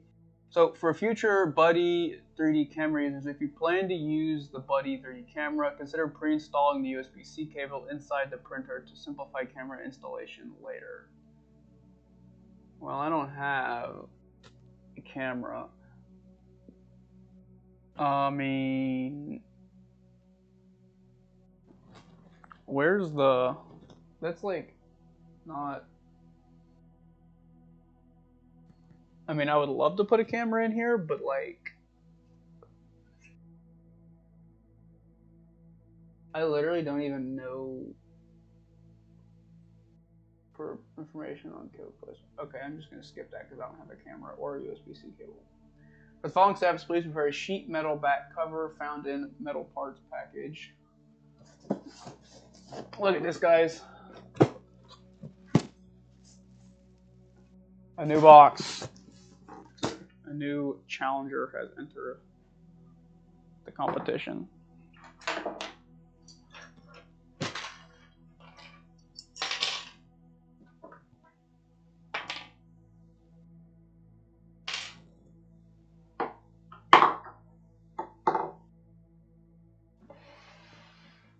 All right. Let's get this bad boy open.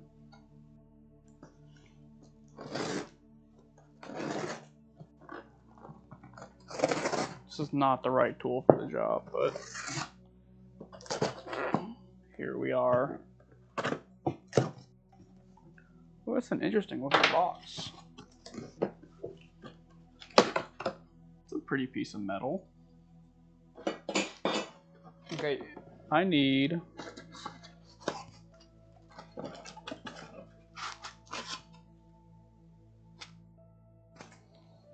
this piece. Okay, I need this piece. Yep. And I need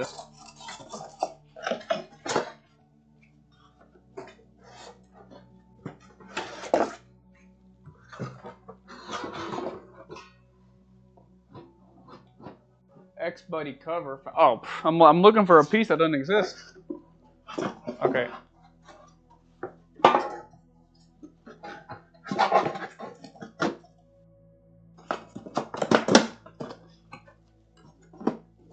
Metal parts 3 of 3. Where's that?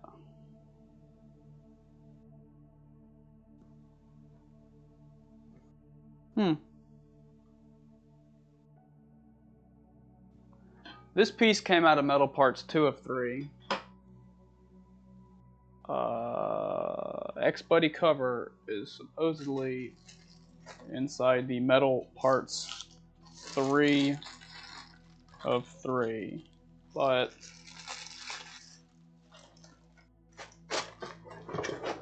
I have no idea where that is.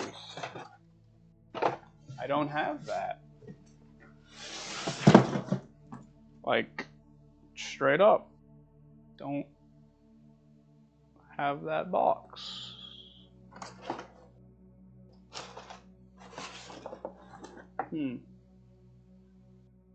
I sure hope that wasn't thrown away.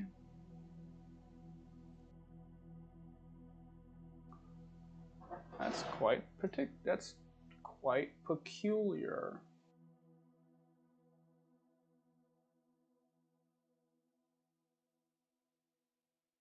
What the heck?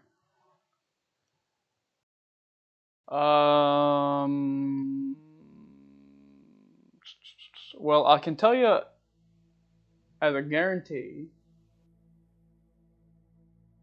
if it is inside metal parts box 3 of 3, I don't have it anymore because it's been thrown away.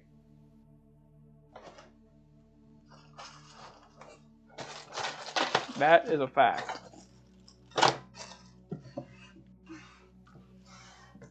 I'm pretty sure metal parts 3 of 3, that box, I took everything out of it and then the box got thrown away. I wonder if something was left inside or if it fell on the ground.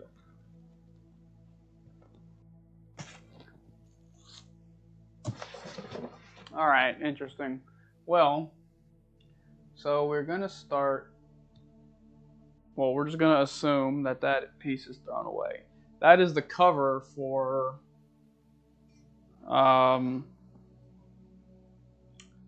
That's the cover for this, so it's not the end of the world, right?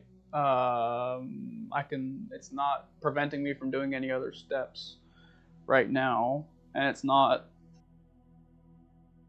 The printer's not going to be dysfunctional without it, but it's interesting. I'll have to look at that. I can probably 3D print a cover for this. I can probably 3D print a cover for that. So, all right. So I'm going to need some M3x4s. Oh wait, I already pulled that pack. It's already out. So.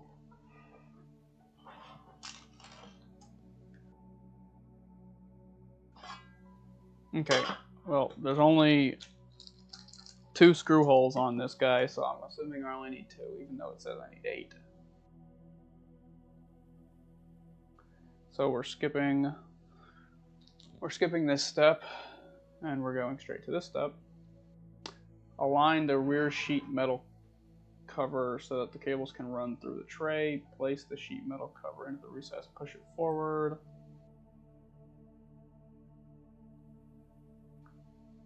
There are 4 tabs that should engage in the printer's chassis.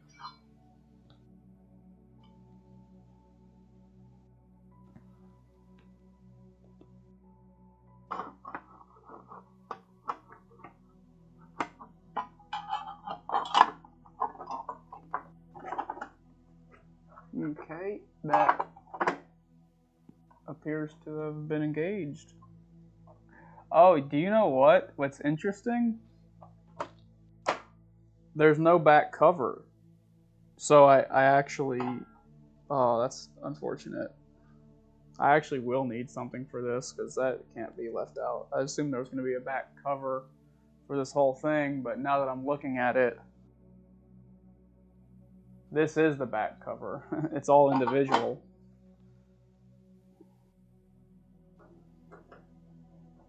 So this sheet metal cover that I'm installing now, it's screwed in from the inside of the printer.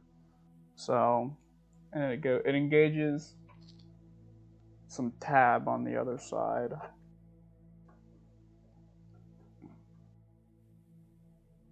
Well, I sure hope that's not the only thing I threw away from that package.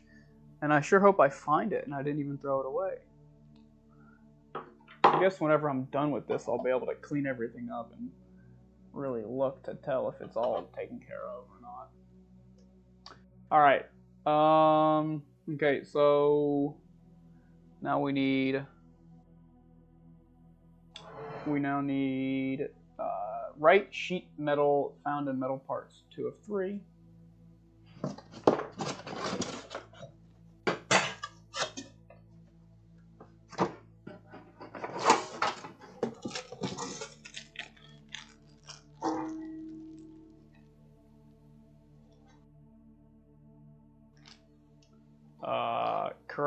The correct right side piece can be easily identified by the screw openings in the middle.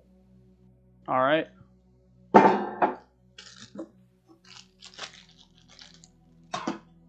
Yeah, so this can be identified by the fact that these exist. So there's 2 pieces just like this. They said look for this. If there's screw holes, you got the right one. M3x8 RTs. These are not M3x8s. Okay, M3x8 RTs.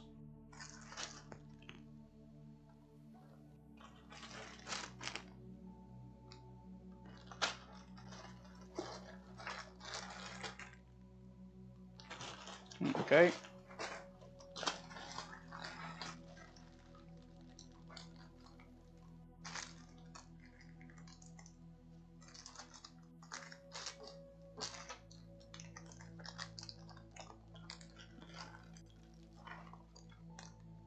And I need 4 M3x8 RTs. There's 1,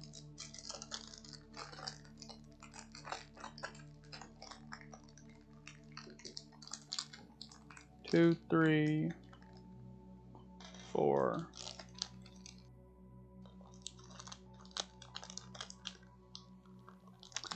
4 of these.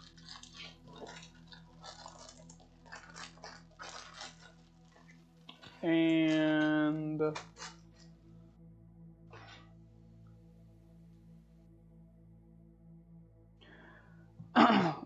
the spool holder. So this is the spool holder. Alright. So take the spool holder and note the eccentric lip protruding in one direction. What the heck? Yes, I can note that this is not even. Okay. Odd. Noted. Place the spool holder in the middle of the sheet metal. The lip should face towards the 3 openings on top. Towards the 3 openings on top. Okay.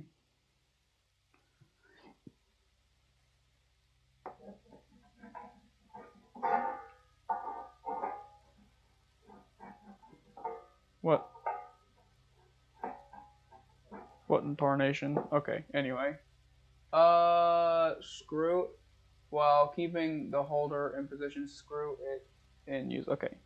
So interesting. This is gonna be fun.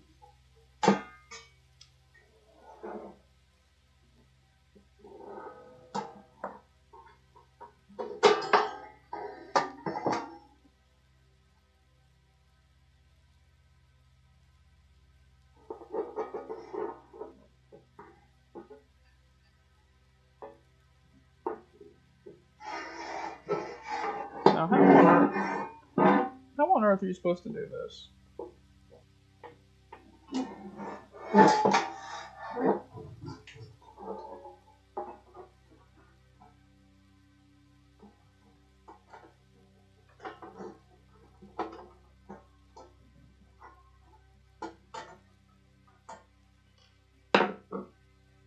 On and around.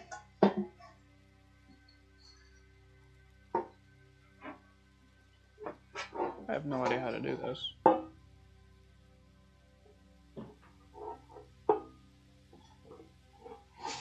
It's keyed, but it doesn't really work. Like, the keying doesn't really work that great.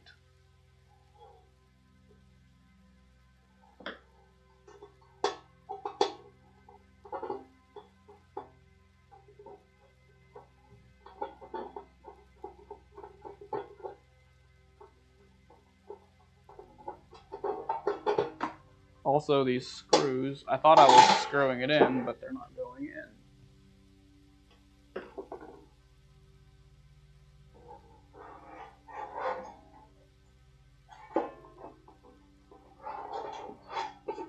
Alright, but when you...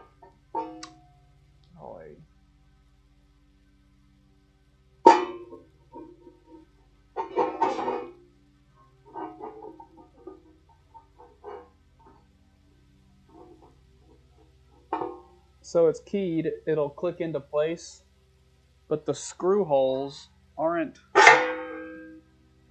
going, the screws aren't going in.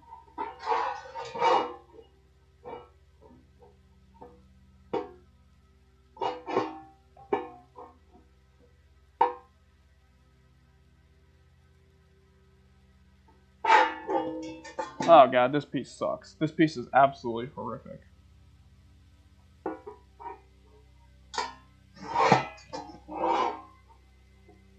Ten out of 10, worst part of this whole kit. Really awful. Miserable experience.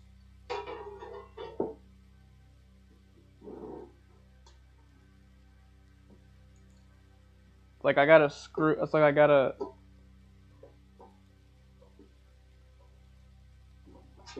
To get these to bite in, you need to apply a bunch of pressure, but you can't apply pressure because of the way it's designed, oh God, this is terrible. Okay. Let me make sure that I have it oriented correctly. It appears like it's oriented correctly. I can now screw the rest of these in. This is terrible. Yeah, so kind of the best way to do this, I think, is to like hold it like this, kind of get it to key in, and then lay it on the ground or lay it on a flat surface and hope that it's still keyed in. And then you can apply pressure from the top like this to get the screws to bite in. I think that's probably the only way to do it.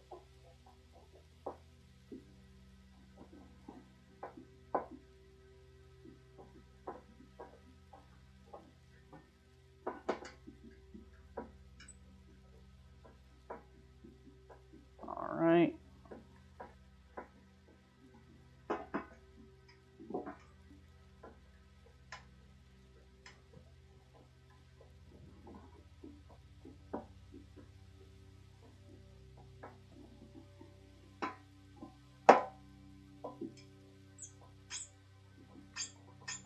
These screws are so long, I feel like M3x8s were not necessary. Alright, that's in. Oof, it's a hand workout. Alright, so that's in. The lip is pointed towards the holes. I think we're good. Ooh-wee. Okay.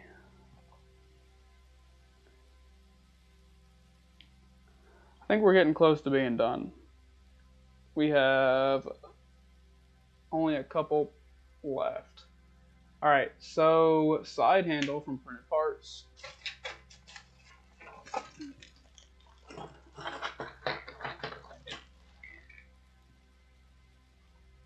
I got 2 side handles from printed parts.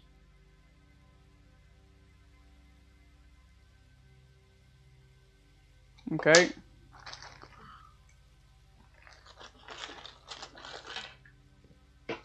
And then M3x8 RTs again. I wish I didn't put those up.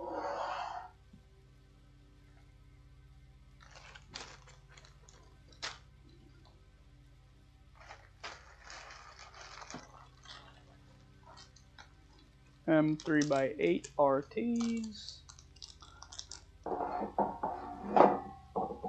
I need 2 of these.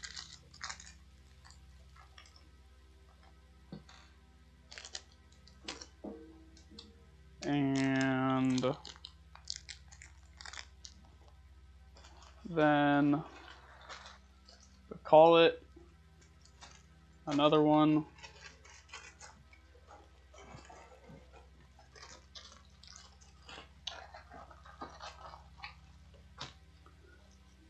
I'm sure you've already found them, but the collets are in these bags.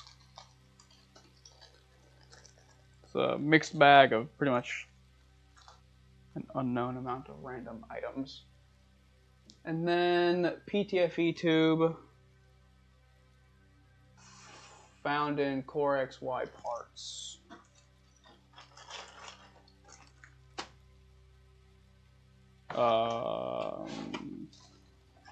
Yes.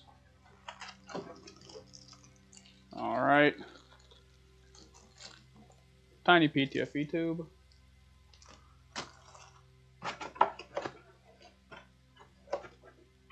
Okay. And then 11 nylon rivets. Rivet.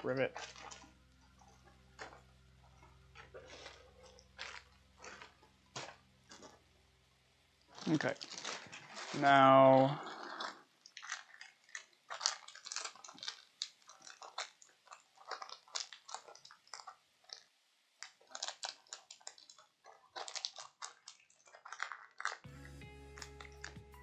one, 2, 3, 4, 5, 6, 7, 8, 9, 10, 11.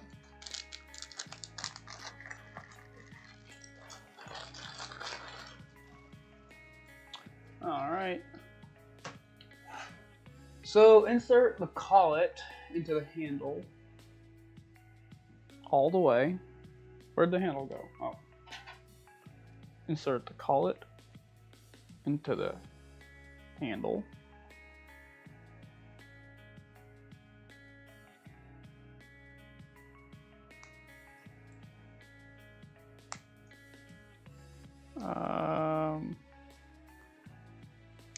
Okay, goes in. All right, that's pushed pretty well in there.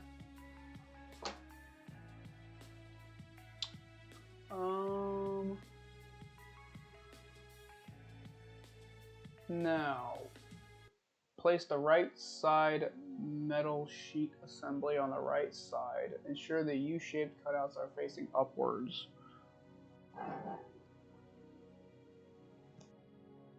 Attach the right handle to the right sheet metal. Push one M3x8 RT screw through the rear hole into the handle of the sheet metal. Through the rear.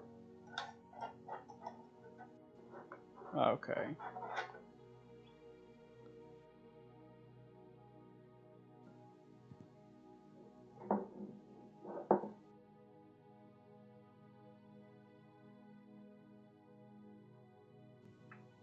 All right, this is a little confusing. I don't know the order of operations. Attach the side filament sensor assembly on the screw.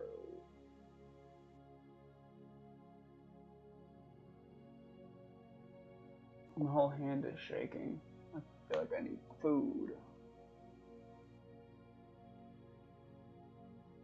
Okay. Well, we're just gonna go for it.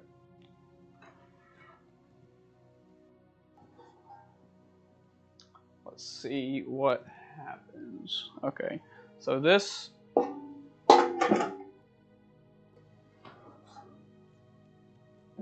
and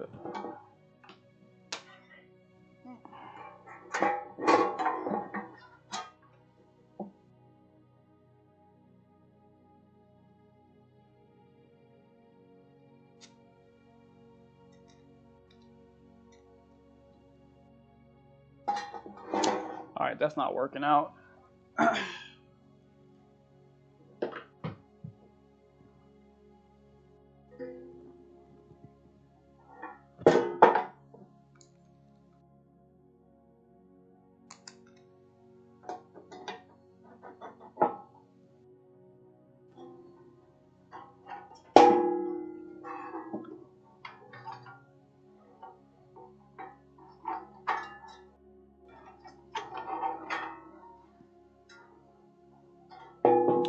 Oi. Gotta cut off this zip tie. It's not really doing me any favors right now. Alright, that's trash. I'm like...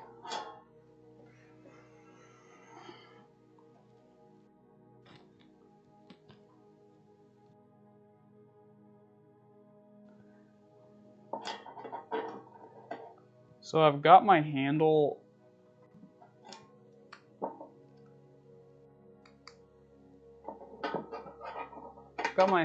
in here, and I'm just trying to like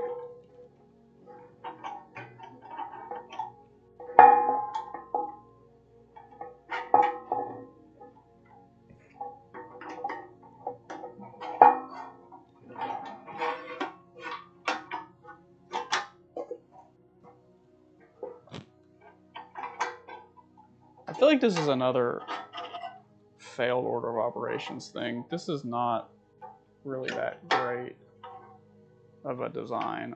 This is incredibly difficult.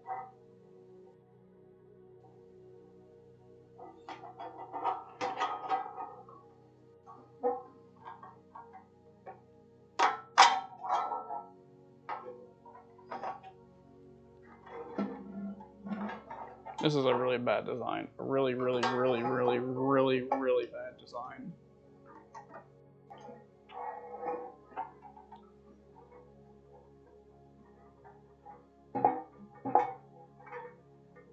You just gotta get in there and just apply a metric ton of force.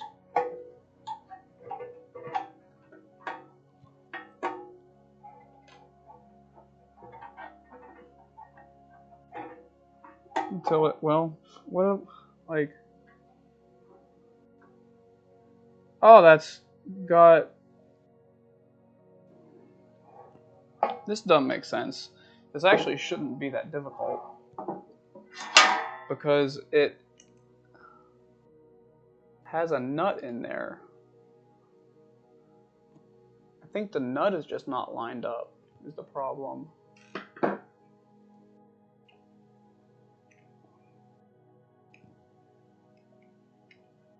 Okay, now it might be easier. It might be easier now. I thought this was threading into plastic, which is why it was a problem. This is threading into a nut, which means it shouldn't be hard.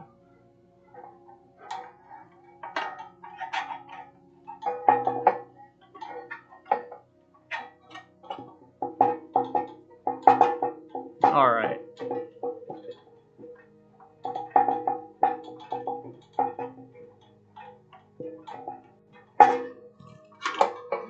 Well, I thought it was going in, but I'm wrong.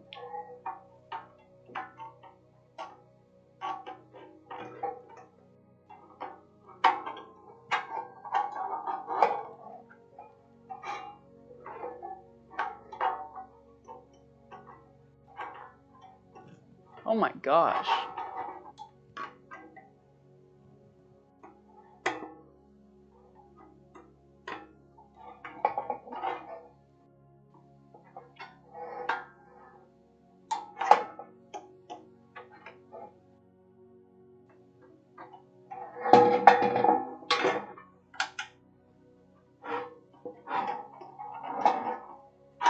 Okay, this is gonna really make me angry.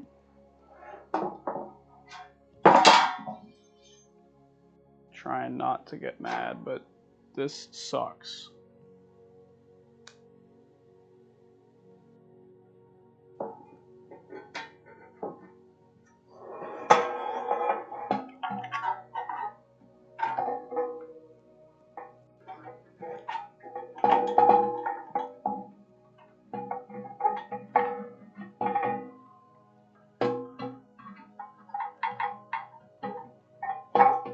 Okay, it's definitely in that time.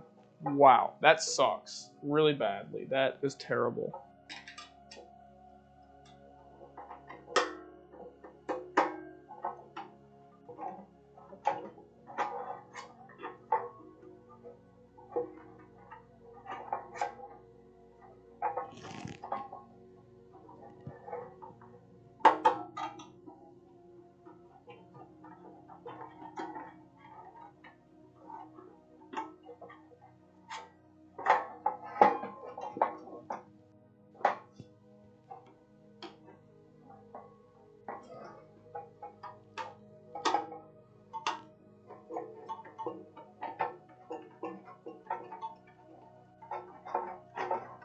Oh my gosh. It's in. That sucks.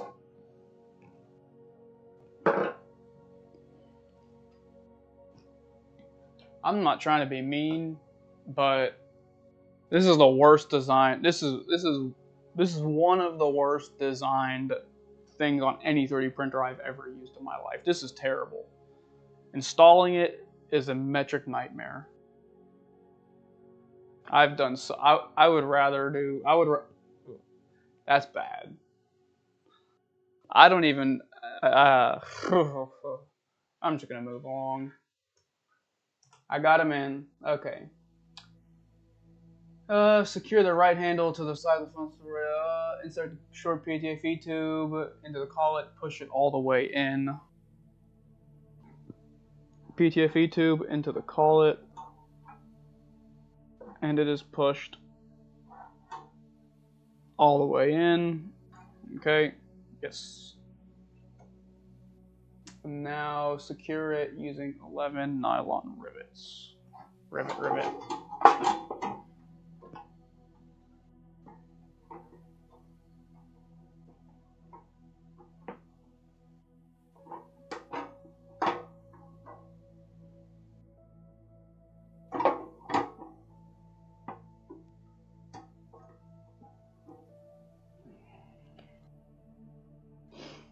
Oh my gosh. That stressed me out. That was bad. That was really bad.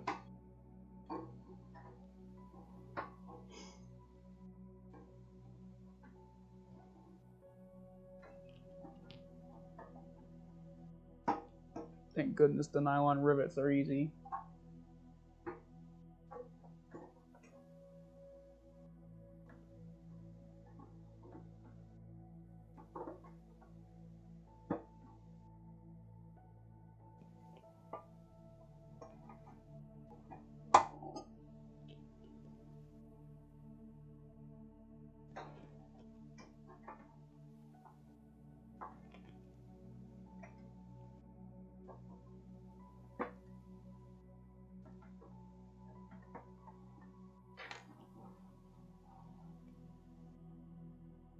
My only problem with the nylon rivets is that if I ever need to, like, disassemble this thing, those aren't coming out.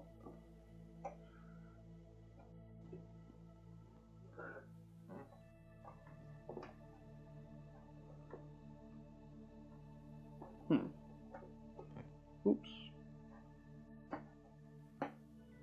Yeah, the nylon rivets are not coming out if they ever need to, like, be disassembled.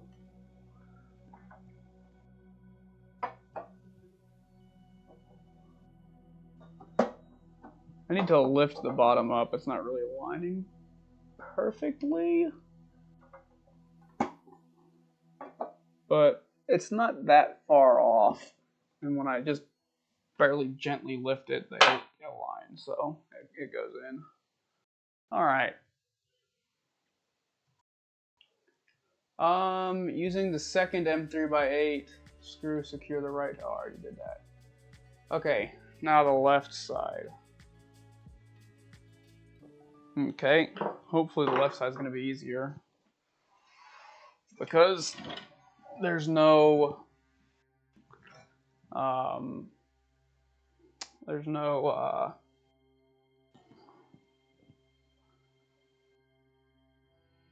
filament sensor thing.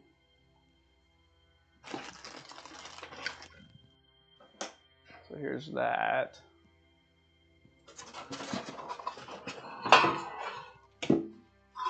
And this. Now I need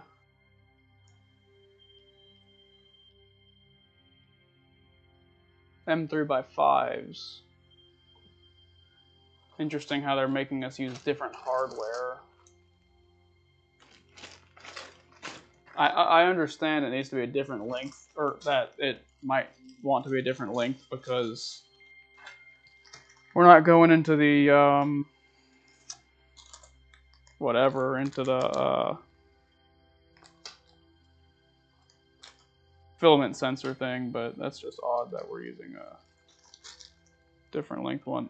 So, all right, and it wants me to use 2 of them.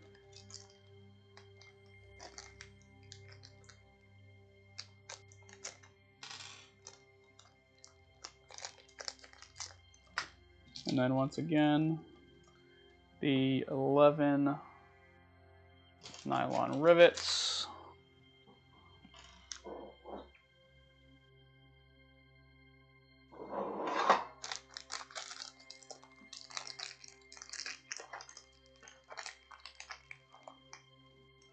One, 2, 3, 4, 5, 6, 7, 8, 9, 10. 11. All right. I can taste blood. I'm nearing the finish line, at least on this particular piece. All right. So we can just straight up screw this into the handle, right? So align the handle with the threaded openings in the sheet metal.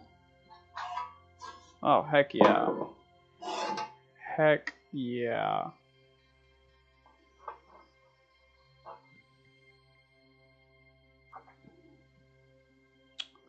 We can just screw the handle right on in.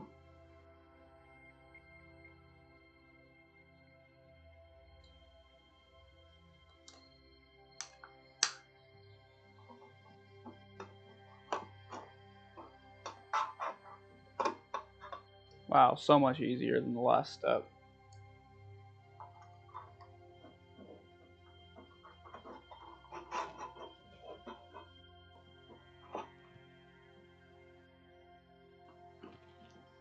Well, besides the fact that my screw is not poking through the hole, but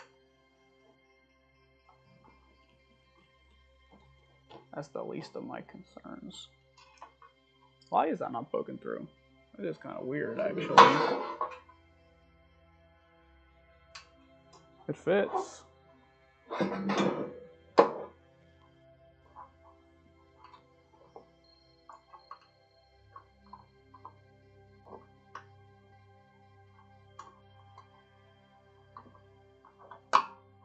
Alright, there it goes. And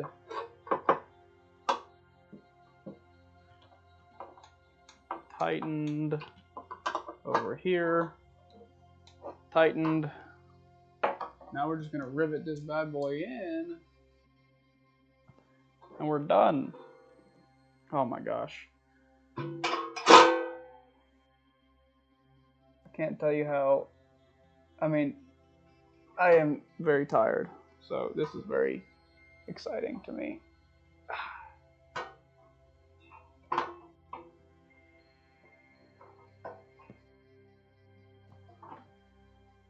Let me see if I can get the bottom ones aligned this time, because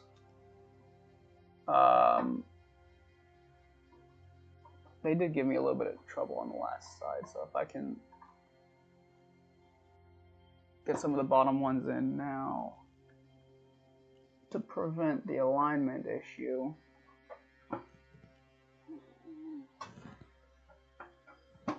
Okay. Oh yeah. Oh yeah, everything's going in much easier this time. Much happier.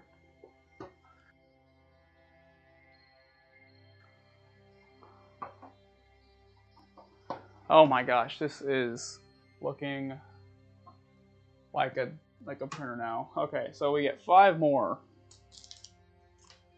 We're gonna do this here on camera because it would be cheating otherwise. 1, 2, 3, 4, 5.